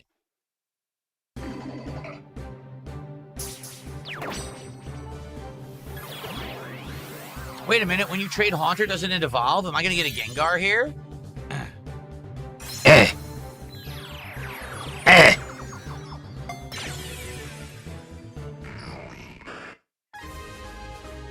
Gaspar. His name is Gaspar. All right. If my Haunter turned into something else, just kidding. I made it hold something that prevents it from evolving. Treat my Haunter nicely, it'll be good to you. Well, that sucks. It's holding an Everstone, so it doesn't evolve, so it's stuck as Haunter. That does suck, actually. Because I want a Gengar. Well, you gotta go trade with Princess Luna now. All right, I guess we have to do the fight. Obviously, Soy Roy will be completely worthless. Chief Keef will be incredibly useful. Is Ice weak to? I know Fire, but what else? What's the other weakness of Ice, guys? Basically everything. Ice as a defensive type is horrible. Can name Gengar Randios just asked. asked. Steel, fire, fighting, rock, and the only moves it resists are ice type moves. What's going on? If you Hold hit on. it with anything, you're in a very good chance to win. So basically the way the type matchups work is that ice types are supposed to be fast sweepers, but when Game Freak makes ice types, they make slow, bulky walls that can't be defensive at all because their typing is just horrible. Ice type itself is the worst typing in the game besides Generation 1 because Gen 1 is just weird like that. Machoke, so physical is strong. Fighting, rock, and fire. And steel. Phil, pick Why Am I Toxic? Krogunk evolves in like 1 to 3 levels. La, la, la, la, la, la. All right, so you know what? Maybe Graveler? Graveler is terrible against ice types because it is slow and gets hit hard by special attacks. So, get rid of her. So he's got rock. Yeah, that's a big mistake. Gardevoir is much more useful, but he has Infernape, so he'll just destroy the gym regardless. It doesn't matter what the other 5 Pokemon are. He's good. His Skuntank, which is level 48, could probably just sweep through the gym by itself because it's so high leveled. Candace's boss is only 42. Oh, it's only level 27? Oh, crud. That's probably way too low level. So we got fighting, a flamethrower move here, fire, and fire. So we'll have to be between these 4. See if we can take them out. Okay. Yeah, too low level, but he doesn't keep Gardevoir in to get the experience points, which don't matter at all until you get to Elite 4. But they do matter then, so you might as well use them now. Okay, here we go. Let's see if we can beat this gym, everybody. We got time. We got a half an hour. So look at all this. Snowballs. Ignore this idiot. Oh, God. Oh! Yeah, this is the worst puzzle in the game. He's gonna get frustrated.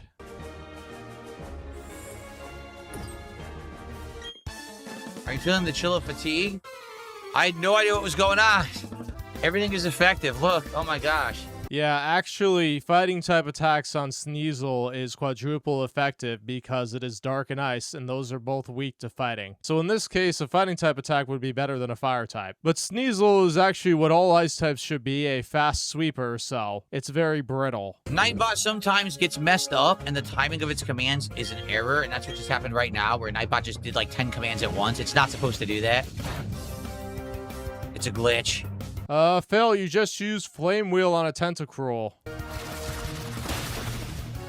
Phil, I'm sure you face tons of Tentacruel in Pokemon Fire Bag. Don't you know that Infernape is not going to work here? Come on, this was like 2 months ago. Okay. Oh, we're just going to live off of being 10 levels higher than our opponents, so. Oh!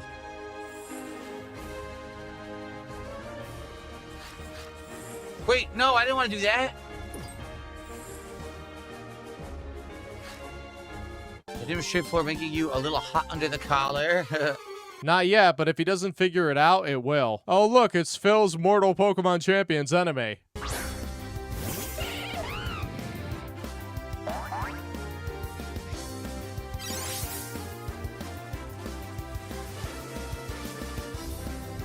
Did you see that? Infernape is curious about Phil's fashion. Everything is not very effective. Great. We're still gonna brute force it anyway. If only the Spelliper had max EVs and special attack and weather ball. This is such nonsense. Why do you have a water flying type in the middle of a ice gym? Like, what is going on? This is nonsense. I had to look this up, and it's crazy. Of the original, like, 150 of the Sinnoh decks, there are a grand total of 4 ice types. I'm not kidding. 2 lines, 4 ice types. Out of 150 Pokemon. I'm not kidding. Those are Snover and Abomasnow. And then you have Sneasel with its new evolution in Generation 4 Weavile. That's it until the post-game. This is the first region with a whole dedicated route that's covered in snow. It's based off the northern part of Japan, which is very snowy. Yet somehow they only thought, let's only put 2 ice types in the entire decks. Obviously, they fixed that in Platinum by adding Glaceon, the Swinub line, also known as Pokemon 220, and the Snorunt line. It's just one of these things where this regional dex is filled with a ton of head scratchers. It wasn't the first time they did this, like Johto has a ton of head scratchers too, but they should have known by now that this was a terrible dex. And it was so bad by the time they made Platinum, they added an extra 60 Pokemon because there just wasn't enough type diversity. Guys, we're shooting for about 1 more hour. probably roughly a half an hour of Pokemon, and then we're going to do our DSP pack rips video, so I hope you'll stick around for that. If we get to 150 bucks to support, there's an additional pack. I would love to do 3 rather than just 2. So please support the stream if you haven't yet. Thanks in advance. I would love $400 rather than just $200. Because Okay. guess what? The next stream is going to be opening packs too. Oh, you would love to do 3 today instead of 2? Well, tough luck. Of course, Double Time says I think the game is doing this so you don't steamroll through with a fire type. Yeah. No, it's because they don't want to have 7 trainers in there, each with a Snover and a Sneasel. And they can't use Weavile because Weavile is saved for Cyrus, the boss of Team Galactic, the villainous team in this game. So that means Candace has Abomasnow. Nobody else in the gym can have Abomasnow, meaning that the options are Snover, Abomasnow. Sneasel, or other Pokemon. This is the first time playing this generation. I've never played this generation of Pokemon before I played Brilliant Diamonds. This is my first exposure to the game. Good night. He survived it. Phil, believe it or not, you're not playing Generation 4, you're playing Generation 8 because this is a remake. If you were playing the actual DS games, you would have a lot tougher time because there's no all-party EXP share. You wouldn't be 6 levels above the gym leader's ace right now with that stun tank and that Infernape. Ha! Bit his head off. Yup, he bit the hooded worm's head off. Oh, whoops! Oh, I dropped my monster candy bar that I used for my Magnum hooded worm. I'm out of here. All right, so let's try to figure this out. So I can't move these right now. Whoa, you broke them. Oh, I didn't even know you could break the snow. That's interesting. A couple minutes earlier. So look at all this. Snowballs. Ignore this idiot. Oh God. Oh. God, he's so cringe. Oh no, I didn't want to do that. No! We're waiting, Philip. We're waiting.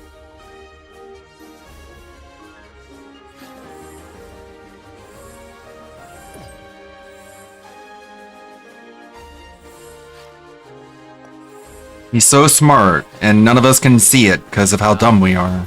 Okay. Dude, this thing. Isn't this water type? I think it is. It looks like a Relaxosaurus from Pal World. Oh, I survived. Lame. Quagsire. Haha. La la la la. Pokemon fashion romance. It's all about focus. I'll show you what I mean. Get ready to lose.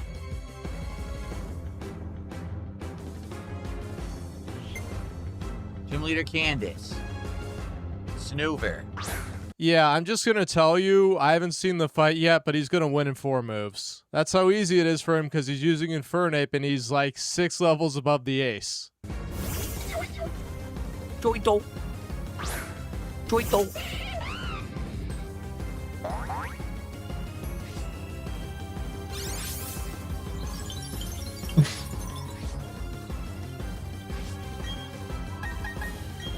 The cringe is so hard to endure.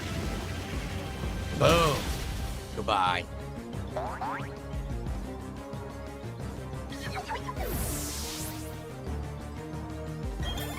Oh my god.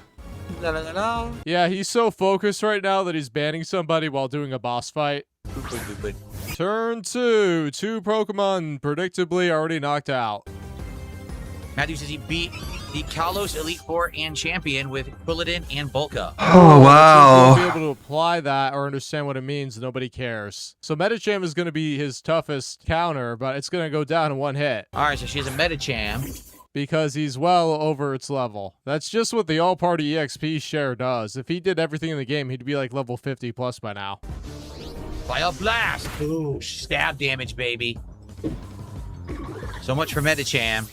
This is an easy gym, honestly. Because of my starter. Oh yeah, instead of self-destruct, which is completely stupid. Mines, oil slick, smoke screen, shield. Self-destruct! Alright, let's finish this easily. The clean sweep. I'm going to break the ice and bring out my... I couldn't read it. It skipped what she said. I was trying to read it. Yeah, in these boss fights, it doesn't give you the opportunity to press A to move the text along. It just moves it by itself. So Phil's too slow to read it. Done. Wow. A complete wiping. See, I told you, Rourke was actually harder than this. We go to the lake and do the plot now, or do we have to go to that other place and climb the wall, I wonder? All right, guys, final 10 minutes of gameplay for the stream. Let's get that final rallying of support to get to the 150 milestone so we can open one more pack of Pokemon cards in the episode of DSP Pack Rips, okay? Let's do it right now. So let's get a sub. We don't have any subs on Kick. Let's get our first sub of the day on Kick, okay? How about you go fuck yourself? A super chat. Let's get a quick tip. Let's just go. Let's hit that. Let's just give me your money. Let's just come on. Just give me your money. Come on. Come on. Let's do it. Just come on. I want to open cards. Give me your money. It's gonna suck because his fans refuse to give him money. He loves blaming his fans for his failures. Come on, let's get your money in my pocket now. That was the Come on, let's do it. When Let's you're go. doing a Team Galactic thing right now at the lakes. It's very gross. You're gonna see the lake Pokemon. You must be bored to fight your way through. No one does this, Phil. No one has this ridiculous, out of control sense of entitlement. Thanks, Asmongold. You're not getting away with this, Team Galactic. Look who it is. Jupiter again. But ew, it's so cold here. Let's go back to the Veilstone HQ. Don't waste your time coming to our HQ in Veilstone, if you'll excuse me. Well, I think we know what we're gonna do now. So where'd you say Veilstone? Okay. Going back. Where's the headquarters? Was it upper left of the city? I can't remember. It's been a while since we've been here. Oh, look. You can now climb up these. A jar full of incense. Rem Repository says you have to go south and to the right. Okay.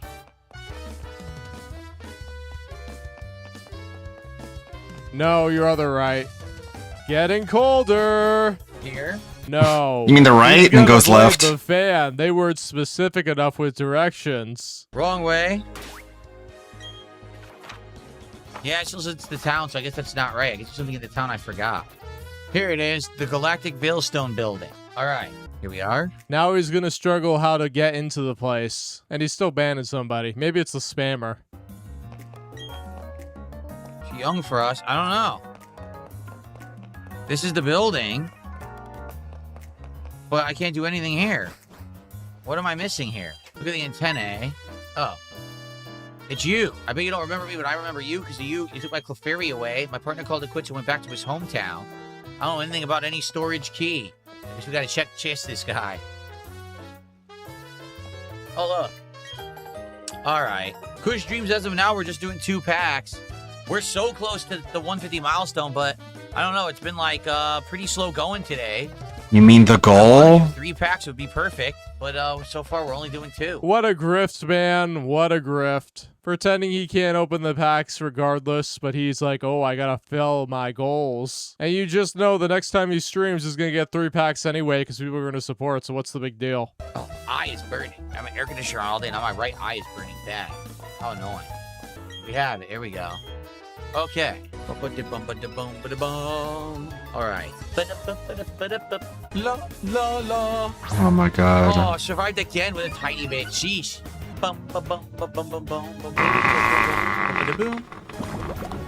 Stupid poison. Everything's not very effective on this thing. We've seen this matchup before, and he swapped into it.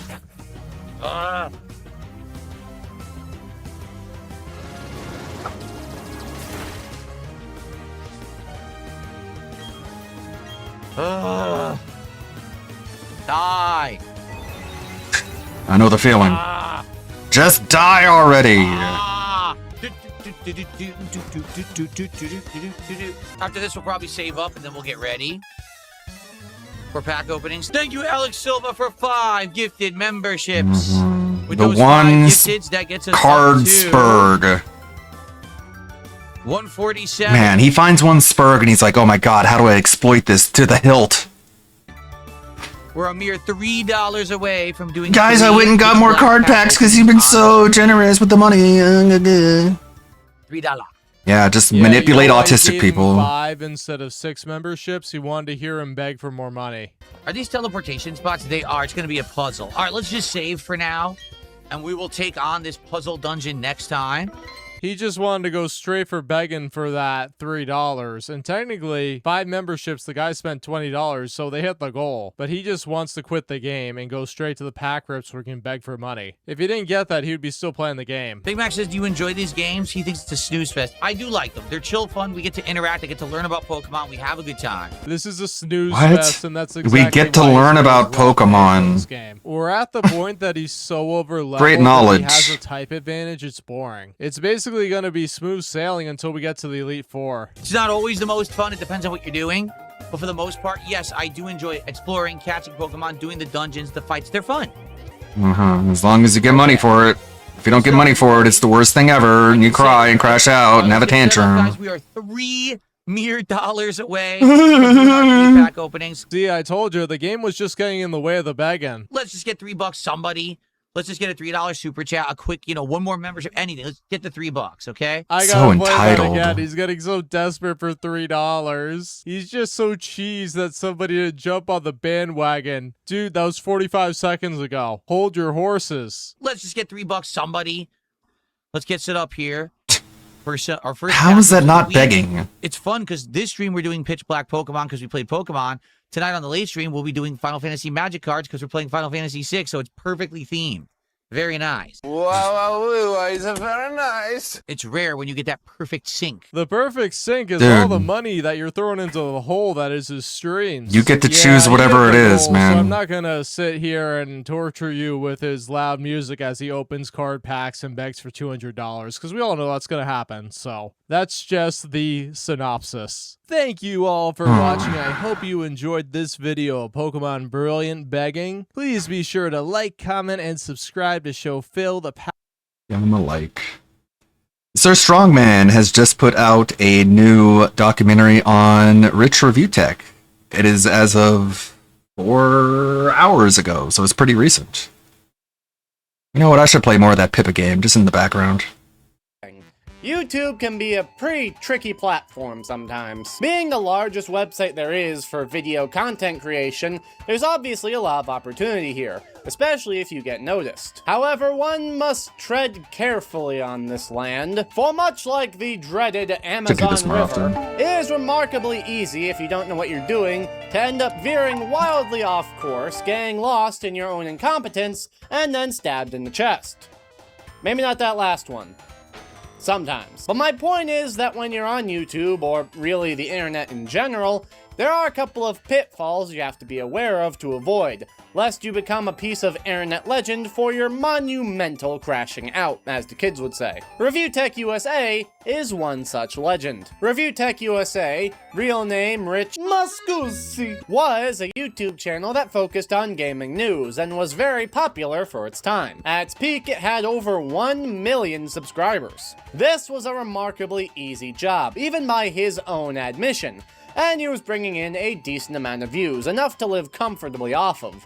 And yet, despite this, due to his own stupidity and ego, he would end up fumbling it so hard, he'd end up having to delete his million-sub channel, only to almost immediately come back and try again, learning the hard way why most people don't do that. Hello, my peer, it's nice to meet you, my YouTube equal, but how did we get here? How did someone who was making multiple videos a day, all of which getting over 100,000 views, end up kneecapping himself so hard? Well, get nice and comfy, my little Bubba Fungas, as I tell you the tale of Review Tech USA.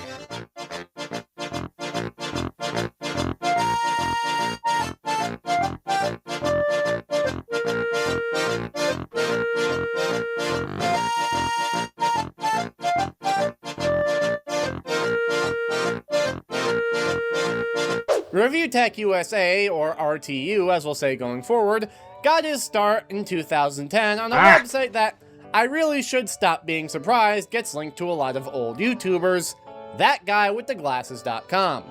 Yes, RTU was a part of Channel Awesome, getting a start way back on October 20th, 2010 with a review of Halo Reach. It seems that his time on the site was short-lived though, as his last video was a review of Crysis that was uploaded on April 8th, 2011.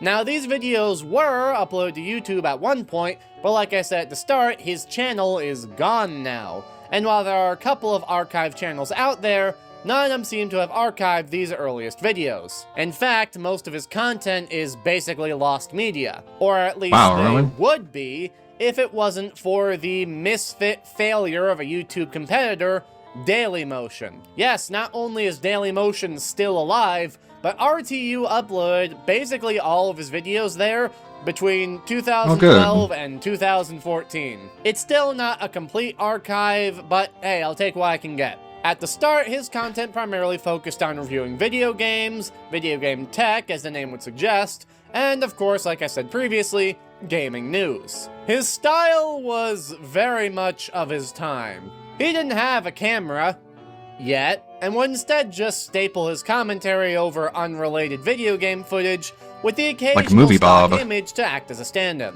And by God, his humor was definitely of its time. This is a reenactment of my reaction. Oh my god, that's a Sega Genesis. Oh my god, that's so freaking sweet. That's a ninja, Revenge of Shinobi. He looks like a real ninja. That's so cool. Oh my god, that's Altered Beast. It's so radical. So you were gay back then? You were a gay child? And you grew up to be a... 16-bit nipple. His news videos would go on to be his obsessing over men's bodies. For a good example of his early content, let's look at this video called Porn App Coming to Xbox 360. Quality clickbait right there, my friend. The whole video is just an unedited clip of... Oh, fuck. I'm gonna say Call of Duty Black Ops. That's the one that my brother had when we were kids. But it's just his audio stapled on top of it. Microsoft went into damage control mode to make sure parents didn't freak out, and they released this statement. To be clear, we are adding Internet Explorer to Xbox Live, not specific adult content providers like YouPorn or any other specific website content. He is apparently reading off of a real article from somewhere, but he doesn't show any screenshots or anything, so it's just gameplay footage and him reading the article. That's it. This type of content will be what really got his channel started, with him focusing on the upcoming release of the PlayStation 4, Xbox One, and recently released Wii U. And these videos are definitely a look back at a different time. Remember when people thought that the Xbox console that would come out after the 360 would be called the 720? I mean, it's not that much worse of a name than the Xbox One, but still, just relics of their time. Despite how rough they look in retrospect, for the time, these news videos were bringing in some really respectable numbers, and so Rich decided to prioritize them. This would cause Rich's channel to start growing a bit of an audience, and by the end of 2013, he surpassed 50,000 subscribers and was putting out multiple videos a day. And it's very shortly after this that Rich would get involved in his first controversy. It all started with a simple request: a camera. See, Rich wanted to take his content up a notch. Commentating over unedited video game footage was starting to get a little stale, but in order to do that, he would need a new camera, as the one that he had was very low quality. Now, unfortunately, most of the videos related to this story were deleted even before Rich deleted the RTU channel. But most of them have been saved due to the archivists I mentioned earlier. So shout out to Jay Goldenthal for archiving this and many other adventures that Rich would end up having. In 2013, Rich made a video called I Need Your Help, where he began to buy a camera. Donations for a $500 camera. But you don't need one that expensive. Way. Instead of just being upfront and saying, hey, I need some cash, he goes on this whole spiel about really not wanting to be called an e-beggar, before adding all these caveats like that anyone who donates over the $500 limit is going to get a refund, and he's eventually going to donate the money to a charity like a month later. It's just kind of a weird way of going about it. Yes, I am asking for donations. Yes, I know I'm going to be called an e-beggar no matter what I say. No, but you could just not e-beg. Twist that no one else has done, making me better than Darkside Phil. I really don't. Now, how is this not e-begging? You're like, Rich, you're doing the same thing everyone else is doing. A year from when I reached a year from when I reached the $500 goal. So say it's 2 days from now, say it's a week from now. A year from that day that I hit the 500, I will donate $500 out of my own money to a charity of your choosing. 2, anybody who donates even a penny over $500 is going to get the money returned to them. I'm doing this through PayPal. Now, I understand what he's doing here. He's trying to make this seem as ethical as possible, but you know, Rich, there's a way you could do that, and I'm gonna let you on the secret here.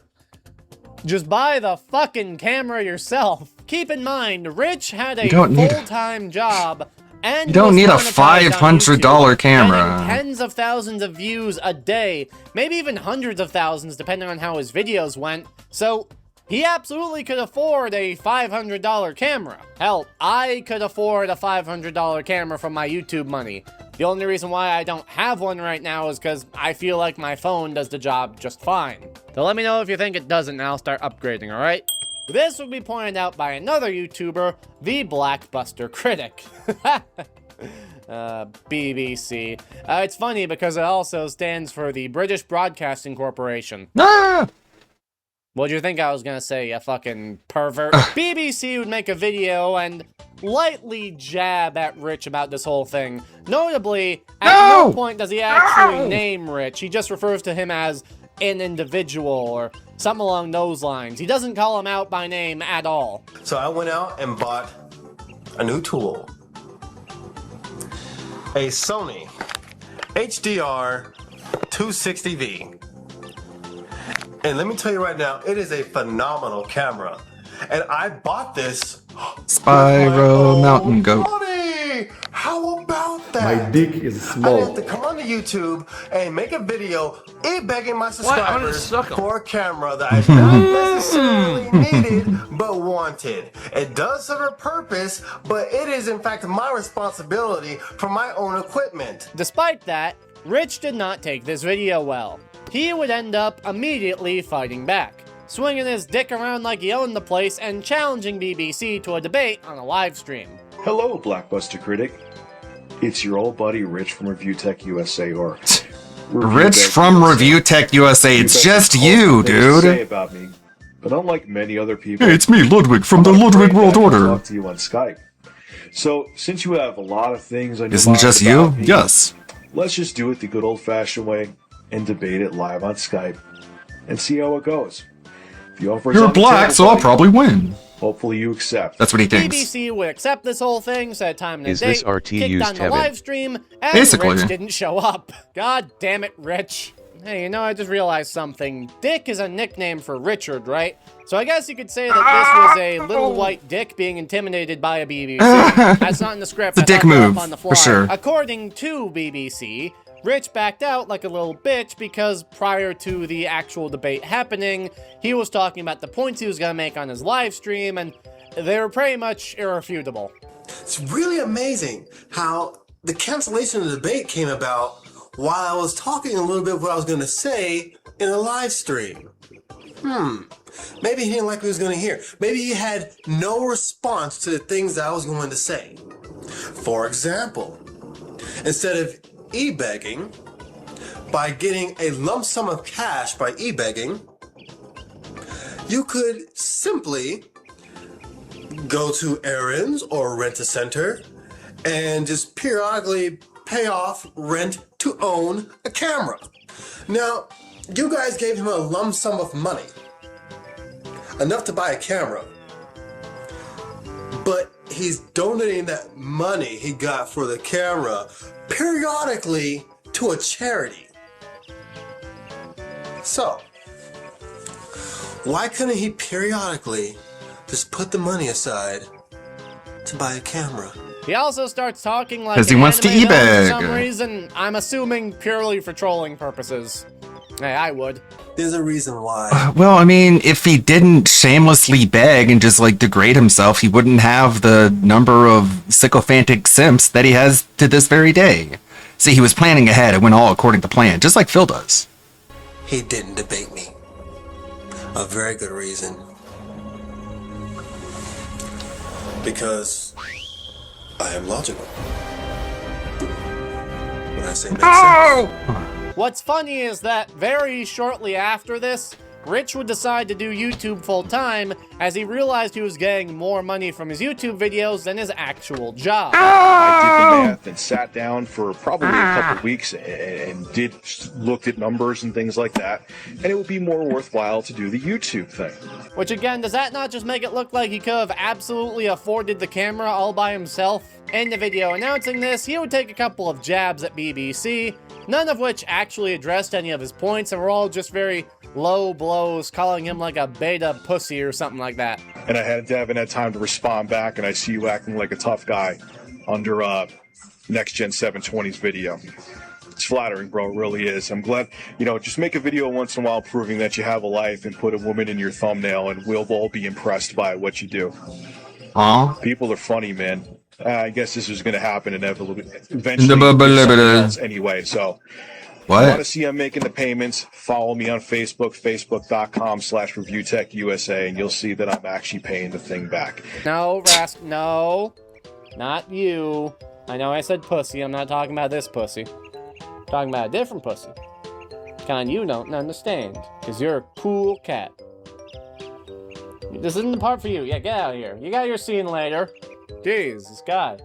Hogging the fucking camera like he owns the place. Oh wait, he does own the place. The deed is in his name. And where was I again? Oh right, Rich is a fucking moron. The problem wasn't that it was a scam, you Nimrod. The problem is that it's unethical to ask your fans for money when you can absolutely afford the thing you want to get, and you don't even need it to begin with. Again, this guy was working a full-time job and making money off YouTube, apparently more money off YouTube than his full-time job, but you couldn't find some way to just put $500 away and buy the camera, or at least just, put a couple hundred away every month and then buy the camera? Whatever, these points were made years ago, and this spat would go on back and forth for months, with Rich just not being able to let this shit go. Despite his best efforts, this would make Rich look like a total asshole. This whole thing could have been avoided, or at least cut short, if Rich just kept his mouth shut and stopped responding to all of this shit. Hell, like I said, I'm pretty sure at least half of it was trolling at a certain point anyways, and you should know you shouldn't respond to trolls, it never works. But as we'll soon find out, if his figure wasn't proof enough, Rich couldn't keep his mouth shut to save his life. I can make fat jokes, I'm fat myself, it's yeah.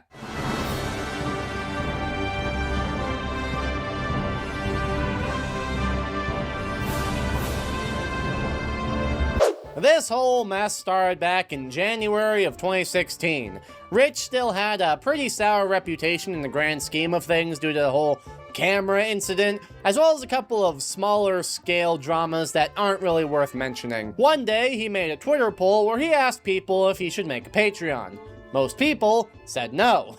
It should be noted that this is the second time he ever considered making a Patreon, and it did not go well the first time either. It just so happens that later that same day, online personality Daniel Keem, better known as Keemstar, would tweet out this video. If you're a YouTuber and you're making like at least $10,000 a month, and you have a Patreon, I find that scummy. I do. Like, why would you ask your fans for money when you could give money back to your fans? I mean, you're the one that's blessed. This was a complete coincidence. Keem didn't even know that Rich was making a Patreon until Rich made a video and tweeted it back at Keem to defend this supposed slight on his character. I have no ill will against Keemstar. This isn't going to turn into some stupid thing. I guess I'm just pissed off and tired of like the double standard everyone has on the internet. Keemstar, I don't dislike you. I have no beef with you, but I disagree with you. Keem would then make a video clarifying that he was not talking about Rich. Very clearly, he said he is not talking about Rich. You know, I'm talking about YouTubers that make $10,000 a month and then have a Patreon for their YouTube, all right? And that could have been the end of it. It could have all stopped right there. It was made very clear that this was all just a simple misunderstanding. All Rich had to do to not turn this into a big thing is swallow his pride, keep his mouth shut, and not make a complete dumbass out of himself. God no, damn it! Keemstar, I'm not stupid. I saw this. So you're doing the internet logic. Oh, god damn it. So you get tips, which I've seen you get some pretty good ones, on your stream. That's different than having a Patreon account. Last time I checked, money's green all around. This button, this single donation button would ignite a fire inside of Rich for some reason, and he would just hammer this point home for the next couple months. For some reason, he seemingly could not grasp the difference between a one-time donation to a live streamer and a monthly Patreon pledge for a YouTuber. Not to mention, for the most part, live streamers tend to make less money through ads than YouTubers do. A sizable chunk of their income tends to come from these donations.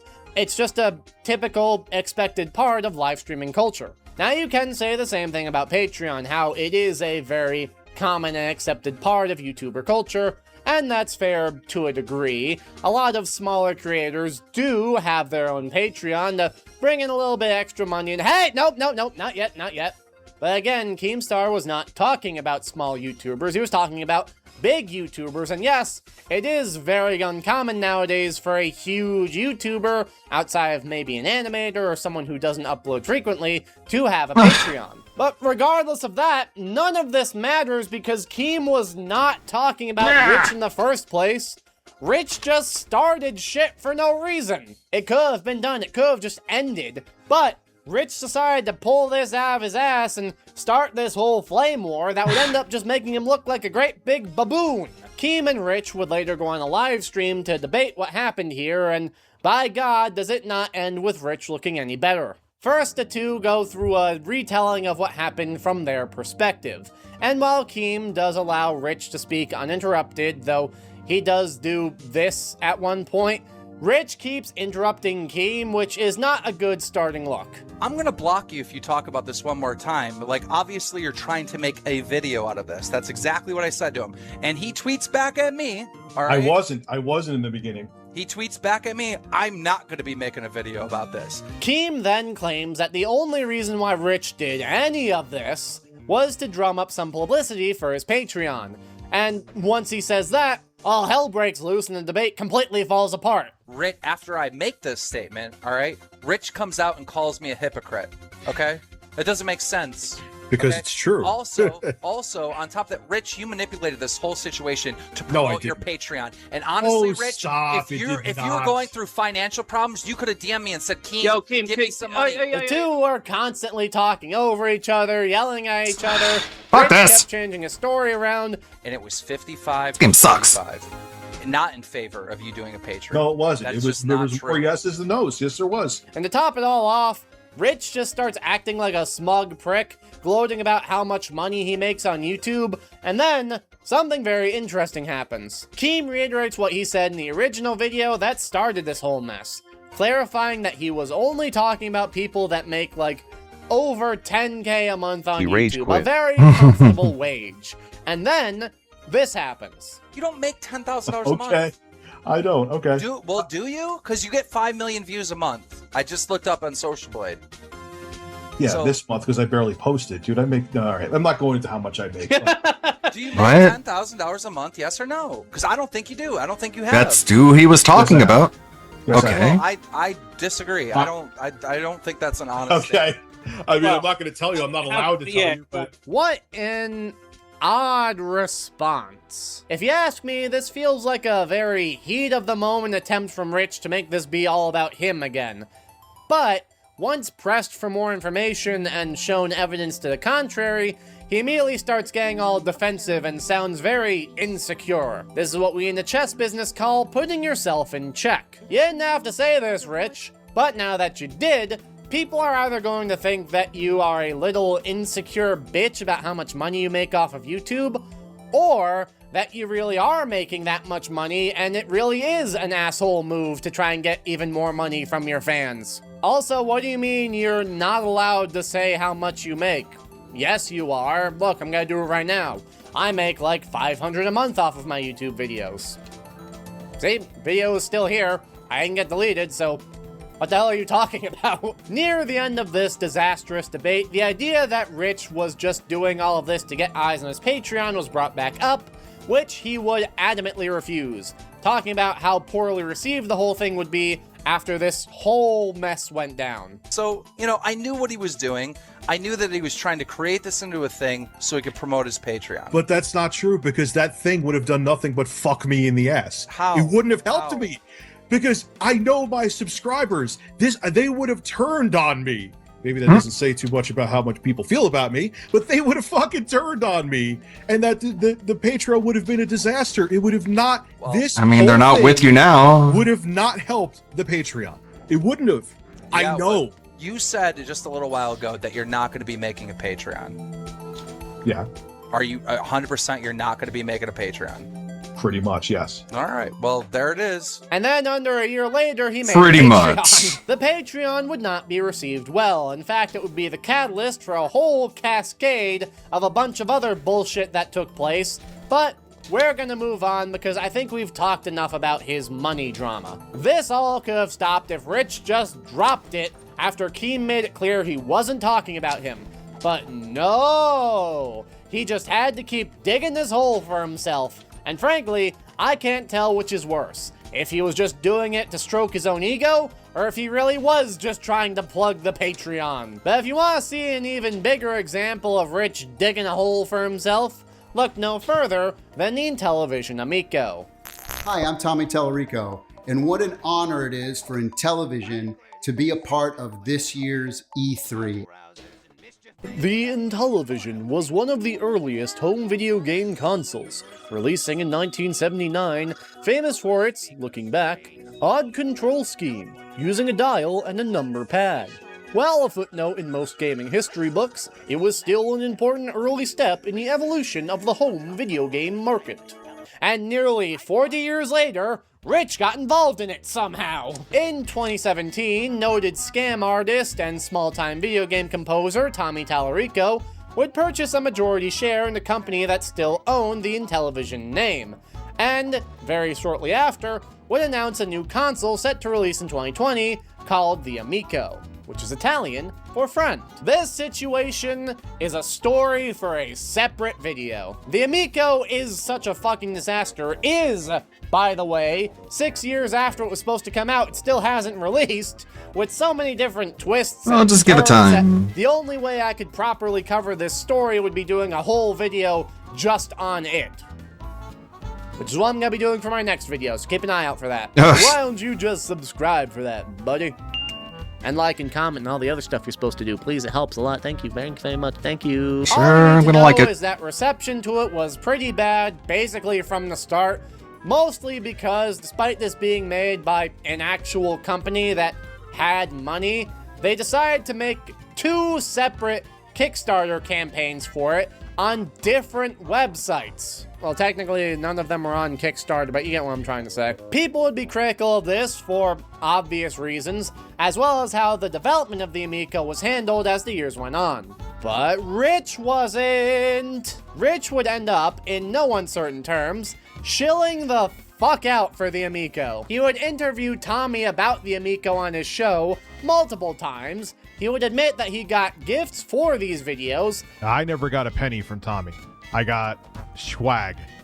And even proudly wore Intellivision branded clothing while talking about the Amico. Even when Tommy wasn't present, Rich would continue to adamantly defend the Amico, even when the years went on and people got more and more critical of it. Look, here's the thing. Tommy Tallarico, when he gets on a tangent and starts talking, he just talks and talks and talks. Love the guy to death. That's just how he is. It's his personality. He's a loudmouth Italian just like me. Yes. But it's not the same as a Coleco Chameleon. Tommy isn't going around putting a PCI board from a capture card in a clear shell to show like he has a motherboard in it.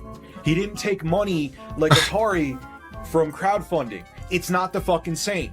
So you could say, oh, the touchscreen technology, who gives a shit and all that, but it's still not, it could still fail, but it's not the fucking same.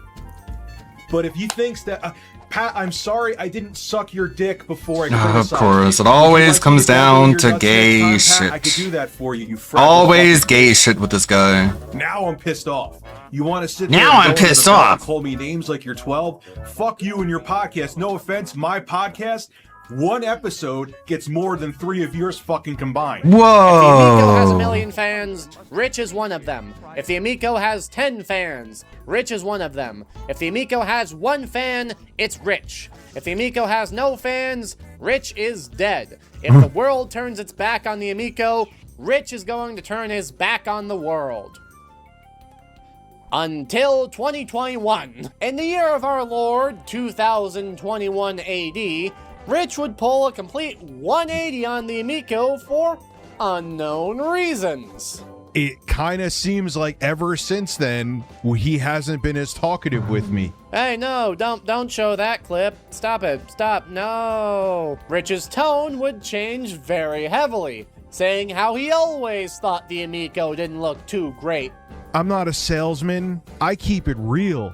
This looks awful. Rich, you scoundrel. In an attempt to save face, he would even make a video calling out to other shills, even saying, hey guys, Wydid wasn't shilling. That's real shilling. He literally said that. This is real shilling. This is shilling what shilling really looks like.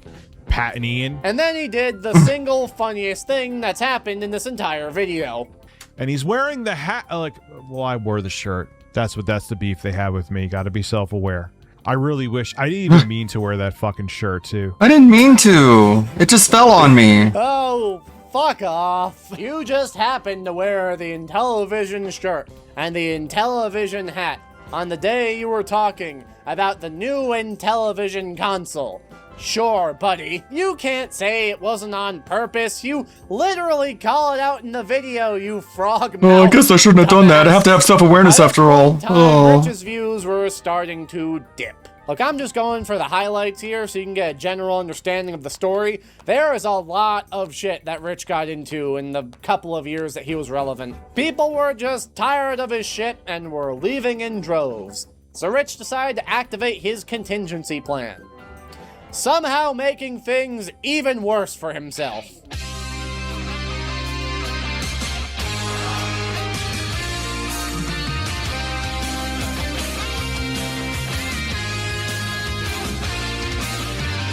Another shout out goes to Snort Hogan for archiving a lot of stuff Snort that got Hogan. deleted in this story. So back in 2024, like I said, Rich was in a bit of a rut. His views were down, public opinion was somehow turning against him even more, and people were just generally none too happy to see him. So Rich decided that the best thing to do was to fire a close friend of his whom he'd been working with for years. Jay Hooft, also known as Jay Kilobyte, Jay Hooft. was a friend and editor for Rich that was working with him as far back as the That Guy with the Glasses days. This is about as OG as you can get. They'd been working together for over 10 years, and he just cut him off for incredibly petty reasons. See, Rich was Well, they're getting both very petty tired of the dweebs. whole gaming news thing. He wanted to expand his content and start doing other things. And of course that's fine, but as you may recall, gaming news was like the only thing he made that people actually watched. Well, that and him making a jackass out of himself, but you can't do that every day. Now, he could still work on doing other stuff while still doing the gaming news. You know, maybe start a second channel or something like that. That way he can work on his passion while still bringing in a decent amount of money to fund it. But no! He wanted to completely cut off the gaming I can win. news and Mash do the buttons, video call game the assist wave. retrospectives instead. Mash he the wanted buttons, to call the assist completely wave. cut off Mash his the buttons, main call source the of assist income wave. and do something that he had never done before. Everyone was telling him that this was a bad idea, including Jay. But Rich didn't want to hear it and told Jay to kick rocks. He even fired him on his birthday and didn't even give him the money that he was promised if he ended up firing him. That's called a retainer, children, and it's why you should probably have this stuff written down in, say, a contract if you're ever gonna end up working for someone. Jay would end up making a statement on this, and all hell broke loose purely from Rich's side. Rich became completely obsessed with Jay for some reason, doing all this weird shit like sending him creepy voice messages. That's what I was mad at. That's why I put those posts on Facebook. And you had, whether it was you or not, but there were people that were in an inside group who could fuck themselves to hell, who turned that into me being a monster. And congratulations to all of you. It worked. I became a monster. It worked. Ever. Disguising himself as a Twitch viewer, telling Jay to have a debate with Rich, which he was just not feeling at all. Why did you not go on a show with Rich when Rich went on the Loco podcast? He's awful. But if you had nothing to hide, why they'd going on a stream with terrible him. TTS. You went on a podcast. Wouldn't it be better Both these guys are to such clear the air with him dweebs. there? Maybe you won't come on a stream because you have a lot to hide. Oh my god. If I wanted to, you know, say something, I wanted to be a sexy lady. Come on, man. Curves, big titties. Ew. I got curves and big titties, so it works. Okay. Enjoy the money, Jay. That's all you got to worry about. And just generally trying to continually insert himself into Hey, Jay's weirdo. life, while also saying that he's done and wants to move on from this. It's honestly really weird behavior. I would be concerned if I were Jay. But hey, without Jay, he could finally make that gaming retrospective. So, let's see how it turned out. Bad. Like really bad. This whole video is just Rich sitting on his set, supposedly high, while just rambling about his history with video games, his personal history, just a collection of stories from his life.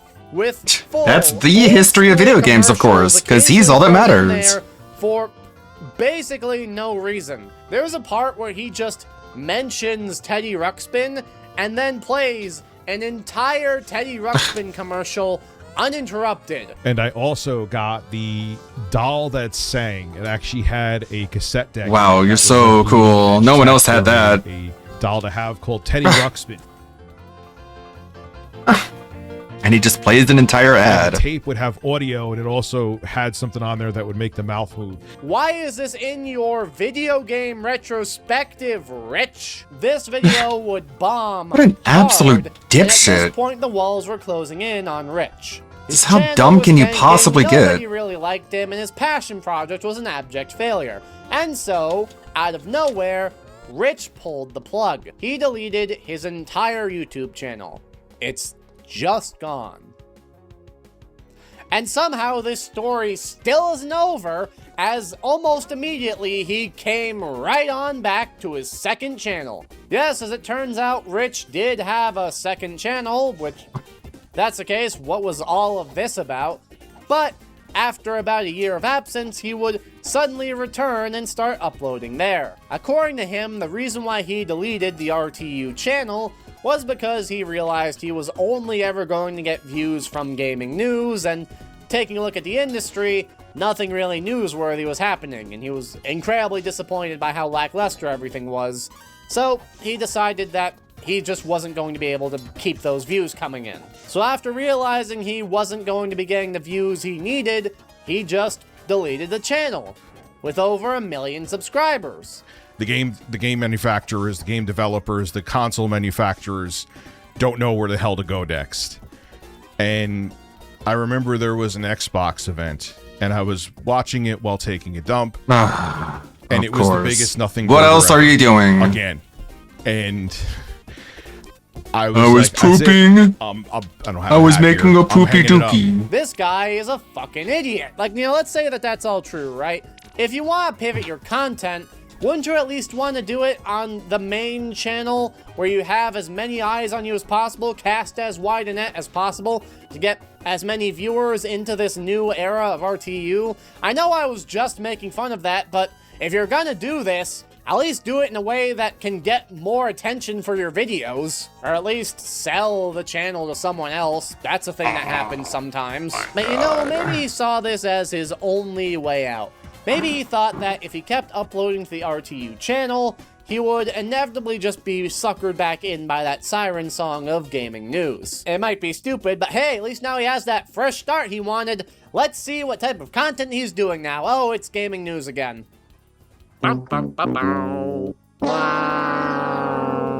And that's where RTU is today. Still doing the same gaming news content, but less frequently and with less viewership. I guess that's what you get, you dummy. RTU is a really interesting case as he— Hey! You forgot to mention the time that one of his videos got the CEO of Sony to call him an idiot. Well, yeah, that was pretty funny, but I don't really need to— Or the one time he doxed someone and tried to act like leaking someone's address isn't doxing. Yes, I know about that too. And you forgot to put me in the video. Well, who do you think you are, the main character of the channel? Yes. Well, I can't argue with that. Look, like I said earlier, Rich got himself into a lot of bullshit. Almost all of which was completely self-inflicted. Nope, you know what? I won't even give him that cursey. I'm gonna be a little mean. All of it was self-inflicted. Fuck you. He could have just bought the camera, or not responded to BBC, or he could have just dropped the whole Keemstar thing. He could have had a fucking spine while talking about the Amico, or he could have listened to literally everyone around him, including his friend and coworker of 14 years.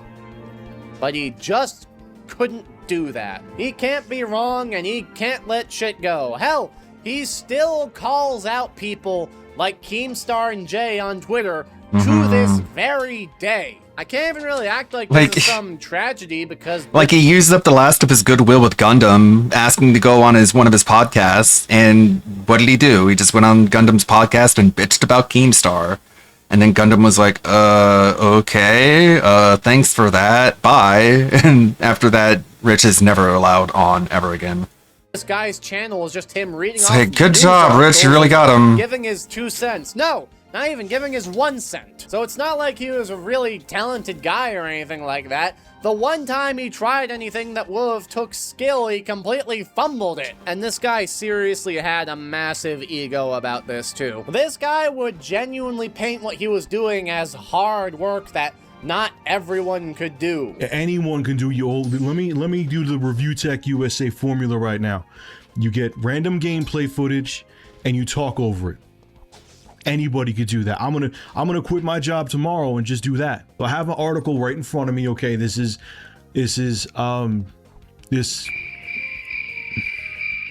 So he purposefully does it badly in order to try and tell you how hard it is for him to do it? Warcraft pet sales to Ubulu relief efforts. See, this is how you sound, and I sound way better. So that means I can do this. Called An RTU Hater Tries to Do Gaming News. He's genuinely acting like this is something that takes a lot of effort to do. And in his final act of ego, he looked at all the fans that he had paid for his years of content creation, flipped them off, and restarted everything on a completely different channel. And unfortunately for Rich, this is what it took him to finally realize that people weren't coming for his stellar personality or anything like that. They were coming to hear gaming news, and once he left, there was no reason for them to follow him. And so, in desperation, he turned to the one thing that got him any attention,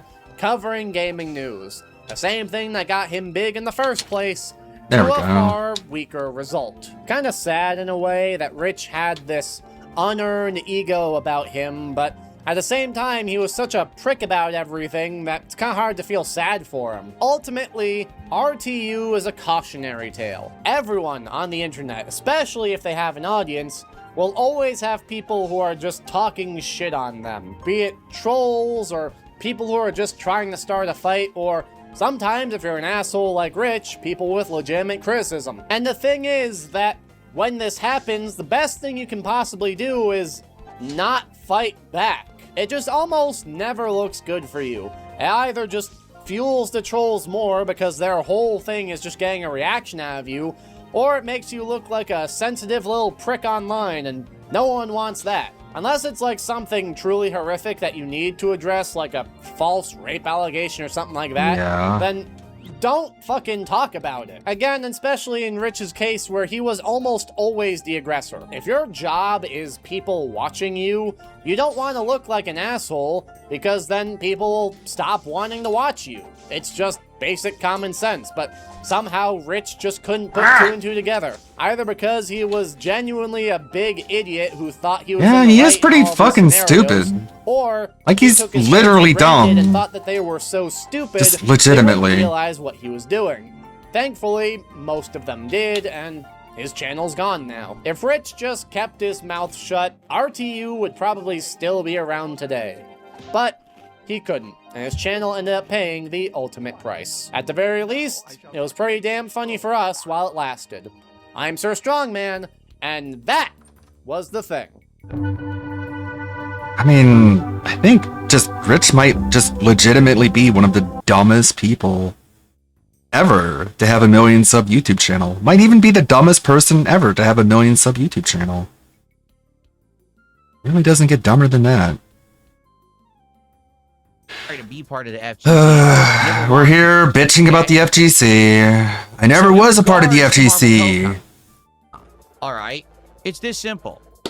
I bought the game. Uh-huh. I made the choice. I even said, hey, even if this game still sucks online like it did in the beta, at least it looks like there's going to be some good offline content. I was right. Okay, the game has 5 The story episodes. So mode. far we played 2. There's still 3 remaining. There's the Avengers, the Oh, X-Men, great. and the Spider-Man team, right? I don't know, you tell me. That You're the those are gonna reporter. have some great stories and some good content, right? There's other God. offline content as well. I actually don't know what it is because But you say it with such confidence. explored it. It may be worth doing, it may not be, I'm not sure. But at the very least, I think that the story modes are actually done exceptionally well. Yeah, but no one's here for that. Play them, okay? So If anyone wanted to watch them, they would go and watch it on a YouTube channel that doesn't have a fat gouty e-beggar in the corner going duh, duh, duh, duh, duh. I will. In fact, I already have another That's just, it's not what people are here for. They're here to see you fight competitively. Marvel ToeCon stream scheduled for Tuesday on the day Uh, stream, and I want to at least play through one, if not 2 stories during that stream. But the thing is, I need you guys to actually show up for it, and here's why I say that. Because you want money. Because Thursday, you're a the greedy release day of this prick. game, I played the Doom campaign. No, I don't need. What do I mean by that? I'm gonna need your money. What do I mean by that? No, let me back up. Let me go long before the dawn of man as we know him, and talk about the earliest profession of all time, which is being a prostitute. I'm just following in the footsteps of prostitutes before me. Like, shut up. We get it. You want money. Let's see. Mark One put out a video basically on like fitness influencers. I don't know how well that's gonna go down. Not much else. This guy. Is this gonna finally convince me that the guy's a lolcow? Gaming for Hope. I hope it's not just because they don't like On June 12, 2026, infamous Overwatch Christians. lolcow Gaming for Hope would officially announce that he would be quitting the game because of the constant trolls, haters, and stream snipers he's incurred during his career online.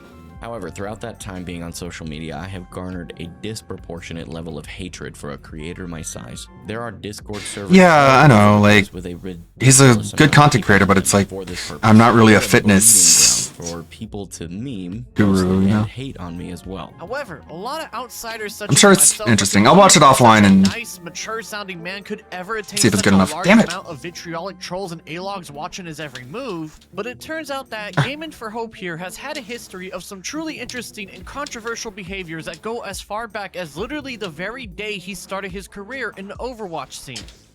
David Orr, better known as Gaming for Hope and formerly Gaming for God, is a 30-year-old streamer best known for playing the video God. game Overwatch. While he had a social media presence beforehand and was known previously playing games like Apex Legends and 7 Days to Die, his rise to fame all started back on March 9, 2023 when he announced the first video in his grind to become a professional Overwatch 2 player at the age of 27 years old, an age that is considered UNC status for a lot of wannabe professional gamers. Got my morning practice in, starting with aim training and a warm-up in quick play. I crossed 100 hours in competitive and had 4 losses and 1 draw, so I needed to reset my mental and I went for a walk with my family. When we got back from the walk, I set up my YouTube So stream for the cringe. night. After that break, I got some serious learning motivation and watched Awkward's YouTube video, Unranked to GM Baptiste, and learned I needed to focus more on my damage and off-angle Baptiste gameplay. I then streamed on YouTube for about 2 Oh my hours God. and achieved 8 concurrent viewers. Overall, I He stayed is platinum just, like, 5 today after playing super 15 games and winning cringe. 7. Today's play This is of the my day was day in the life of window a was middle-aged man trying to learn how to play Overwatch competitively. After I put my kids to bed, I edited this video and went to sleep. Be sure to follow me here on TikTok. You could have just left that out of the video, man. Noticed while watching, he sounds like a very positive person overall. Really upbeat, happy. Like, playing Overwatch is not a lifestyle choice, my guy. Talking about him. Basically just somebody that a person would gravitate to due to their positive attitude and outlook on the current journey he's finding himself in. As a matter of fact, every single short form video that he's created all have this same positive overall vibe to him, meaning that Gaming for Hope here was clearly trying to build part of his brand. Yeah, it reminds me like one of those life of a TikTok girly videos. And it just doesn't fit for Given this. just how incredibly skilled one must be to become a professional Overwatch player vying against thousands of others with the same goal, but still something an ordinary onlooker could root for at a first glance. Now for the next year, Gaming for Hope wouldn't really gain too much momentum in the Overwatch scene, but just enough for those who were big fans of the game and followed it on social media probably heard his name thrown about in his journey to becoming a professional player.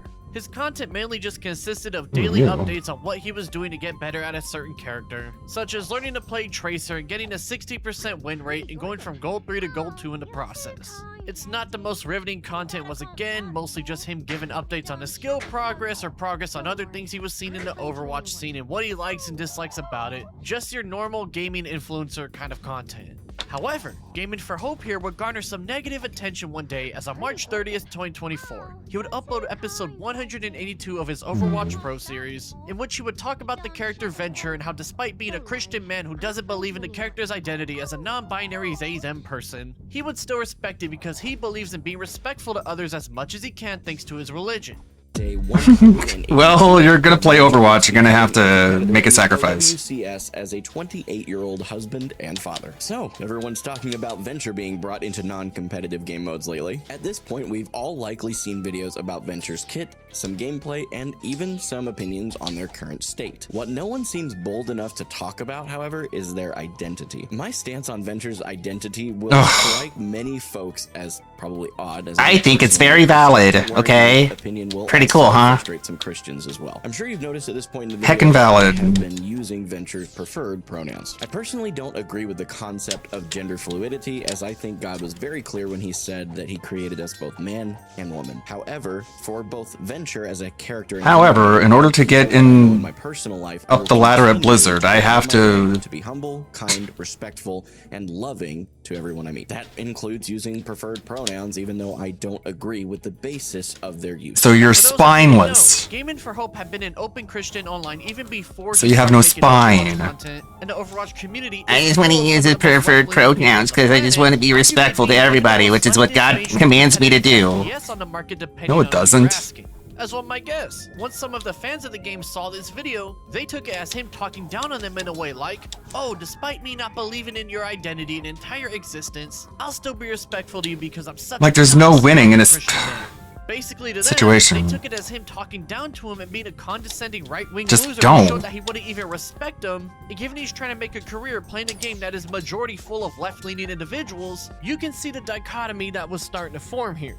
However, the comments on the TikTok clip of this video seem to be mostly positive, with many people appreciating how he would still be respectful despite his own personal beliefs, saying things such as, that's how we're supposed to be as Christians, as many people don't want to talk about it, but we're supposed to love No, we're everyone not. as said brother. These are the You're not type supposed of to things love we evil deserve, people. And Gaming for Hope oiled up day 8. One comment in particular stood out, however, and that was when somebody asked his opinion on gay and transgender people, in which he would say, I love folks who are gay or transgender. I don't agree with their lifestyle personally, but trust me when I say that doesn't change my perception. Needless to say, this would anger more fans of the Overwatch community as they viewed it as him doubling down on not respecting their identities or believing in their existences, and so a very small group of haters started to form as he continued his quest to become an Overwatch professional. Now for the next few months, nothing inherently interesting will happen. Gaming for Hope will upload more videos of his journey to become a pro and the progress he's made and all that, with a handful of these uploads including more personal looks into his life, such as various videos of him hanging out with his family and doing things with his kids. By the looks of it on the surface here, he was just an ordinary dude who was pretty active in keeping people up to date with his Overwatch Pro journey, and even though his online presence was still relatively small, he had a new plan up his sleeve come fall 2024 that would surely get the attention of many. On October 6, 2024, Gaming for Hope will upload my complete roadmap to competing in the OWCS. A video that, while on the surface doesn't seem too interesting judging by the view count, did have one interesting fact within that's worth mentioning. You see, Gaming for Hope, a man with a wife and 2 kids to support whilst on this journey to become an Overwatch Pro, would state that he was going to quit his job as a bank teller to further push ahead with his goal. So, my wife I'm and I sure your created kids a enjoy that. plan to give ourselves a year-long runway of sorts. First, we'll focus on paying off our Maybe you wanted to get their opinion, get their take. couple of car loans and some credit card bills. Hey kids, daddy wants to We'll build an emergency be an fund Overwatch for a player. full year. Should I quit my job? And so the kids could be like, no. Accomplish these goals, I plan to quit my teller job and use that extra time to focus on creating content. Just seems like a and cock. improving my skills as an Overwatch competitor. He's worse than a lol cow. He's a Get cock. to concerning territory, because despite starting his journey around a year and a half ago, Gaming for Hope had only managed to get himself to around Platinum rank in the game, the second most populated rank by the end of Season 12, a season that ended on October 15th, about a week after his video dropped. This means that he was basically in the slightly above average, but nowhere near a legitimate player who was a force to be reckoned with or had a higher skill gap than other It's tough. streamers, let alone pro players. My He was roadmap. there when that dream of becoming an It's like I put out a video, my roadmap to beating RZ, Jewel of Fairmore. Like, I'm gonna quit my job and I'm gonna dedicate myself full time to beating this Zelda CDI clone. Overwatch Pro was starting to attract more negative attention because it's. I consulted my family and I I was like, I just have to do this, okay? This is my He's now future. running low on money for this dream of his, and in the past year and a half, had only become an above-average player at the very best. Instead of taking a step just don't back got in it, reality man. and thinking his plan through, Gaming for Hope decided to instead double down and quit his job at the bank to continue this dream of his, a dream that could now my directly roadmap. negatively affect his family, as he said so himself. Now, he does say in the video that he and his wife came to this plan together, so clearly they knew What about they the were getting kids? themselves Did they have a say in The it? internet still had their own piece to Of course say, not. and while many of the comments are giving him their well wishes on his journey, when the most popular is a simple one telling him to not quit his job for Overwatch, I think you can see that majority of those keeping up with him by this point were not agreeing with the choices he was making. As a matter of fact, Gaming for Hope himself saw this rhetoric starting to gain What makes traction, it kinda so it comes as interesting no is that the surprise his majority very of next people video who is are him attacking him squashes at this down point his in his claims just a streaming week live is later, also revealing LGBTQ things plus like how he Twitter, used to be a top 50 considering how player they of always character talk about how Pathfinder they are Apex attacked Legends, hum. but went to Overwatch 2 because he's never played the game before and found himself enjoying it more than Apex. Notably enough, he says that he started as a support main before moving to tank, saying that After considering the reason why for a while, I realized it was just because support had lost its challenge for me. this stood out to me the most because he's basically saying that support was too easy for him. Yet remember, he is a platinum ranked player, just above average at the very most, and this was the first obvious sign that he was starting to get too delusional with this goal. He actually showed a sign of that in the last video when he said he wanted to become a top 25 tank player in North America, but given it was part of a hype up video, I figured it was him just trying to get into the zone, as after all, anyone who's ever played any sort of competitive sport or game or event in their life and taking it super serious can agree that if you want to become one of the best, you need some level of self-confidence and some delusion to keep pushing yourself further. However, this quote saying that he found support not challenging was a sign that he was starting to get too delusional, because it's one thing if he said he figured out he just sucked at support or even found it boring, but to play it off as if he was too good for the role was him just trying to satiate his ego without letting it get to the best of him. He also states that his plan to pay the bills is going fully into content creation, which with somebody who didn't even have much of a presence within the Overwatch scene and whose views outside TikTok were rather poor at best, was certainly more of that delusion seeping through. Now by this point in time, while Gaming for Hope had his fair share of detractors, none of them were making much of a dent in his journey to the pros despite this, and so as the rest of 2024 came and went, and as 2025 was moving along smoothly, he would continue to lock in on streaming and content creation, even hitting Diamond 4 after getting boosted by running duos or group matches with better players than him before heading back down to Platinum. As more and more people in the scene started to become aware of his dream to become an Overwatch pro, in mid-2025 he would get the biggest boost of attention he had ever seen in his career up to that point. On June 13th, 2025, Overwatch Pro applied when Overwatch a gameplay video of his he sent in for review. In said video, a huge influx of people would discover that Gaming for Hope is pretty daft when it comes to playing the game, with many clips highlighting the stupid plays he was making throughout a match on his low-ranked alt account as well, meaning he was playing with scrubs to put it bluntly. They can't shoot your team, and they can't go for nades, and they can't do all these things to your teammates if you're the one drawing the aggro and you're setting the tempo on their team. But right now, you're a spectator. You're 23% to ult. The game's been going on for a minute. Where are we going? Gathered a bunch of attention. No, you didn't. You didn't gather any attention. They're about to cap the point. Damn it. Oh. Yep, my fault. I thought I could punch them off. I missed. The Kiriko and the Ana were both healing him. Look at this. They're both healing him. They're still healing him. You hear the Ana. You can hear Ana healing him, and you can hear Kiriko healing him. He turns his back away. He gets pulled and turns his block away, so he just takes a lot of damage and he dies. Man, this isn't the mindset to go pro. Good engage. Oh, almost a good punch. You gotta charge that up more, buddy. I mean, I stood on point, but I don't know how they lost that, but that's okay. Who is they? Why is it never we? Why is, bro, how is it always, I don't know how they lost that. I don't know what they're doing. Bro, you're part of the team and you're 8-12. That's because our Moira and Bap have decided to play DPS. That's what happened. No, I'm gonna tell you what happened. You bald fuck.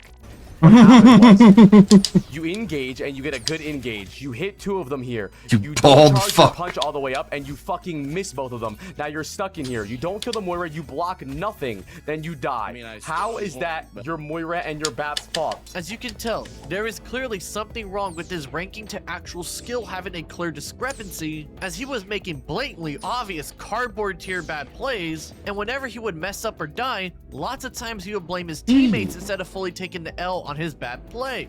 Many people do this, so it's not really anything new to see, but when you take into account that he's putting his family at financial risk chasing a pipe dream to become a pro without having the skill to back it up, the facade of being seen as a wholesomely naive guy started to shift almost instantly overnight, because it's one thing if the dude had the time and money to do this all again or signs of some real pro skill being buried somewhere inside him, but he clearly was just another gamer dude at best, with a very obviously boosted rank and delusions keeping him sane.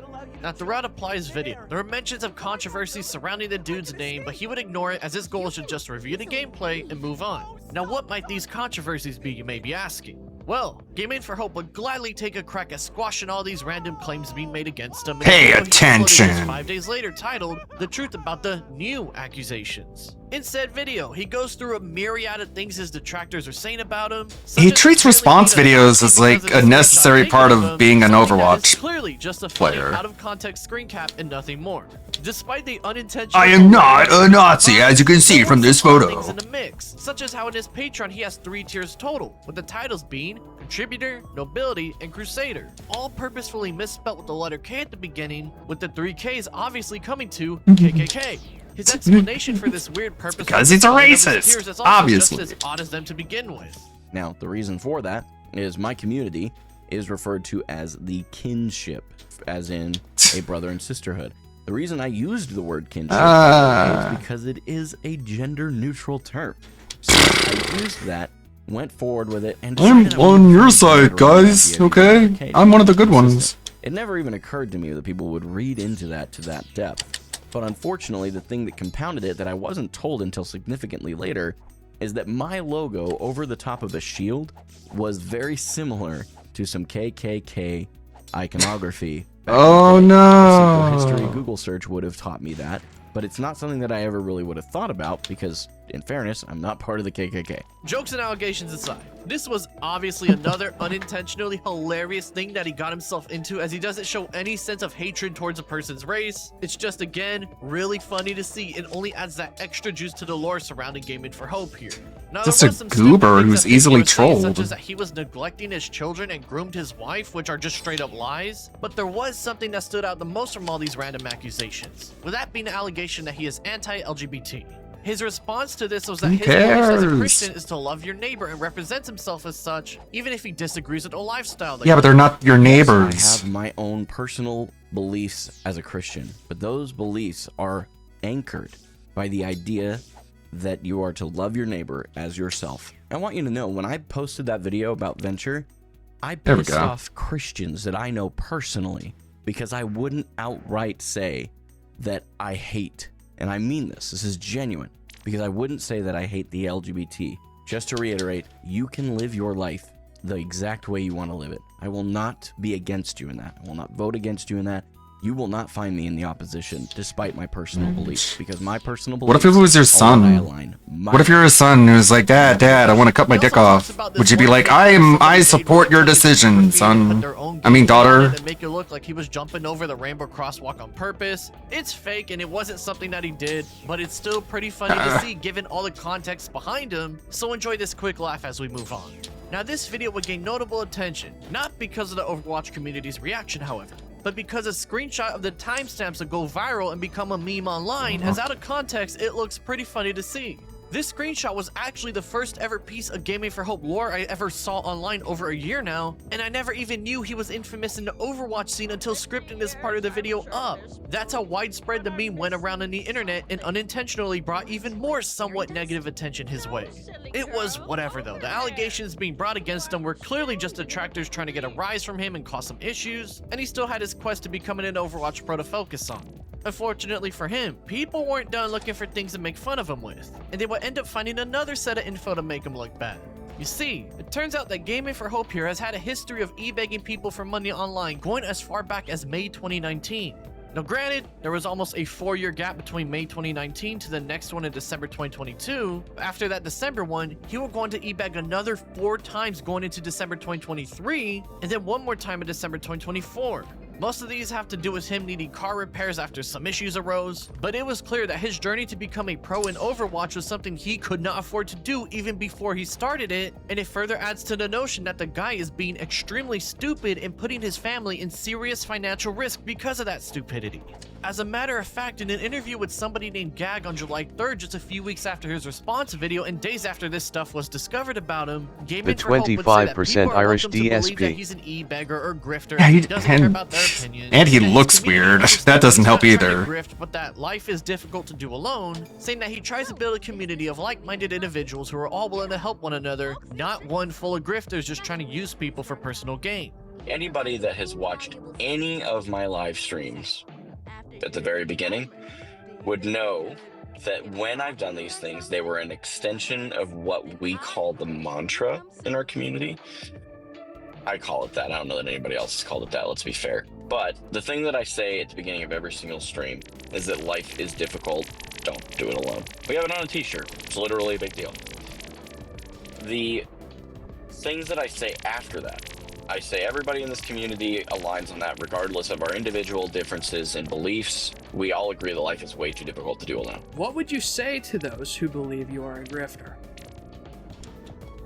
Show me the proof. Don't look at the circumstances. It's an opinion, buddy. It's very easy to look at all of the circumstances like you just listed and assume and fill in the gaps. The reality is it's a stretch. It didn't happen. I'm going to outright say it. Not a grifter. It's not what I do. I think the time before that. Well, people can have their view. Right around the time I got into a car accident. No, I'm actually a good person. So every 6 months, if that's frequent to people, I could understand why they'd see it that way. But it was truly a very unfortunate set of circumstances hitting all at once. Basically, life got rough, and so he asked Still his community cringe. for help and wasn't trying to use anybody for his own personal gain. He just had a string of bad luck during these time periods, according to him. In all honesty, it's really hard to prove if he's truly grifting or just naive to how the wider internet would take this and react, but personally, if you ask me, he doesn't really seem like a grifter, just someone who did things that make him look a bit bad overall. Now, after this newfound internet fame, Gaming for Hope would continue his online activity with his new set of watchers, not necessarily fans, but people who at least kept up with him enough as the ever-growing hate watcher community behind him continued on. However, despite the 2 years into his journey to become an Overwatch Pro, he was still hard stuck Platinum, a rank that by this point in time was now just the average rank a player had, as whenever he would rank up, he would get right back down to the entry to mid-level in that tier. It became very obvious when watching his streams that he was being boosted by his fans or friends who were higher skill and playing matches with him, and by this point, after buying himself another year to continue into his journey to become a pro, it was becoming more and more clear that things were getting further out of his reach than ever before. On August 15th, 2025, Gaming for Hope would shock the Overwatch community as he would announce he was quitting his journey to become a professional player in the scene, citing that he didn't understand just It's in an airport, buddy. You don't have to announce your departure. His family commitments being more important to him, and the fact he simply ran out of money and had to get a 9-to-5 again being the main reasons for coming to this conclusion, with a bad scrimmage match being the breaking point that he just wasn't built for that life. Competing in Overwatch, as many of us know, and even I knew at the time, is a full-time job in itself. But what I didn't expect was just how much of a full-time job it truly is. Additionally, the competition that I have in the game is significantly younger, which I knew, and somewhat faster. I was improving, but not at a pace fast enough to get ahead of the curve that I had fallen behind by only having had maybe a couple hundred hours. And again, I thought you said you thought about this. Almost exclusively because I was not willing to sacrifice what little time I had with my family on a day-to-day basis and on a weekly basis in the sake of actually pursuing this goal with more time available. Shortly after this decision, I ended up getting a full-time job again because my emergency fund had run out, and it was time to realize that, unfortunately, I had failed in that endeavor, and it was just a little too early to be a full-time creator, so I went and got a 9-to-5, and that time ate into the already limited time that I had to play the game. I had stayed in denial for a couple of months. How long did you think about this before you made this decision? To swallow my pride. Because all of this was true when you made that decision. Everything that I had, honestly, yes. I took breaks when maybe I shouldn't have, and of course, I made mistakes, but giving your all doesn't guarantee success. Sometimes Whoa, you no work incredibly hard way. and put in the time and effort, but you still don't make it. And as much as that stings in a lot of ways, I've made peace with it. I had no I'm idea. not done creating content or even playing Overwatch itself. I said what I You're- said. you're and telling me I that- meant every word. You're telling me that any dumb idiot can't become a pro Overwatch player just by playing the game a lot? Wow, I had no idea. I love the game. Sounds like something that would have become apparent if you had thought about it for 5 seconds before making this choice. Spare time that I have right now. But my dad told me that practice makes perfect. Plat, he finally got smart enough to move on and move towards being a general Overwatch streamer rather than a wannabe pro. In normal circumstances, most people would probably give their condolences or a, well, at least he tried kind of response. But when you have yourself an average player putting on this facade of a go-lucky naive man with a Yeah, he's just an average dweeb putting out like lifestyle videos about how he's gonna be a pro. job and putting his family at financial risk, most people didn't feel any pity as the top comments are just clowning on the dude for being so stupid about all this to begin with. Gaming for Hope was truly a one-of-a-kind person, because by this point in fall 2025, he was a certified lolcow in the scene because any smart person with all that real-life baggage would have called it quits probably 6 months into their journey when they couldn't get out of plat and solo play. So to go on for the next 2 years and make these positive-sounding videos as if he was making any actual progress was like watching an impending train wreck. Except in this case, it was extra entertaining because the train wreck would stay in denial about their lack of skill with this positive attitude and presentation, masking their true emotions and feelings about everything. Now, after the Overwatch scene rejoiced in his decision to quit his journey to the pros and focus on being a normal streamer to take care of his family better, things would get a bit uninteresting for the moment. He would put some random gameplay vids and some chats with coaches he's worked on to improve his game, though for some strange reason he would make a video talking about Charlie Kirk's assassination. What? A video that was just stupid to make because we all know the Overwatch community is very left-leaning, and if anything, we're probably happy the dude was now dead. He also had a 2-hour live stream. Like, why would you want to be a part of that community? While in terms of content isn't particularly interesting to watch unless you're super into politics, again shows him making boneheaded choices instead of just focusing on his gaming streaming career. Any of you who think that what happened today is in any way justified, you can fuck right off. Find somewhere else to be. That doesn't sound very Christian. Go somewhere else. I don't think you're a very good Christian, buddy. Period. End of story. You should be wanting to draw these people in to your flock to get them on the right track, instead of just being like, you know what? Shut up. Fuck you. You're dumb. Into what happened. Who did this?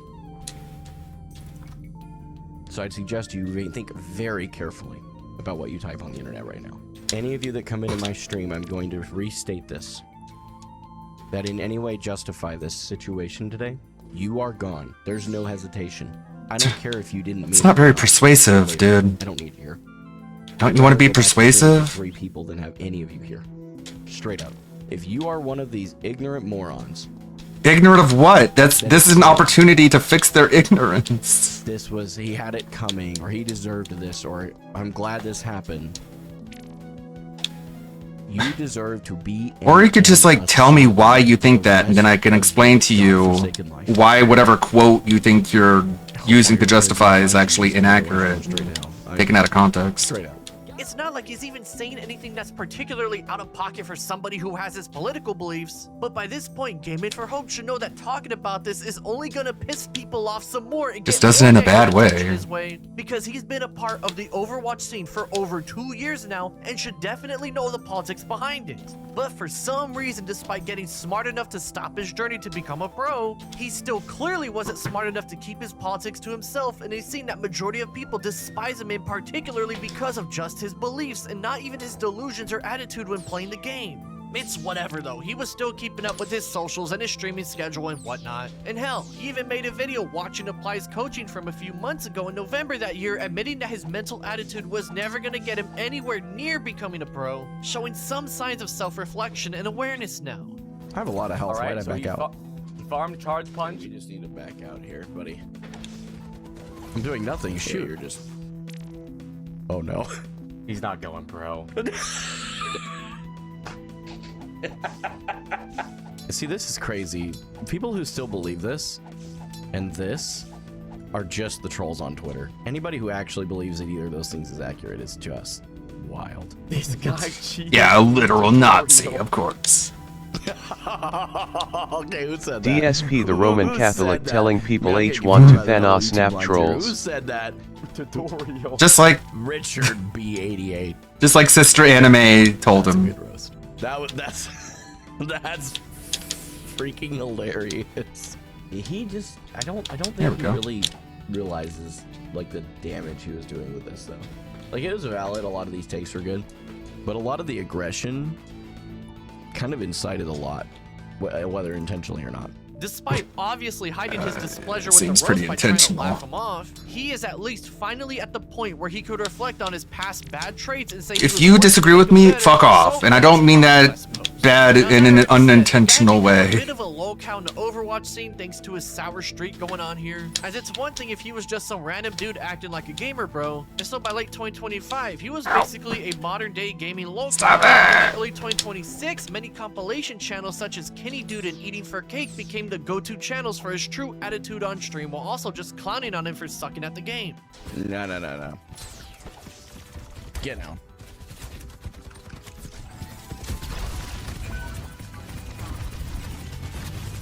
Why are we all the way back here? What are we doing? For that point, something's off here. I am telling you.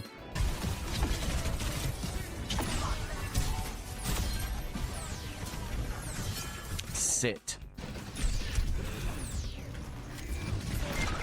Oh my, yeah, no, this is ridiculous. Team does something incredible here. Oh, that's a big minefield. Man. We got the point. Now, by spring 2026, Gaming for Hope was in a bit of an okay spot for himself. While he had since become an Overwatch streamer locale, his crashouts weren't nearly bad by any means, and if anything, most of his haters were people who stayed around simply to just watch somebody bad at the game continue to be bad. However, you still had that subsect of haters who trashed on him because of his politics and what he stood for, and while for the longest time the things he would do surrounding that were nothing more than giving them the ick, he would soon find himself in a situation that put him in the worst spot of his career thus far. That same spring 2026, Gaming for Hope would lock in on his new Overwatch streamer dreams as he would announce he would be quitting his 9-to-5 to focus solely on his new career. While many people made fun of the dude because by this point everyone knows he's average at best and not really worth the time to take seriously, it was still his choice to make after all, and those people were simply in to keep up with the clown show going on.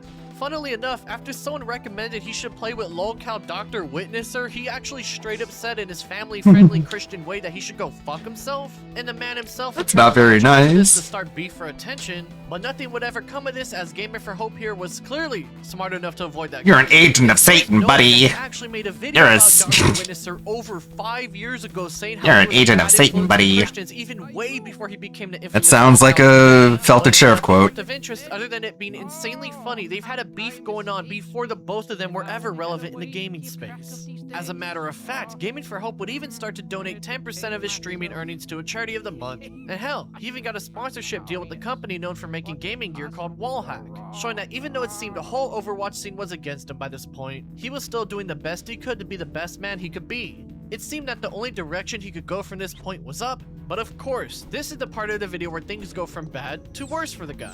Just 2 weeks after getting his sponsorship, Gaming for Hope would suddenly get dropped, as he would say so during a stream, but interestingly enough didn't tell his audience exactly why just yet, only saying that particular 501c3 organization, aka a charity in this case, that he supported and their beliefs were enough for Wallhack to terminate their partnership together. I'll go ahead and just explain that really briefly. Wallhack decided to drop the sponsorship with no conversation, no warning.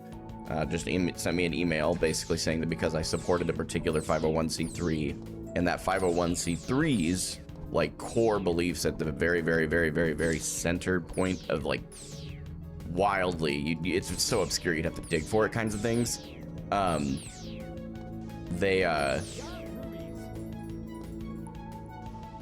They believe something that the company doesn't align with. We'll leave it at that.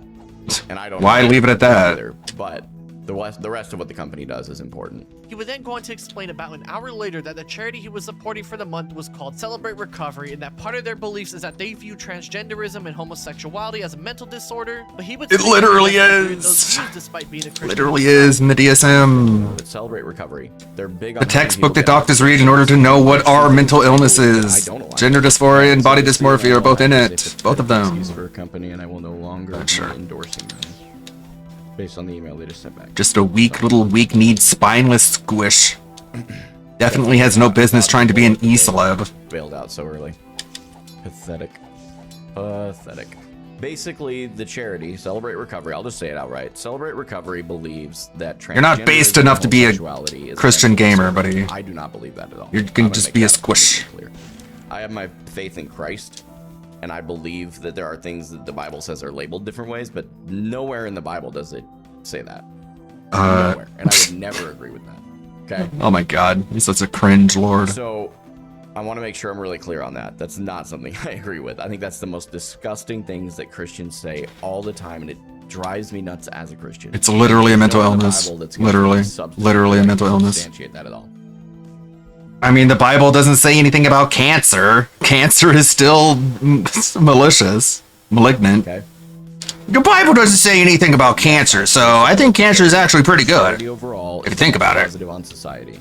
Yeah, all right. We can just start banning people, man. If you're Yeah, start just ban people. That's how you get. That's how you get out of this. Some of you guys are. That's how you do the right damage control. Now, as you can probably Ban your guess, audience. The headline of Overwatch streamer Gaming for Hope supports an anti-LGBT charity started going about. Given the community he aligns himself with, you can already see that a lot of people who watched him got extremely pissed off he would dare give any money to an organization that goes against their very existence. However, though it was still some hot water he found himself It's just a mental illness, dude. I'm not trying to get you all killed. the context, he just looked like a stubborn man who couldn't find a charity that fully aligned with his beliefs and instead chose one that was close enough to his beliefs. It still didn't look good and only gave his hate watchers and A-logs even more of a reason to keep up with him, but at least it wouldn't get any worse for the guy, thankfully. Is what I would be saying were it not for the fact that on April 27th, just a few weeks after this revelation was made, a TikTok user by the name of Zyles would post a video claiming that they were the reason Gaming for Hope lost its sponsor. It was me, David. I'm the reason you lost your biggest sponsor. In said video, they would show that back on April 4th, they revealed to Gaming for Hope in DMs that Celebrate Recovery not only was against LGBT people, they practiced and promoted conversion therapy, a very controversial form of, quote, ridding the gays of their disease by any means of many avenues. Well, it's not like mandatory. They can. Shouldn't they be able to have any sort of therapy that they want? Many times before how he lives by a do not harm thy neighbor kind of mindset, would be informed about this, and instead of dropping them from his charity of the month and replacing them with someone else, would instead basically just say he disagrees with their opinion, and if they don't want to support him anymore, he understands. This would turn into Zyles going straight to Wallhack with the same information to show Gaming for Hope, and Wallhack would confirm they got their message and of course, would end up dropping him soon after. Zyles would tell Gaming for Hope himself that he was the one who emailed all this info that same April day, and then hours later would come out with the video showing everybody the full story going here. Now once the headline of Overwatch streamer Gaming for Hope supports an anti-LGBT charity changed to Overwatch streamer Gaming for Hope supports conversion therapy, the man himself knew this was a very bad situation to be in given the ramifications that are involved with such an event, and so he would quickly make a response video talking about what was going on. In said video, he states he would stop supporting Celebrate Recovery and would now be donating the charity money to the LGBT charity The Trevor Project, but most interestingly would go on to state that he misunderstood what conversion therapy was before recently. The donations that I'm He's going just to a do moron. from Like, revenue will now be going to the Trevor Project. I mean- It's gonna come across like a virtue signal. Frankly, I don't let's see, think like, it's what makes a lolcow? I sincerely apologize. They never learn from I their misunderstood what mistakes. conversion therapy is. The way that I understood that term, just by the words themselves, was that it was effectively assisting someone in a detransition process, which It's literally just aversion therapy. Like, we hook people up to electrical diodes and shock them whenever they think about taking a drink or doing meth or doing a drug. It's to create a negative association between those desires and the punishment in an act. So we do that for a lot of different things, drugs, alcohol, but I guess we're not allowed to do it when it comes to butt fucking because that's bigoted. is not true Okay. even a tiny bit. And a basic Google search would have taught me that, so it's completely my fault. I am not blaming anybody but I myself. mean, it could be completely voluntary, they're doing it under their own volition, but no, we have to ban it anyways, because we don't trust adults to make their own decisions. Decades now, and it was pretty easy to see Gaming for Hope was just trying to lie his way out of that one. But whatever, he said he was going to now donate the money to an LGBT positive charity, and in the process, this would then become water under the bridge. Is what I would be saying were it not for the fact that just 2 days later, Gaming for Hope would put out a message on Twitter and his Discord server saying that after doing more research, he decided due to his Why don't you do some research ahead of time, man? project and would not donate to them after all. All these mistakes. Oh, I didn't do any research. Again, and causing even more of the Overwatch scene to completely shit on him, he would delete that last video he made and make a new one now saying he would be donating the money to a new charity called the Safe Project, not even mentioning the Trevor Project by name or why he dropped them, as he wanted to move past all that as quickly as he could. Majority of the Overwatch scene ignored him for the most part, however, as this constant escalation of events by the guy himself by means of general stupidity was just that palpable to witness, and so he would try one last time to quell the crowds and talk about why he's trying to sweep the whole Trevor Project controversy he found himself in under the rug. Guess I owe you guys a little bit of an explanation on the Trevor Project. I had intended to not say Maybe he is a lolcow. it would create a Just makes the same mistake over and over again. but I'm going to keep it short and to the point. The primary mission of Trevor Project is still something I support. There are some secondary and tertiary beliefs that they hold that to them kind of help build up their main mission. Hassan using the same defense field uses all the detractors are mentally ill. Yep, that's a typical lolcow cope. Through my stream and that kind of stuff, you guys are welcome to read through that. The information, as far as some more detail, will be over there.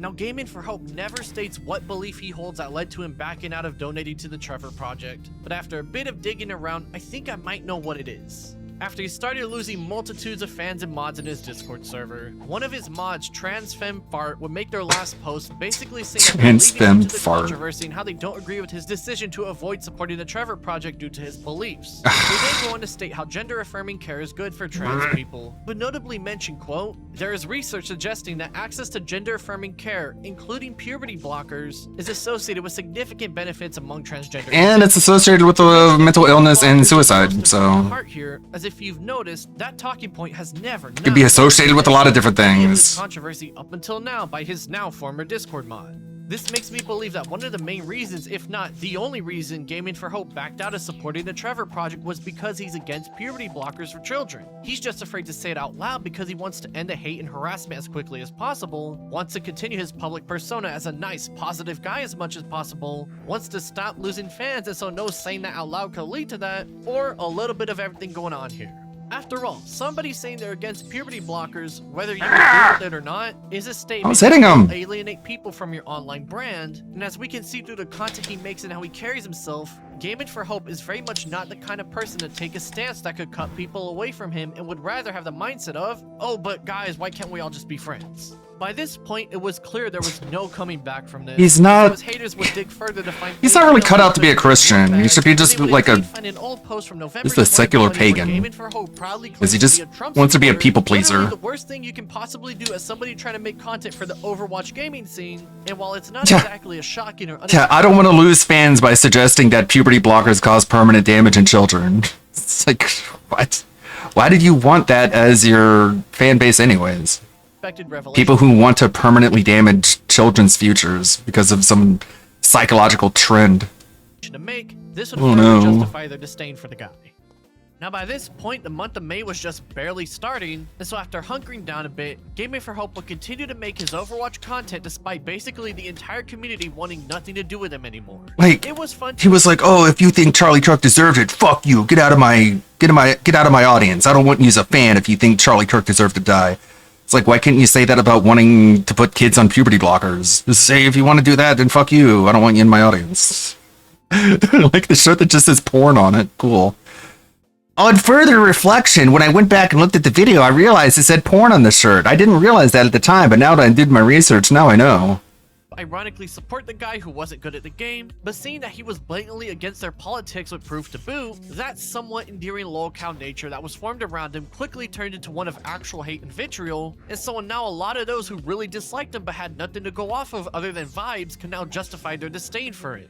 On top of that, the controversy brought more people to witness his bad gameplay and streams, so even if some of those watching him throw games and feed didn't care about his politics and beliefs, he still filled the gap as a bad video game streamer people flocked to make fun of, meaning that he was covering two notable avenues in what generates negativity towards a person's online brand. He clearly found himself in a hole he could not get out of, and so as the months came and went, he knew he had to do something drastic if he wanted to keep his streaming career alive any longer. On June 12, 2026, Gaming for Hope would officially announce that he would be quitting Overwatch because of the constant trolls, haters, and stream snipers he's occurred during his online career, even mentioning how he felt used by other creators in the Overwatch scene in hindsight. How effective would stream sniping even be in Overwatch? My whole goal in Overwatch from the beginning was to prove that an average player can improve. And there's no one that can honestly look at my gameplay now versus my gameplay when I started. You can improve. Yeah, no shit. However, throughout that Dude, time, literally everyone can improve. They just work at it hard enough. The entire point of this was to show everyone that an average gamer can improve and improve. It's like, you can't improve enough to the point that you can hang with the big dogs. Just because you can improve doesn't mean it's like a constantly rising curve where the more you practice, the better you get, and there's no plateau. Especially when you're as low IQ as you are. Media, I have garnered a disproportionate level of All you did is just like my size. disappoint your family and create a bunch of trolls, dude. Ridiculous amount of That's all you proved. That an average dimwit can bash his head against the wall and make his life worse. Well, frankly, I don't see a world where I've done anything to deserve this. I guess I'm just guilty of the crime of being an average player at a video game. Yeah, and not having the self-awareness to realize it. That's kind of a big part of it. An additional note, the creator community in Overwatch has largely pushed me out. Frankly, the fact that well-known creators used me for content hurt a bit. I did my best to be reasonable and assume the best, made fun of but me. as time has played out, it's clearly what it was. I wasn't anticipating people making fun of me. Exists in other spaces. I thought everyone would just have my same dumb, oafish optimism and say, yeah, man, you got it, you can do this. What I haven't told you. I wanted everyone to talk to me like ChatGTP and encourage me no matter how ridiculous my goals are. Like, come on. I didn't expect anyone to call me a fat dumb idiot with unrealistic expectations. I didn't do my research on that fast enough. I only did it in hindsight. Is that it hasn't stopped. With two different Yeah, it's not gonna stop, dude. between then and now. It's This one is a thing really to bad go to idea. games and stream snipe my games. I can deal with that. But threatening my family over it is a felony. And those Prove people it. Will spend time in Prove It's people very did serious that. stuff. And frankly, I had no intent of sharing it. But it's gotten to the point where Ah! it's impeding my content, and you guys have seen me taking long breaks away from it. This is why. Now, obviously, I think we all know that doxing somebody like Gaming for Hope is extremely fucked up no matter what, and he wasn't lying about this being a problem for over a year now, as back on April 11th, 2020, Didn't he use his real name? announced it to his fans, meaning this is a real issue he's been dealing with and not just him trying to garner sympathy.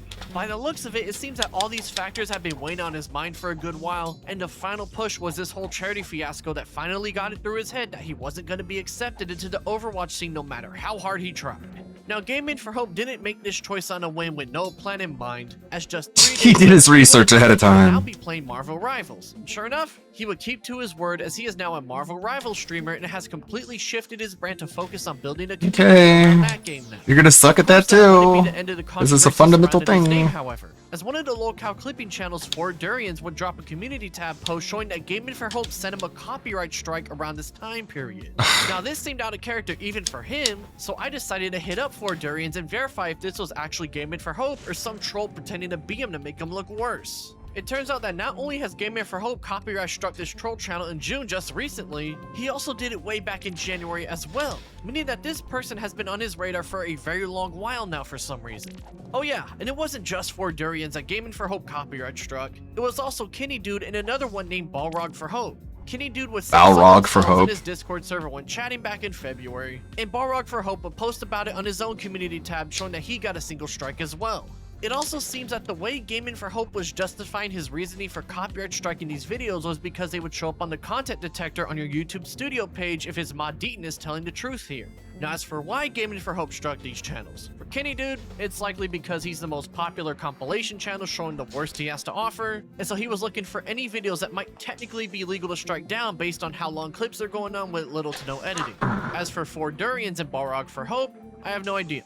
My theory is that he was doing the same looking for channels that might technically be legally okay for him to strike down based on their little or lack of editing, and in this case it just so happened to be extremely small so the news didn't get any movement outside the respective corners of the internet. As for whether these are technically legal strikes or not, I'm not a copyright lawyer so I have no idea, just to make that clear, but in my opinion it seems that Gaming for Hope was doing this based on the content detection tools saying they were stealing this content, and so if anything drastic were to happen or this news were to make it to wider eyes, he would then fall back on the excuse of, oh well, I didn't know that, even though my copyright detection tool on YouTube said that they used a certain percentage of my content that could still be fair use, or something similar like that. Either way, copyright striking his detractors is a method he's willing to use, but as far as I can tell, whether he's technically abusing the system or just being smart with who he strikes as it might technically be legal seems to be up in the air. We'll just have to wait and see if this specific angle of the Gaming for Hope lore builds into something more malicious or not, so I would just say keep an eye out if this ever happens again in his new Marvel Rivals era of content. The story of David Orr and his failed Overwatch career is a story of terrible judgment, hubris, and utter delusion all mixed into one singular man, with the added twist of some truly unique factors that make him the perfect lolcow. The first thing here is that everyone could easily see that David clearly thought that Overwatch would be an easy game to get really good at, and so that's why he came out the gate swinging with this plan to become a pro in such a short amount of time despite barely playing the game before. The thing is, anyone who has tried to play competitive games or any sport on a level like that knows that you can't just be really good, you gotta be that motherfucker and then some, and unfortunately for David, not only could he even get to really good He's stats, definitely not that stuck at motherfucker. average, if not slightly above average at best if you're being charitable here. On top of that, people saw that he put his wife and kids in serious financial trouble without even having the skill to back up his leap of faith, and while thankfully it does seem they're doing fine despite the risk he initially put them in, when people see somebody make such a stupid decision like that and not even be able to somewhat justify their delusional choice at all, it just made him even more of a target to go after. That's also not to mention his attitude, as David clearly has a negative vibe on streams compared to his happy nature in videos. While most of the time this doesn't really matter much for a majority of internet influencers, when people see somebody clearly putting on a facade, it tends to rub them the wrong way, and add the other factors alongside it, it just makes it more interesting to keep up with. He's not the worst offender of this by any means, as I can name countless other people who are far worse than him when it comes to this kind of stuff. Yeah, and they're lolcows. Personally, I don't really harp on it that much. However, the next part here is what really wraps things up together in my opinion. The added twist to this story is his political beliefs, because it's rather uncommon when someone in the gaming corner of the internet becomes a lolcow partially because of their beliefs, yet David ended up becoming one of those people because of all the games as a Well, man it's because of he Christian didn't and believe conservative it. ideals He are a didn't big believe in factor any of his it. identity and brand he chose to play. It's He his chose hypocrisy Overwatch as the and game lack of a community spine. wanted to involve himself in. I've been saying it throughout the video, but Overwatch is Hey. the last game someone who isn't openly Like, he was willing to throw away any sort of conviction if it meant getting ahead, which is just ridiculous in and of itself. right-wing political person wants to make a community out of on a mainstream level, and by trying to force his way into a crowd that clearly didn't want him, even though his public persona was a happy-go-lucky guy with a chip on his shoulder, they just straight up didn't care about him other than to make fun of him. He's not this guy who already had a big community and so could jump onto whatever game he wanted and not worry about making money or having fun, and the fact it took him 3 years to come to this conclusion to wrap things up and move on is just the icing on the cake here. Of course, we can't forget David's general stupidity as well, with the grand highlight being the whole charity fiasco.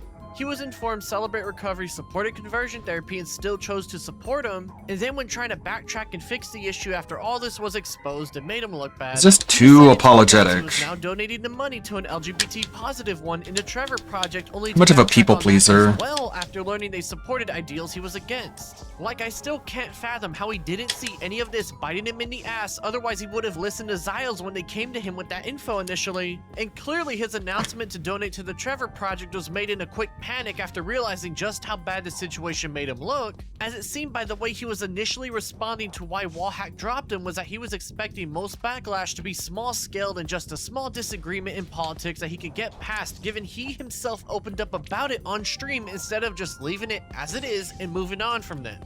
So, for him to take back that Trevor Project announcement because of his beliefs was just as astounding to witness, because he had no leverage in this entire situation as he wasn't a well-liked figure in the scene both before and especially during everything that was going down.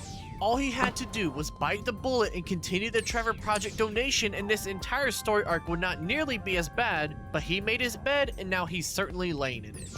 All these factors going on is what makes David such a unique locale story, and I certainly understand after researching why people have kept up with him for so long since his failed Overwatch Pro journey started. Shout out to my channel members for helping support my content, and shout out to my bestie tier members Nami, Cody, Laura Hertzman, Good video. James, Colt of Mystical, Hyper AKV, and Trendy Dragon. Go check out my Patreon and YouTube memberships if you want to support me yourself in the description below, and I hope you join as soon as you can. It's clear that David... I do like the fake "we are concerned for his family" angle though, since the same people who are so weird are the same people who ruined his sponsorship. Yeah, like... He understands he has to move on to a similar game, otherwise his career would freefall, and so that's why he moved to Marvel Rivals, a game that is basically Overwatch with Marvel characters. Of course, I spoke too soon when recording that, as on July 20th, Time to move on from Marvel Rivals. He would now be moving to Deadlock come August 10th through the 24th. I'll be back from a break from streaming on August 10th, where I will start the 2 weeks of our next game, Deadlock. Now, for those that don't know, I've been a big Deadlock player for 2 years now and know the ins and outs of the game and its community pretty well. That's gonna be really toxic. Even on Twitter sometimes, but they do not like players who are bad at the game and are very openly toxic about it. Yeah, really. Like, this is way more toxic. If you listen to Fraga, he'll tell you. Full matchmaking system Because, like, feeding is such a huge part of this, and if you're bad, you're, like, actually making the game bad for other people. constantly pairing people up with players clearly not meant to be in that rank that the community is currently dealing with as of this video. David doesn't know what the fuck he's getting himself into here, as I already know he's gonna get griefers and trolls on his team throwing his games and will get focused down by the enemy just to solely get into his head and piss him off for shits and giggles. But you know what? It's his choice to make at the end of the day here, despite his naivety seeping through once again. For those of y'all watching this video right now, be on the lookout for potentially the best kinds of compilation videos on the dude in the near future, because I feel things are just getting started here in David's newfound identity as a mainstream gaming locale. Hold on. Just hold on one second. Got a really bad email, hold on. Looks like there's some issues. Damn it. I'll find something. With this one. I'm sorry. I gotta handle this real quick. Also, so with this then, this is obviously the Gaming for Hope interview with his dad. Is this the first time that his dad has been in content? He's had his children in the videos, he's had his wife in the videos, and he's had his grandmother in the videos. But as far as I can understand, this is the first time that his father has been in the videos. So let's see what he's got for us. Way! There he is. That's not All right, if you're over on YouTube, what's up, Idolated? That's my one that was asking you questions about DILFs. That's they're already here. Ex-helicopter mechanic. Yeah, that's true. Hey, it gave you an ad, which means it's probably trying to grab something. Apparently. Hey, you're just getting me paid. Oh, there That's, you go. yeah. Oh, nice. Beautiful. See, Dude, people will watch this and have some sort of laughing and mockery of it. And then will tell me straight in the face I should bring Mumsy on stream. Absolutely fucking not, dude. Also, the other problem as well with bringing Mumsy into the content is that I make her a legitimate target, which I don't want to do, bro. I don't want people like trying to find her and, you know, say crazy things. People are fucking crazy on the internet, dude. People are literally fucking mental. Me included. So I don't want to bring Mumsy into that. for some reason, so I'm gonna be honest with you, chat. This was all I have everything figured out now. I've got it in a whole setup over there. We'll go into that later. This is my dad. This is Todd. And you'll probably want to turn that down too. If it has audio coming through, it'll start looping. That'd be annoying. Yeah, that would be a fun time for all of us. Yeah. So let me know if you're on either of the platforms. Just let me know if you can hear both of us right now, and if you want to talk a little bit too, so they know they can hear you. Hello. Also, I know this is not. This is obviously people are saying it's a homosexual thing. Embrace the suck. Isn't that some sort of military thing or something? Does it not mean like embrace the hardness of being in the military? I don't fucking know. So is the title still not set? Wait, what do you mean? Is the title still not set? I did it. I swear. Okay, come on. The little goofy thing by a motorcycle. I'm like, come on, get past the tech issues. Huh? Yeah. Okay. There. Oh, can you? Oh, you can't use swipe on an iPad? Oh Lord, Yep. Chat, we already are crashing out. This isn't what we want. Don't worry. Okay, we got to get the emoji, chat. Hold on, we got to get the emoji. I know you all like your emotes. All right. He needs to So start then we- gaming for Ozempic. Yo, Lucas, stay with the kicks. Terrible fat phobia. Go down here and hit done. What are we thinking? Are we thinking we updated the title? Dude, I know the struggle. You guys have been hype training while I was tabbed out. What did you guys do? Okay, let's see. I'm going to filter out those. So all I answer is vacation's been good. Yeah. He's been here. He's had some time off. Yeah. As far as how much do I bench? Less than one of my other sons. Yeah. He's kind of a unit though. Yeah, he's kind of a tank. Yeah, he so- could be Reinhardt if he wanted to be. Let me grab my Peach Vibe. Hold on. Can't have that. I opened one that's just sitting over here. Condensating? Idea? I don't know. Anyway, apparently you guys just hype trained over on Twitch. I don't know what you're saying. Appreciate it. Y'all are get the scam train going. It's a good the worst. The Peach Vibe. Okay, wait a Yep, second. that's true. Peach Vibe is. Do you ever hope?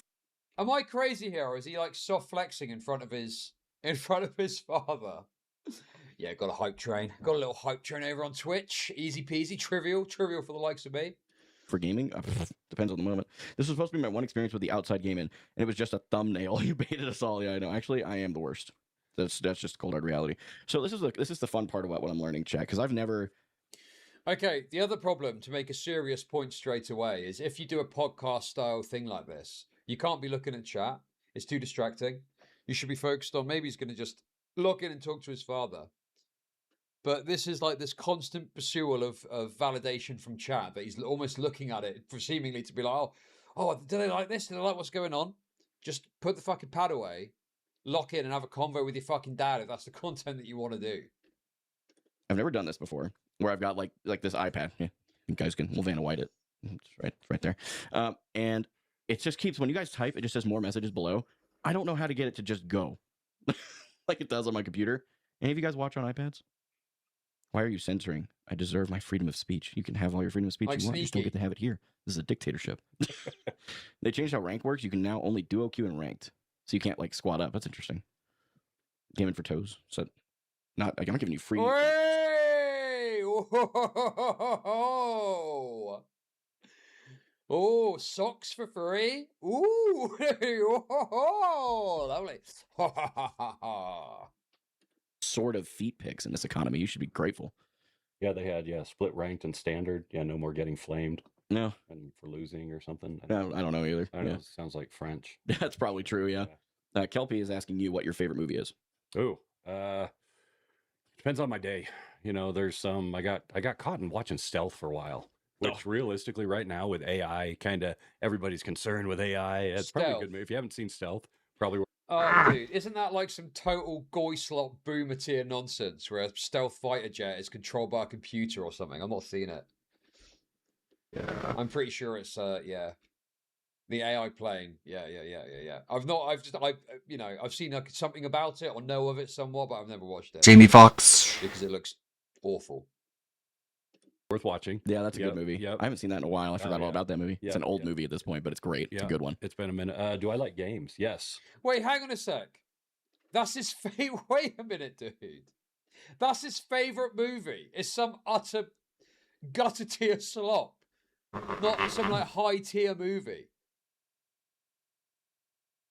Favorite movie is that, dude? What? That is fucking ridiculous. Bro. Out of the entirety of cinema, that's the thing that comes to his mind. My favorite movie is LA Confidential. And there's obviously other movies I could pick as well, but that's the one I could watch anytime and enjoy it every time because it's such a classic. But yeah, if you look in action, you've got like, Die Hard, Predator, Terminator. There's tons of movies that you could pick from the action genre that are like classics. Or Heat, I don't fucking know. There's tons of fucking movies you could select. But he picks Stealth, which is like some forgettable goy slop from the past decade. Oh my god, dude. Oh my god, man. Yep. I wish I had more time to play them. Yeah. I tend to, life keeps me like super. Yes, I like the movie because Kevin Spacey's in it. Correct. Oh, I tell you another movie that I watched the other day. It's certainly not my favorite. But it's indicative of how movie making has changed over the years. So what it was my Walmart Plus membership renewed, and for some reason it renewed annually. I had it set to monthly, but for some reason it decided to do it annually and just like it cleared me out. Oh, that's really bad. Okay. Okay, I guess I went ahead and canceled my membership because I won't have to renew it for another year now. So I don't want to get surprised by it, so I just went ahead and canceled it. That sucks. That really sucks. Yeah, it cost me a lot. I don't really have that much right now. So obviously we've been I guess I'll make do. Talking a lot about Somehow. Halo Campaign Evolved. This is Halo Studios' ground-up remake of Halo Combat Evolved, and as you can see, just over a week after this remake was released, it's sitting at 4,800. Contact it and refund it? You think? Think I can? I don't know. There's an absolute disaster for them. Okay? As we learn more and more information, the sales are sounding absolutely abysmal. And of course, with bad sales comes layoffs, which is something I and many others predicted. But there's a lot of questions here. What are we going to do about Williams? Yes, the forced insert of Williams into this remake, who is the ultimate girl boss. We have seen some funny things come out about this character, but today we might have a solution to get rid of her once and for all. Now, it begins with this from Geeks and Gamers, where they report former Bungie dev goes viral over female girl boss Marine video. Mainly in other statements saying that he's skeptical of forced social politics, and dang, he is right. Okay, people are exhausted with this sort of thing. But this was his initial reaction. We actually covered this in a main channel video. This was his reaction to Williams popping up on his screen. Based. And of course, people are still looking for solutions. In fact, it seems like you just can't get rid of her, right? She'll instantly respawn, and you just really have to deal with her. Or so we thought. So we have a report here. Someone found a way in Halo Campaign Evolved to send Lieutenant Williams, probably Halo Studios HR self-insert, into oblivion and make her disappear from the game. Let's check it out, folks. This is for your information, okay? This is for your knowledge. You don't seem as impressed as the rest of your crew. No, Sergeant Major, I'm not. Takes more than fancy armor and a good PR campaign to impress me. Problem solved. Yeet. And there you go. Peace.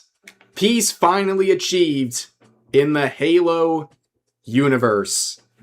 Big W's, as I can see in the chat already. Handled. ladies and gentlemen. All it takes is to launch her off a cliff a few miles, and you'll finally achieve peace away from Williams and her snarky girl boss dialogue. Good night, Williams. But that's another example, guys. Knowledge is power. Gamers found the answer. Of course, nobody's playing Halo Campaign Evolved anymore, but you get my point.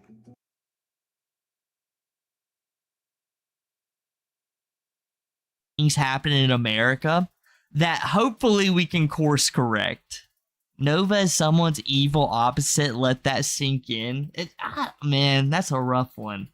That's a rough one. I hate FakeSpeth so effing much. FakeSpeth, we aren't familiar with him on this side of the internet. This is a safe space. If you walls, don't worry. You know, we have you. Don't worry. FakeSpeth can't get you in here. As he pops up, boop, boop. Hey, Nova, just letting you know, I'm your FBI. I'm monitoring you here. Have you ever played Bully? Have you ever played Bully? Yes, I love Bully. You know that part of the game that's like super undeveloped they should have did more of? Where like you sneak into an insane asylum? Yeah. Bro, if they ever remaster Bully, bro, hopefully they know about this and there's just some like chubby predator locked away behind some bars. A Bloodsmith. Just chill. Smokey MCC. Kiwi tape, no. All you hear is just him just screaming in the background. I'm not a show. As he's looking at a picture of like some fucking what's that K3 group that does the what is that group that he likes so much that he named himself after? That's K-pop shit, ain't it? Oh, Nova Cadre. You know, yes. People have told me 3 separate times exactly what Nova Cadre means, but it's so stupid I forget every time. It is literally like whenever I tell you it's basically Belgium nursery rhymes. That's what the band is. It's Belgium nursery like actual kid music. Bro, that band's hard drive needs to be excavated, not even looked through. It needs to be combed through. That shit is probably degenerate as hell. Listen, his favorite band. When I get on the internet, I assume it's just me and, you know, the internet, right? Whenever Nova gets online, he's paired with 4 or 5 FBI agents at all times. They're just coattailing him. I wonder what Nova's going today. Wait a second. AG says, is this another leak? LOL, I just don't. AG. It's Sunday, and we almost had a Nothing Burger Nova week. Of course there's a leak. Of course there is. It's this insane at this point, guys. We had 6 consecutive days of a week, right? Where we almost had no brand new Nova news. And then he said, hell nah. He threw that shit in like Tom Brady versus the Falcons at the Super Bowl. Comes in last minute and said, no, guys, I am the supreme degenerate, all right? All right. This man cannot go a week without someone mentioning it. He is attention starved. That boy might be a diabetic for attention if he doesn't go a week without hitting his little EpiPen or fucking some kind of attention. He's like, please hold up. God, I made it. They leaked it. God, thank God they leaked it. Bro, but let me tell you somebody who I should give attention above anyone else, and that's William Forte with the 2. I just let this roll by. The cheese aroma, like Blade's feet, just evaporating, disintegrating in front of your eyes. All right, let's go ahead and read this one. Oh no, I'm sorry to hear that. He even tried passing fake evidence as real several times. That is fake evidence. All right, so let's give a little bit of information. Bloodspeth one time, and it was only bad, really, because it was so amped up. You know, that was the reason people were so upset about it. Got fake DMs one time and reported it as true. Like, you know, we can't be doing that, right? Blood understands that. I understand that. Like, you make a mistake like that, you have to eat what comes your way, right? Fair enough. But he did it once. Every single bit of... if somebody was to go back and watch either mine or Smokey's or Blood's best videos about Nova, every single time, I hope you guys can see my mouse. I hope I don't have it muted, but you will see the Novine Uni pop up at somewhere along the line. It's like, it's not even about lack of proof. It's just we have such an abundant amount of proof that people forget you're kind of like a super pred, you know? Well, you gotta remember that Nova did say he could disprove y'all at any time. All right, you gotta remember that the last leaks, he just lost them. He lost the proof. Yeah, he did. He did say that he lost the proof. But dude, it does. All right, straight to bold. If you was completely innocent last week and they lost the proof, right? But you commit the same damn illegal actions today, well, then it doesn't really matter, you know? You only caught me one time. All right, I get 2 times. All right, I get 2 times. The first time you didn't catch me. Bro, Nova is living under mother rules on the internet. It's like, listen, I can get caught today, but that doesn't necessarily mean tomorrow I'm guilty. It's the story of the scorpion that stings the frog on the back, right? You know I'm a scorpion. Like, Why would yeah, you let me on? exactly. You know I'm a scorpion.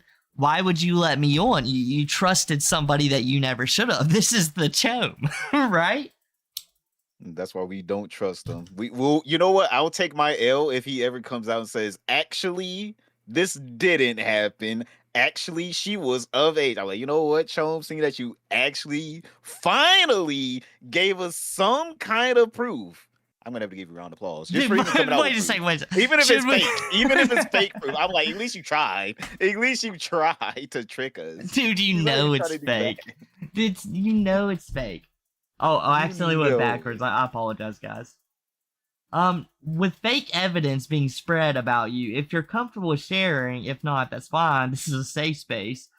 Like saying I tried to meet with someone underage when I was turning 20, that was all proven. Oh my. See, guys, do you not remember my video about the 3 frat dudes? Not even frat, they were just young teenagers. Everyone was calling them frat dudes. They look like regular guys.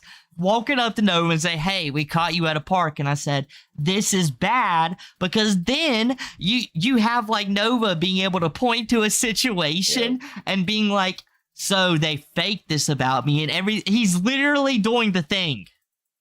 This is what I would say. Like, if this is what I would say, right?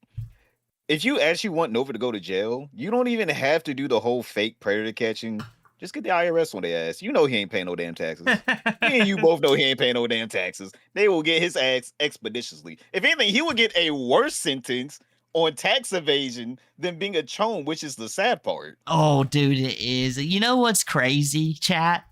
Straight to Bowl is right. We heat maxing the leaks. I mean, how many leaks can there be? It's going to, there's going to be some tomorrow, or 2 days from now. I believe it's Amanda. We don't know who Amanda is because she messaged me on Etsy. Really? What did she say? Never mind. Not my business. Are you comfortable introducing yourself now? Dude, this guy has already told you guys everything. Like, people are accusing me of being a predator. If you look up Novine Universe, Straight to Bowl, can you look up Novine Universe on your YouTube page? On my YouTube page. Now you want me to get the worst recommendations? Just see what pops up. Just see what pops up. Does regular videos of Nova actually pop up? Novine Universe? Let me see. Yeah. Let's see. No, it's literally. Well, actually, no. The Novine Universe is first, and then under that, Chin Universe, and then another Chin Universe. Exactly. You. Hell yeah! I was above Turkey Tom. You was above Turkey Tom. Yes, you. Cool. Not as many views though. Yeah. All right. Cool. But yeah, guys, as you see, remember as we was talking about with the AI lady, you look up.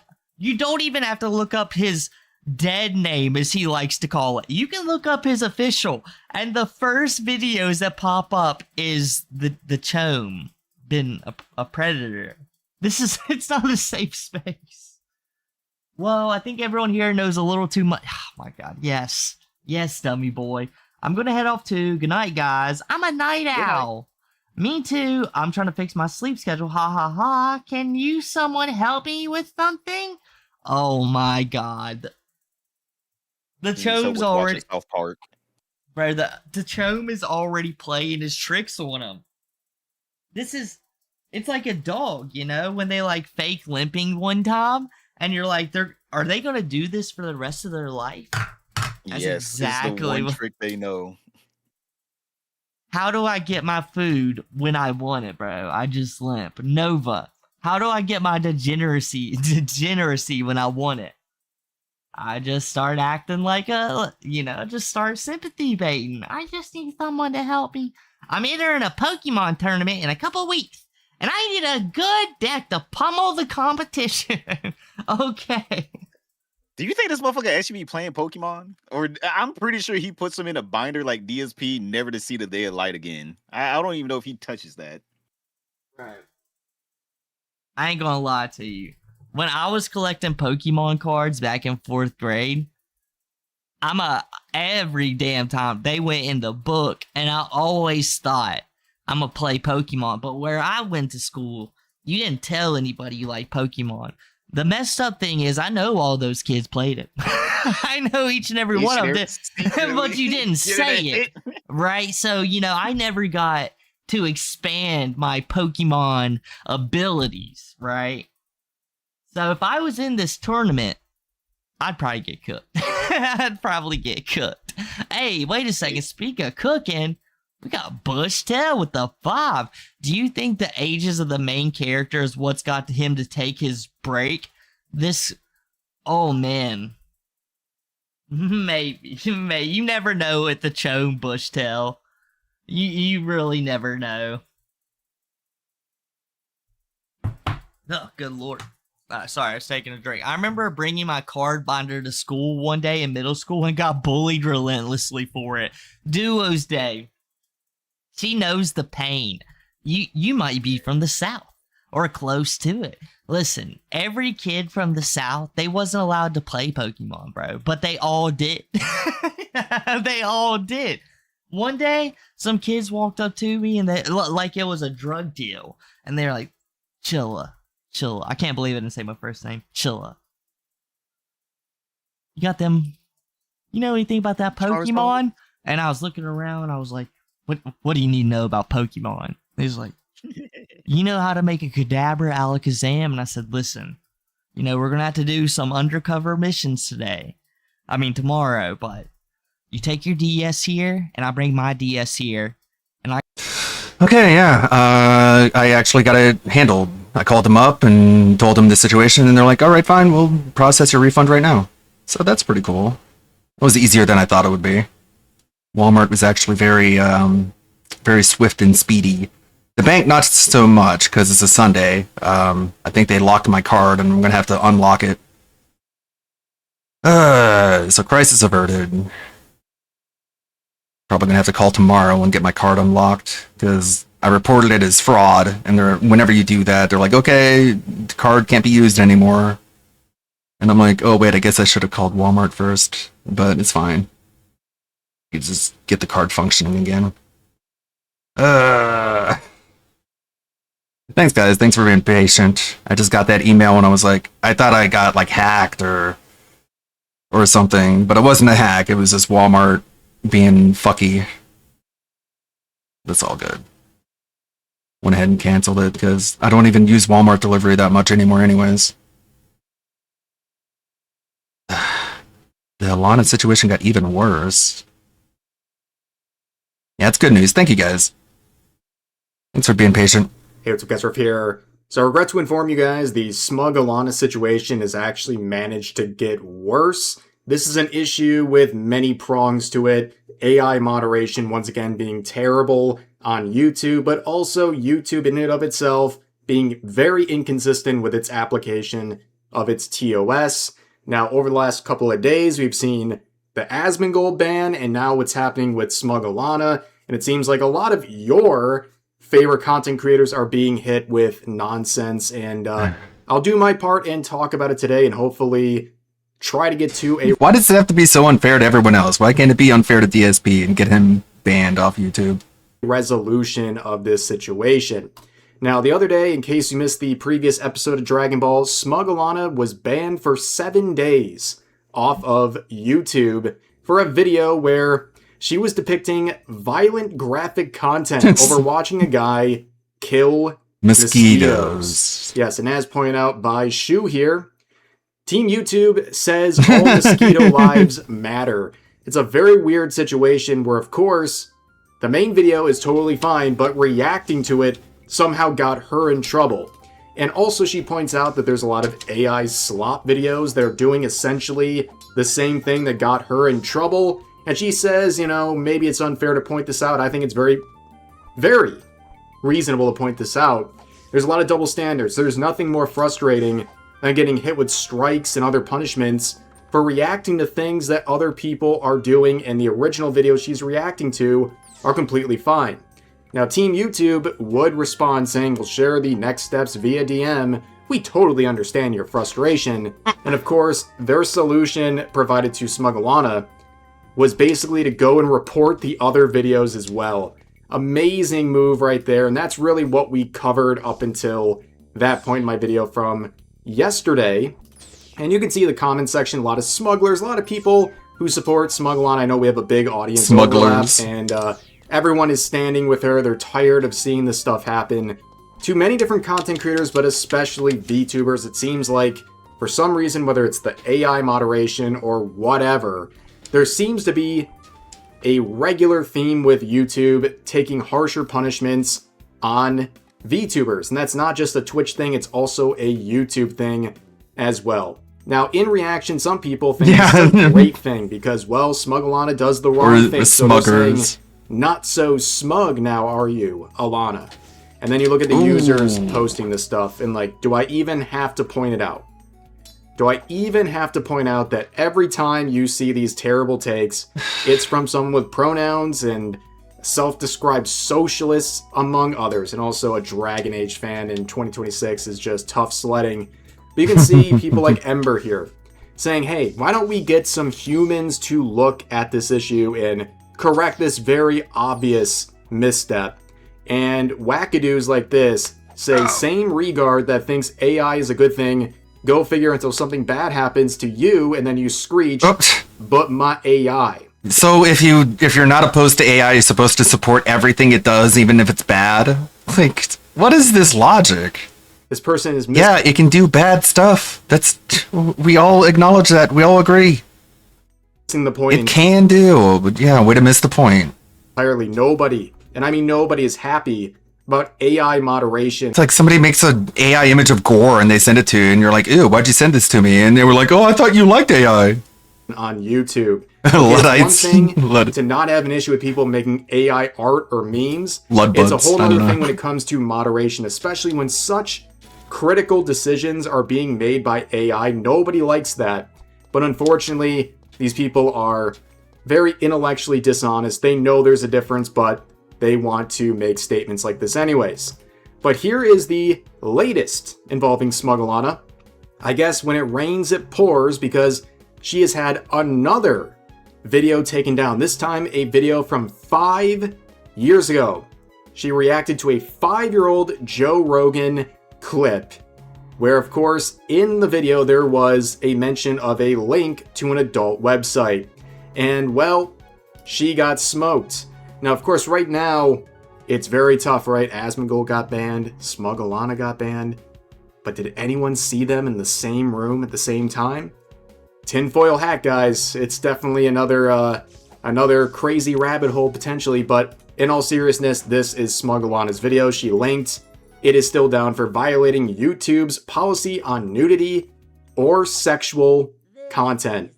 Now, of course, she points this out, and it was for linking adult websites, which is exactly what happened in the video, where they were just talking about links to various websites. And of course, the inconsistency with YouTube is always a concern. Here is the clip from 5 years ago on the Joe Rogan Experience Clips channel, and it's still up. No punishment here. And that is the main problem here. How do you punish someone for reacting to a clip that is still up? And much more popular, by the way. This has 4.4 million views. Are you telling me nobody on YouTube had an issue with this, but when Smugglana reacted to it, all of a sudden it needs to be forcibly taken down?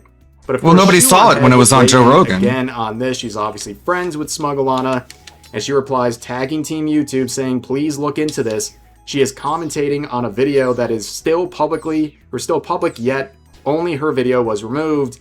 This is blatantly unfair. Reply with a person, not with AI. And I also talked about this in the previous video. The worst thing you have to do as a YouTuber, I've had to do it myself many times, when you have something unfair happen to your account, you can't actually go to YouTube or anyone who represents. Yeah, you have to them go to directly Twitter and work it out. How does that on make the any platform sense? Where it's occurring. Instead, you have to go hat in hand over to Twitter, A completely and then tag different Team website. YouTube, and try to desperately get them to respond. And even in this process, stupid. you deal with layers of bots. And eventually, if you're lucky and you've raised enough outrage, you get into contact with a real person. You have to make a stink first. You have to raise. You have to hasn't like. been fixed. I mean, her post. You have to like literally formulate a mob behind you and direct them towards the YouTube Twitter account in order to get anything done on YouTube. Like, it's so ridiculous. Sharing this stuff have gotten a ton of attention, not. including from content creators like Shu. But the problem is, this whole focus on AI moderation is exactly what YouTube and their current CEO want. In fact, this year, he said that the platform will proceed with expanded AI moderation tools despite any sort of backlash.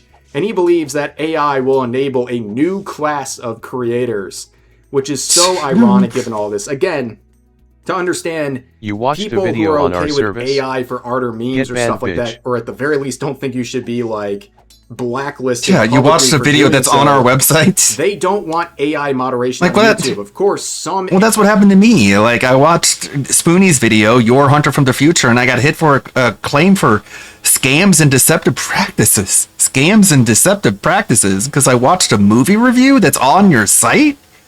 Like, it's the kind of shit I get hit with.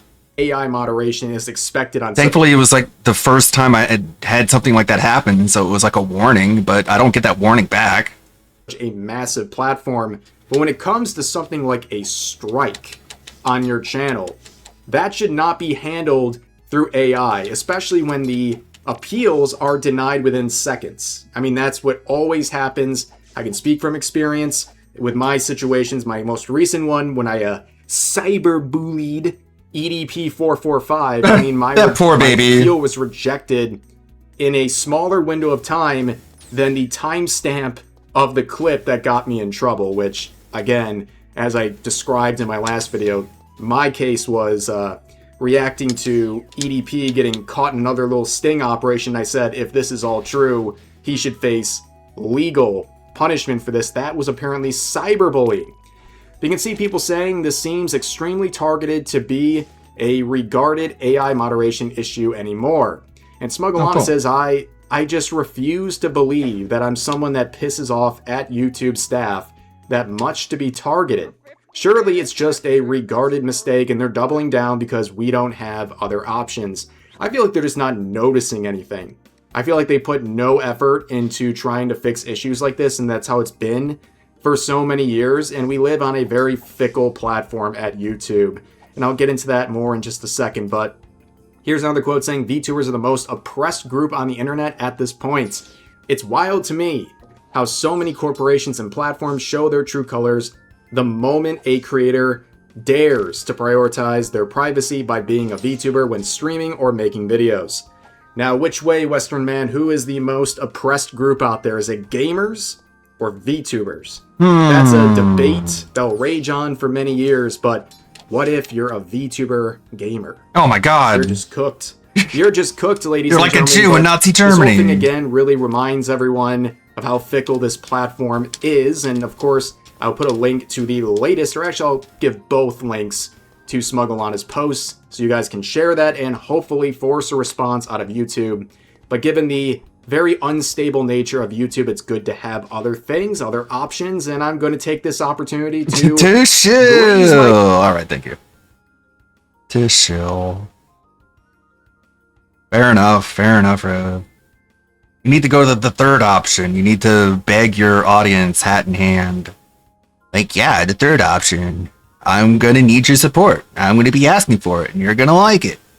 There's nothing you can do about it. Option 1 was to get sponsorships. Option 2 was to be a drama hound. This is option 3. Begging you for money. After winning Dr. Now's award for the That's funny. When we did the Big Ed watch along, Ludwig, don't tell people you like to option 3. when we did the Big Ed thing, you know, with him putting the mayonnaise in his hair and telling the Filipino girl to get an STD test, like when I uploaded that to YouTube, it got blocked worldwide, and I had to like edit out every single bit of 90 Day Fiance. But 600 Pound Life has been not as litigious, I've noticed. This one is called The Dumbest My 600 Pound Life Patient Ever. This might be funny.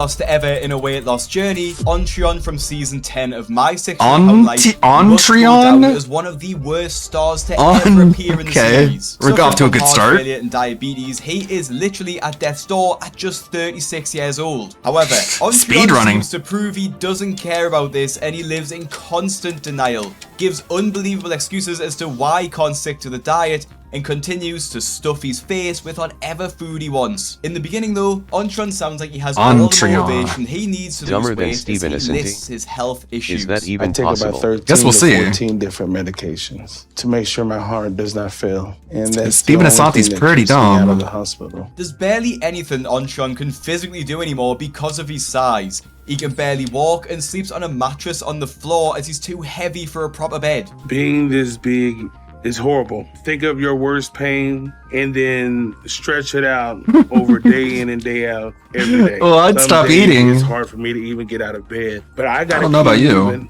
I have a wife to take care of. I have a mother to help out as much as I can. But despite How did Ontreon these saying people that he get helps his married? wife with everything, it's clearly actually the other way around. He's so fat at this point that every physical movement comes with a risk, as he could fall over very easily. And as he needs to shower Cause every an single earthquake. day, he needs to do it extremely carefully so he doesn't hurt himself. I usually do what I call a Oh my God, I just try to put no. soap in it, and usually only Oh no! My God! No! No! No! No! Unhealthy food. My God! These people really know what they're doing, huh? And puts up a huge fight when she rejects him. Hey, you gonna make lunch? Jesus Christ! What do you want to have for lunch? Pizza. 3 more. I'm gonna make fish. And some rice? Rice? I'm not gonna make the rice like mommy does. She eat it with banana. Well, babe, okay. Well, babe, why don't we put some of that cheese on the rice? No. Ontreon doesn't take no for an answer when it comes to food, and that is what's largely responsible for his extreme weight. He blames his appetite on his pain from all of his health issues, and that's really difficult to accept given that his eating habits has gotten this way in the first place. But on bad days, the overwhelmingness is a bottomless pit. So I eat and try to forget about my life and all the things that I've been through. It seems like there are so many things to forget. When he was younger, all Ontreon did was eat. It's how his family bonded, surrounded by food, and he took that to the extreme as he grew up. And what do? We eat. We play games, but we eat. We do this, but we eat. And so food and good food was always present. He never learned what a healthy diet could look like. Instead, he learned to eat when he was hungry, but that was all the time. Coupled That's with the how I fact was that Ontreon's raised. family spoiled him with food as a way to make him feel better about his dad not being in his life, he developed a very unhealthy relationship with food from a young age. In elementary school, I was 20, 30 pounds overweight. You know, nothing that no one really noticed. But it definitely became more of an issue in middle school, around the 7th grade area. Because when I was 12, my grandfather up and had a stroke and died. And food definitely became more of a comfort. So dealing with the grief of that, instead of reaching to other sources, I kind of let all that go. You try to fill a void that you can't fill with food. And so that's when I started really noticing that was an issue at school. Then my estranged father died of a heart attack. And even though I never spent any time with him, I was overwhelmed with grief. The lack of care became present. And so definitely the weight added on quickly after that. Looking back, it's easy to see how he got over to 600 pounds. A string of tragedies that led him to indulge in the only comfort he knew. And with no one to help him control it, his unlimited access to whatever food he wanted would ultimately lead him to super morbid obesity. By the time Untron was 18, he weighed over 450 pounds. Too slow. More than double the healthy weight of someone for his height. After finishing school, he worked in security for 7 years, continuing to eat the way that he's always done. But you can only go on like this for so long before your body starts to reap the consequences. And Untron was diagnosed with congestive heart failure. Untron's excessive body mass causes the heart to struggle to pump enough blood to meet his body's needs. The only way that he can try and help this is to start losing weight. Every time we go out, I can do less, and how far I can go gets shorter and shorter, and I feel short of breath before I can even make it to the door. Despite every day getting harder, Untron continues to make bad choices when it comes to food, even though he knows it's not what his body needs, and his wife encourages him not to get a million different snacks at the shop. See, this is what we need. Okay, that's enough sweets for now. Hey, baby, can you bring me a chair? The chair? Yeah. Yeah, if you didn't eat those sweets, you will be able to walk this far. Musa is literally fed up with Untron, and you can see it. She's the total opposite of an enabler. She tries to get him to eat not so much unhealthy food, cooks him proper meals, and supports him to try harder. Yet, he ignores her at every turn. There's not much more Musa can do for Untron until he starts making better choices on his own. But Musa can only help him some of the time, as she can't always say no to him, as he clearly becomes aggressive. When Untron demands ice cream with his dinner, like a literal child by the way, she eventually gives up and brings it to him. Are you gonna want ketchup or one little bit more? Of course I want ketchup. Cookies and cream. Ice cream, you're gonna have it after you finish. You want to eat I want to have it now. I'm not getting him ice cream. I will. Take it easy. What?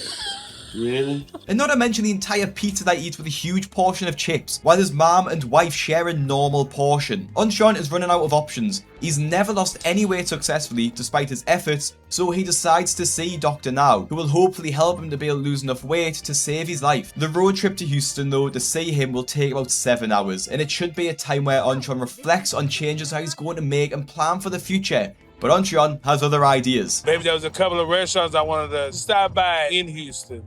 Barbecue sandwiches do sound good with some sauce. Man, whole thing will be good after we see the doctor. Yeah, baby, you know, there'll be a couple of days after then we can start. You don't have to be right after. As long as he says it was cutting. We just, baby. No, Tom. We can start a few days after. No. I think Untron's attitude here really sets a scene for his episode. Say slurs, He's doctor. using this road trip as an opportunity to eat, rather than a trip which will save his life. He has congestive heart failure at 36 because he's so fat, yet it still isn't sinking in just how much his life is at risk with choices like these. And when Untron finally learns his weight, he sees just how much these kinds of decisions has impacted his health. The scale has never been my friend, so it's no wonder I hate this part. Okay, you want to step up on the scale? At best, it's a number I don't want to see. At worst, it's like a death sentence. My only hope is that my weight hasn't gotten so far out of control that Dr. Now won't even agree to help me. I'm just hoping that I'm in the 600s. Wait, did Blondie just tell her to get in the Your kitchen? weight is 702. That's a little more 600 than pounds you is thought. life-threatening enough, but Untron weighs over 700. It's way more than he expected, and proof that his eating habits are well out of control. Given all of his health issues too, Dr. Now wants to understand what Untron's diet is like, and what kinds of foods tempt him the most. So what seems to be the issue with your eating? I love Dr. Now. He's so cool. It's not the What best. seems to be the issue? I do eat a lot of fast food, and I eat a lot of sweets. No. No way. You don't say. That keeps me overweight. You eat a lot of I sweets and can fast food. clearly see that. So if you do that, you're going to be 700 pounds. So what are you willing to do to change that? I don't know. I did make a promise. I have some ideas. To my wife that I'm gonna cut out fast foods. Sure. Pretty much, we're going to do a diet plan, and we're gonna stick to it, and to eat at home. and I should see results. Fast food and sweets have the most calories, yet leave you feeling the least full, which is why What seems to be the issue? And his attitude throughout the appointment is just very strange too. He acts like this is all a joke. I'm gonna have to give up the at least the fast foods and the sweets. You're going to have to give up a lot more than that. Have to take place, and it's I don't think that that's gonna fix the problem, but there's at least there's gonna be a good start. But it's not gonna be easy for me though. It's definitely gonna be a challenge.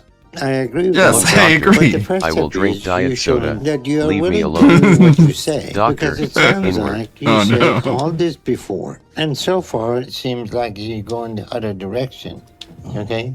I think the 1200 calorie diet is going to be a massive wake-up call for Onchon, but I don't really think he's going to stick to it. No. For the first time in his life, he's going to have to say no to food and stick to 3 400 calorie meals a day with no snacking. It's bound to be difficult, but he doesn't really have a choice if he wants to live to 40. It's been It's, almost well, a it's like month since my wild. appointment with Dr. Because with that many fat cells, it's just like it's screaming at you to eat. now. You have to have super high willpower Glad to I'm not resist. this big. Yeah, I know, because it'd be so much Thanks harder for the stream, at that Ludwig.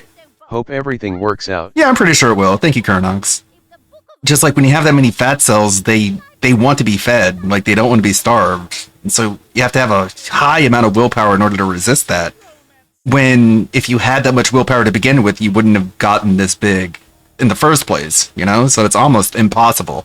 That's why they recommend the gastric bypass so many times, so often. Because it's like, God, look how stretched out the collar on his shirt is. That's wild. It's like he could come back out on the top of it. But they recommended sleeve because, like, they literally can't stop. They literally can't stop eating. So far, it's been a struggle to do the right thing. The biggest challenges have been finding things I still like to eat. Because I'm already eating such a small amount that what I do eat needs to No, be I'm- things that I like. Not even that close. I know that I'm going to eat. And so following the diet the best way that I can. And I find that, I have days where all I do need is a protein shake or something like that. And my wife has mentioned that protein shakes are not on the diet, but basically the way that I'm looking at it is that I need to make things easier for myself right now because it's hard enough already.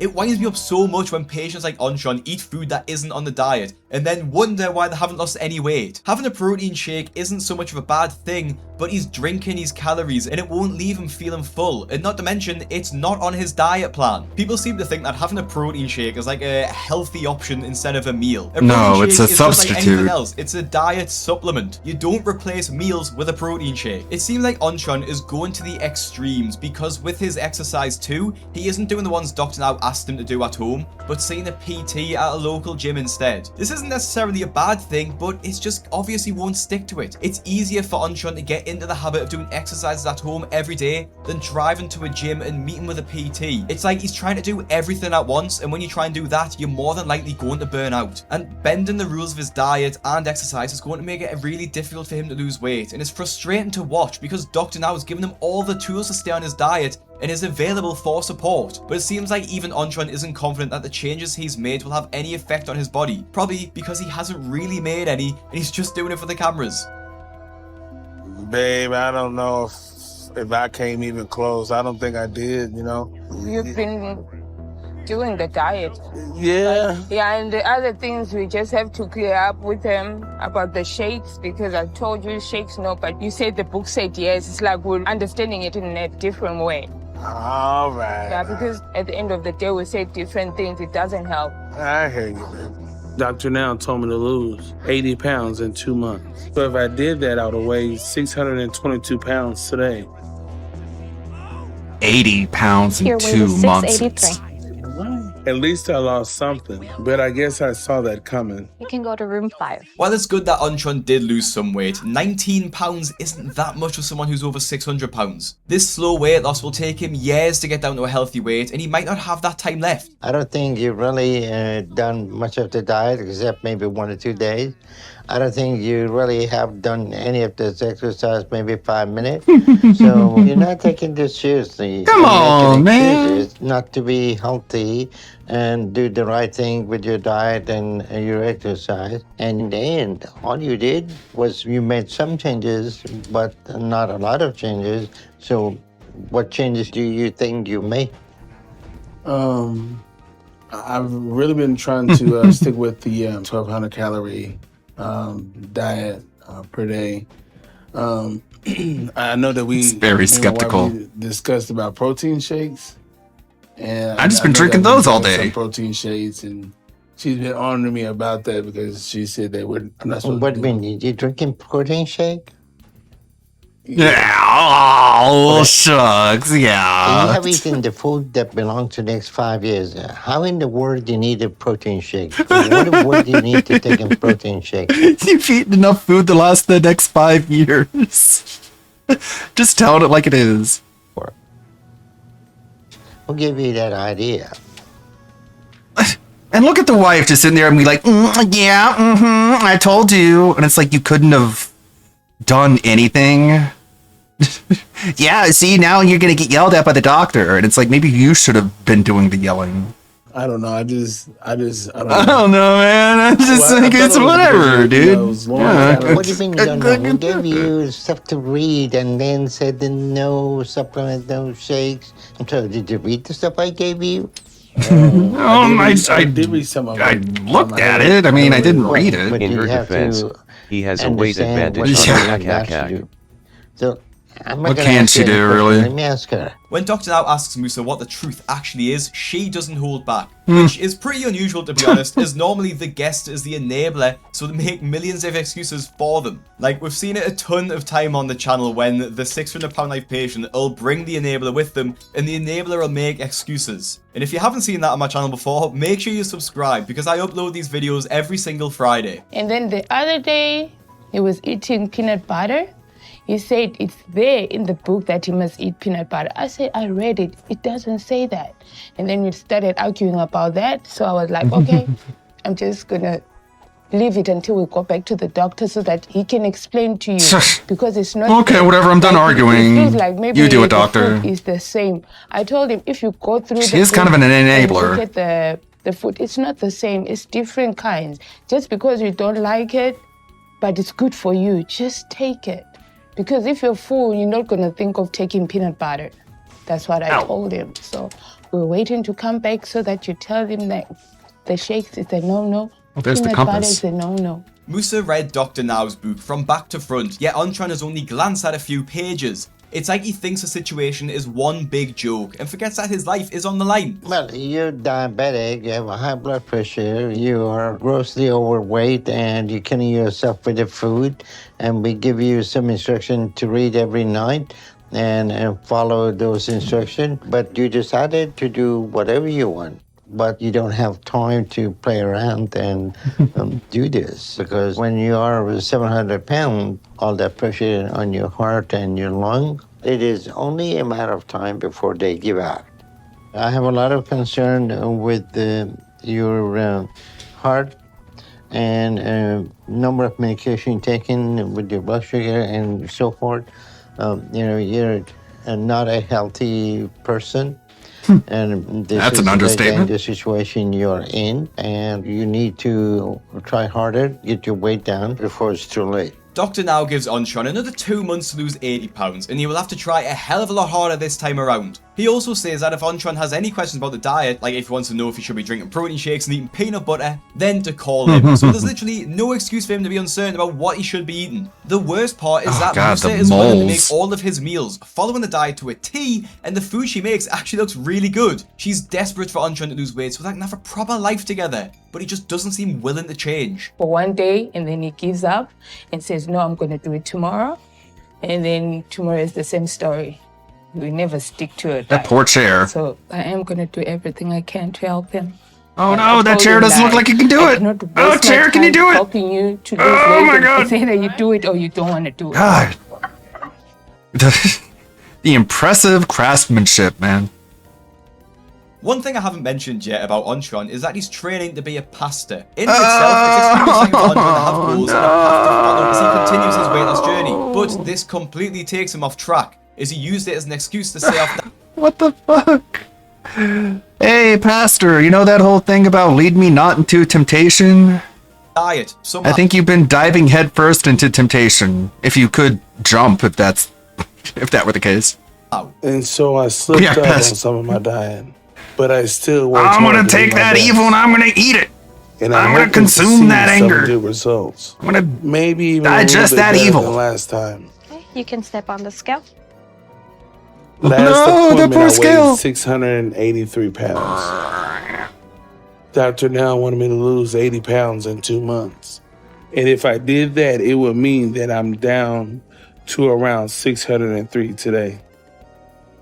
Your No. weight is 689. Okay, you gained weight, hun. I really need to say anything at this point. I'm honestly not surprised that Ontron has gained weight. He knew himself that he had. I don't see how Ontron could use his excuse of graduating as a pastor to stay off the diet for Oh Lord, 2 months. I please Maybe help one me day on to my have a path to buffet and diet. some cake. And I want a number 9, a number Need to 5, overeat enough to and a gain large weight fry. instead of losing. And I also think it's suspicious that Musa isn't there with him this time too. Maybe she got sick of all of his excuses and knew that wasn't going to change. And even Dr. Now questions it too. So what happened to your wife? She gave up on you? No, she didn't give up on me. She had a couple of appointments and stuff, and so they're trying to still work on her green card and stuff. So All right. Well, it is a good thing she's not here to see your result, because instead of losing 80 pounds in 2 months, she you left him. gained 6 pounds. Oh, that's not the right direction. I plead the Fifth Amendment. Not sure if I totally believe Ontron here either. I wouldn't blame Musa if she did decide to leave him. She is doing everything she can for him and he doesn't even seem to care. She might not have even come because she couldn't bear to see that he'd gained weight. And I just hope she gets her green card for sticking with him at least. Well, unfortunately, That's what she was there for. lied to me when the scale used my lie detector. It already told me he had a lot of cheat days. The question is why, when it's gonna kill you. When you think about it, Ontron gained 6 pounds when he was supposed to be on the diet. Now imagine how much weight he would have gained if he wasn't on the diet at all and given into all of his cravings. He would have definitely gained a lot more. That's why it is so important for these patients to stay on track. Because once they start going back to the old habits, they can reverse all of their progress. His health is on the line. He has congestive heart failure, diabetes, and lipedema, yet he doesn't seem to understand that it will kill him if he keeps stuff in his face. That's death, you know, and I know that. And so, But knowing that, it's still not enough for you to give up the food. And you're not gonna live much longer at this rate. But we can't seem to wake you up to understand that. So I'm gonna send you to psychotherapy to see if they can make some sort of difference. But if they can't, then you're done and we are not moving ahead with you. So this is your last chance to take it, to save your life. And if you don't take it, I don't think you're gonna have any more chances. So you either not do the right thing or you give it up and be honest with yourself. There's nothing magic in here that can help you except you gonna make the decision to be healthy and watch your diet. Dr. Now gives Ontron one final chance to lose 80 pounds in 2 months, and if he fails, he's going to be kicked off the program. A few weeks after the appointment, Ontron does see a therapist, but he still fails to make a lot of good choices, like getting fast food even though he knows he shouldn't. hello, how are you? Good. Let me get A number 9 wrap with that cinnamon roll.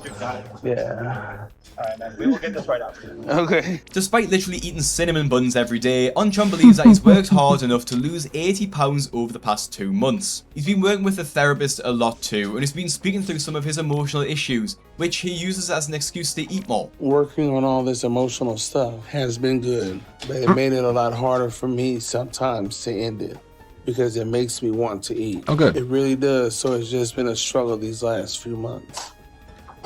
Ontron? But that is exactly where Ontron's problem lies. He uses food as a reward for when he's upset, and he's just always upset. The weight gain seems inevitable because he can't seem to break the cycle and stick to the diet plan, which is why his next weigh-in goes as it does. And my assignment was to lose 80 pounds in 2 months. And if I did that today, I would have been down to 609 pounds. Okay, your weight is 704. What the hell? That's a weight gain of 15 pounds instead of a loss of 80 pounds. He's going so far in the opposite direction that he still must be eating well over. He weighed more than when he came in. It's so discouraging sometimes. How do you fuck it up that much? Okay, we're gonna go to room 5. We regret putting you on this program. It seems to have been the worst idea. Antron is still in denial about his weight gain. For everyone else, it's as clear as day. He isn't sticking to the diet. But for Untreon, he maybe stuck to the diet for 1 or 2 days and overate a huge amount the rest. He counts this as putting in a lot of effort, when in reality, he's not put any in at all. Dr. Now won't be happy, and Untreon is feeling the pressure. Because not only did you gain weight, Tear 'em you up. are heavier than the first day I saw you. So it's been 7 months, and you haven't made any progress. And that's It's so sad, but you gotta find some humor in it, right? Anything to keep from crying over it. But Dr. Now, you're heavier than we first saw you. thing we have done has been able to wake you up. And it looks like that includes psychotherapy too. Did you learn anything from starting therapy? What I learned is that I need to deal with the emotional baggage that I have. You need to deal with you need to deal with the feed baggage. And learn how to overcome it. I don't know exactly where I messed up at, because from our discussion that me and him had, that it was kind of my emotional baggage is related definitely to the weight. Yeah. So somewhere I didn't figure something out, and so I definitely want to see. So it's all that trauma that to continue to work on the psychological part, and I definitely believe that the physical weight too will line up. How do you explain that you gained 15 pounds instead of losing any? Instead of dealing with his weight immediately right now, Untron always wants to wait. He's so used to saying that he'll start his diet tomorrow that he likely never even started in the first place. And now he wants to wait until he's overcome his emotional issues. There will never be a better time for Untron than now, because with each pound he gains, he risks his health more and more. You have not made that choice to change your life, and you keep gaining. I don't have any objection for you to seeing a therapist again. Dr. Now lays it all out for Untron. He's tried everything, given him all the tools that he could ever want, and he hasn't used any of them. But Yeah, despite come this, back when you Untron dealt with all still that believes mental he's made issue good or progress whatever. somehow. But I can't understand in what way he thinks he has. You know, I don't know. So I guess my thing is that no, I don't have. I'm not where we want to be. But just don't give up on me yet. Don't give up on me. You don't have to. That's not your position. 2, you can. That's fine. I understand. I just don't want you to. But I know there's progress that has been made. It's just not as it's In the wrong as where direction. we want it to be, and maybe even as quickly as we want it to be. But there's progress. No, there isn't. That, yes, I want to live today. Like, literally, no. You asked me that yesterday, and I was honest with you. I would have told you, no, I don't care. But today, I do care. You know, it's just one step at a time, and it is frustrating. You know, I'm sure he knows. Was upset at the scale, but they don't feel the disappointment that I feel, and the frustration. So that's on me. You know, we can talk about whatever, but that hurts me more than anybody else, because I know the changes that I've been making. Yeah, if only his words carried the weight that his body does. Even though I struggle, even though the weight says one thing, I've been making changes. Locked. And doing my best. I'm doing my best. And I understand everything that I just want to get that fucking surgery, man. My mother. Now, it is sad watching Untron get Here's the emotional, key. but ultimately, he's delusional. You can't sit there and say you're making changes when the scale keeps going up. No progress has been made if you're going in the wrong direction. And I think deep down, Untron doesn't really care about losing weight at all. He wants to be accepted at his size, TL, so he no longer feels DR, guilty about the I stress he wanted puts so on others. fucking bad Dr. Now with- officially cuts Untron from the program after failing. But this isn't the last we see of him, as Really? he makes an appearance in the follow-up show Where Are They Now? But honestly, it's just the exact same as the first episode. He comes back on the show a year later to prove to Dr. Now that he can be successful, and thinks he's lost a good amount of weight. But as you'd expect, that hasn't happened. I'm at Dr. Now to hopefully show him I've been able to start making the progress. It's 800. And my last appointment, I was up to 704. So I'm hoping that I made it shovel. to Okay. around 624. 687. Huh? Okay, Wow, up a to whopping £2 drop. And to make matters worse, his health has significantly deteriorated from the last time we saw him too. He can barely walk anymore, and his heart failure has gotten a hell of a lot worse. He constantly He's wheezes so and seems like he can't take a full breath. detached from like the reality. Well, I guess they didn't divorce. Well, at least I didn't gain. Oh yeah, look at the bright side. I'm disappointed and very upset. I swore I was doing regret better. asking for this appointment and realized it was a mistake. But I don't know what happened because I thought I was doing a lot better this time. I can't believe Musa's even still with him. She's so disappointed and sick of his excuses. Obviously, he hasn't lost any weight. You can tell just by looking at him, and it was daft of him to even make an appointment. Dr. Now isn't impressed that Antron is yet again wasting his time. I'm doing well. Well, Antron, you get the gold medal of not losing any weight. You know, that has never happened. 10 months, I'm not losing any weight in 10 months. Wow, you new record. Despite Unlike making anything zero we've ever progress, seen. Antron is still in denial and thinks he's been doing well these past months. I have been working on it. I'm working I know on that I it. haven't been always 100% on it, but at the same time, Let's rephrase that. You've been on it on 0%, not being 100% is not correct. 0%. So I don't know what is your purpose of coming here and seeing us. What do you expect that we can do for you? Oh my goodness. I'm still working on the. I'm working on it. I know that. Hang in there. That I haven't lost any this times, but I'm trying. How are you trying? And How are you trying? Are you in a path of killing yourself for the food? And no matter what we're telling you, you keep doing it. It's great. And when Like you're he doesn't selling fall for the If you fall the- off on the counter diet, just like the lazy manipulation where people are just like, I'm working on it. And everyone else would be like, okay, well, good. At least you're working on it.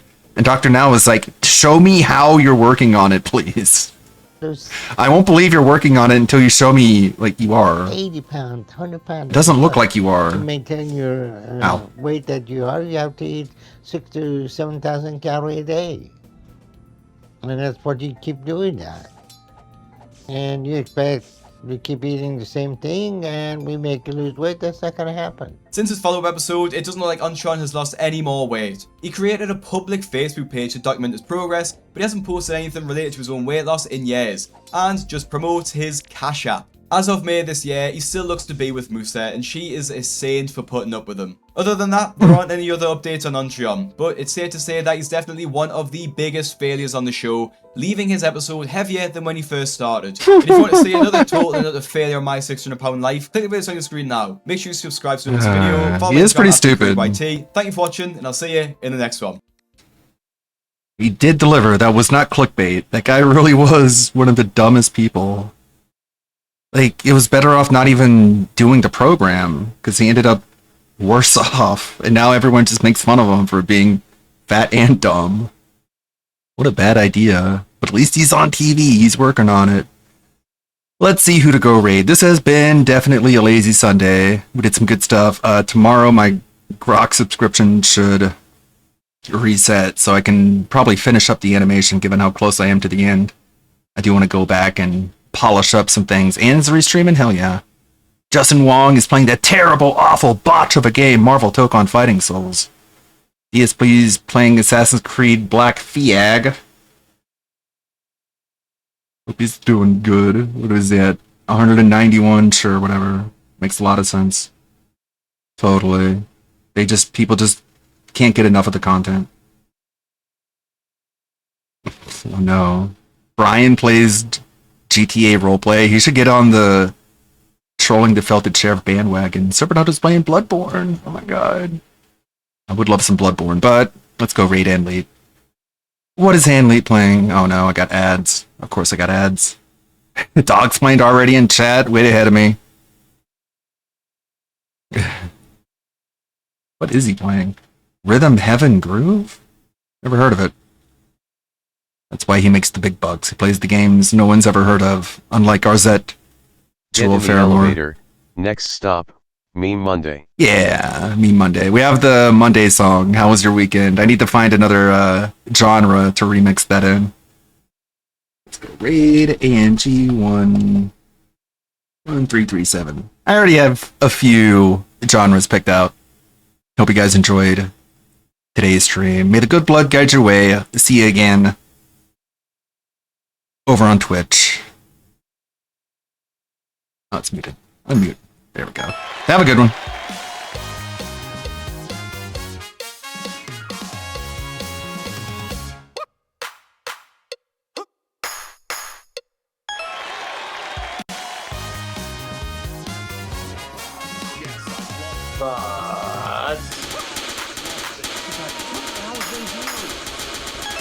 Oh my god, Ludwig, you're here at a time! Thank you, Dante, and Kramer, thank you for the 35 rats. So we got like sub 1,000 views, DS. Come on, this is fucking silly. Even if his reaction stuff, I'm probably gonna end up watching. It's fucking with me, help! The Rob Gavagan, aka Rob Dyke, that's how he's called.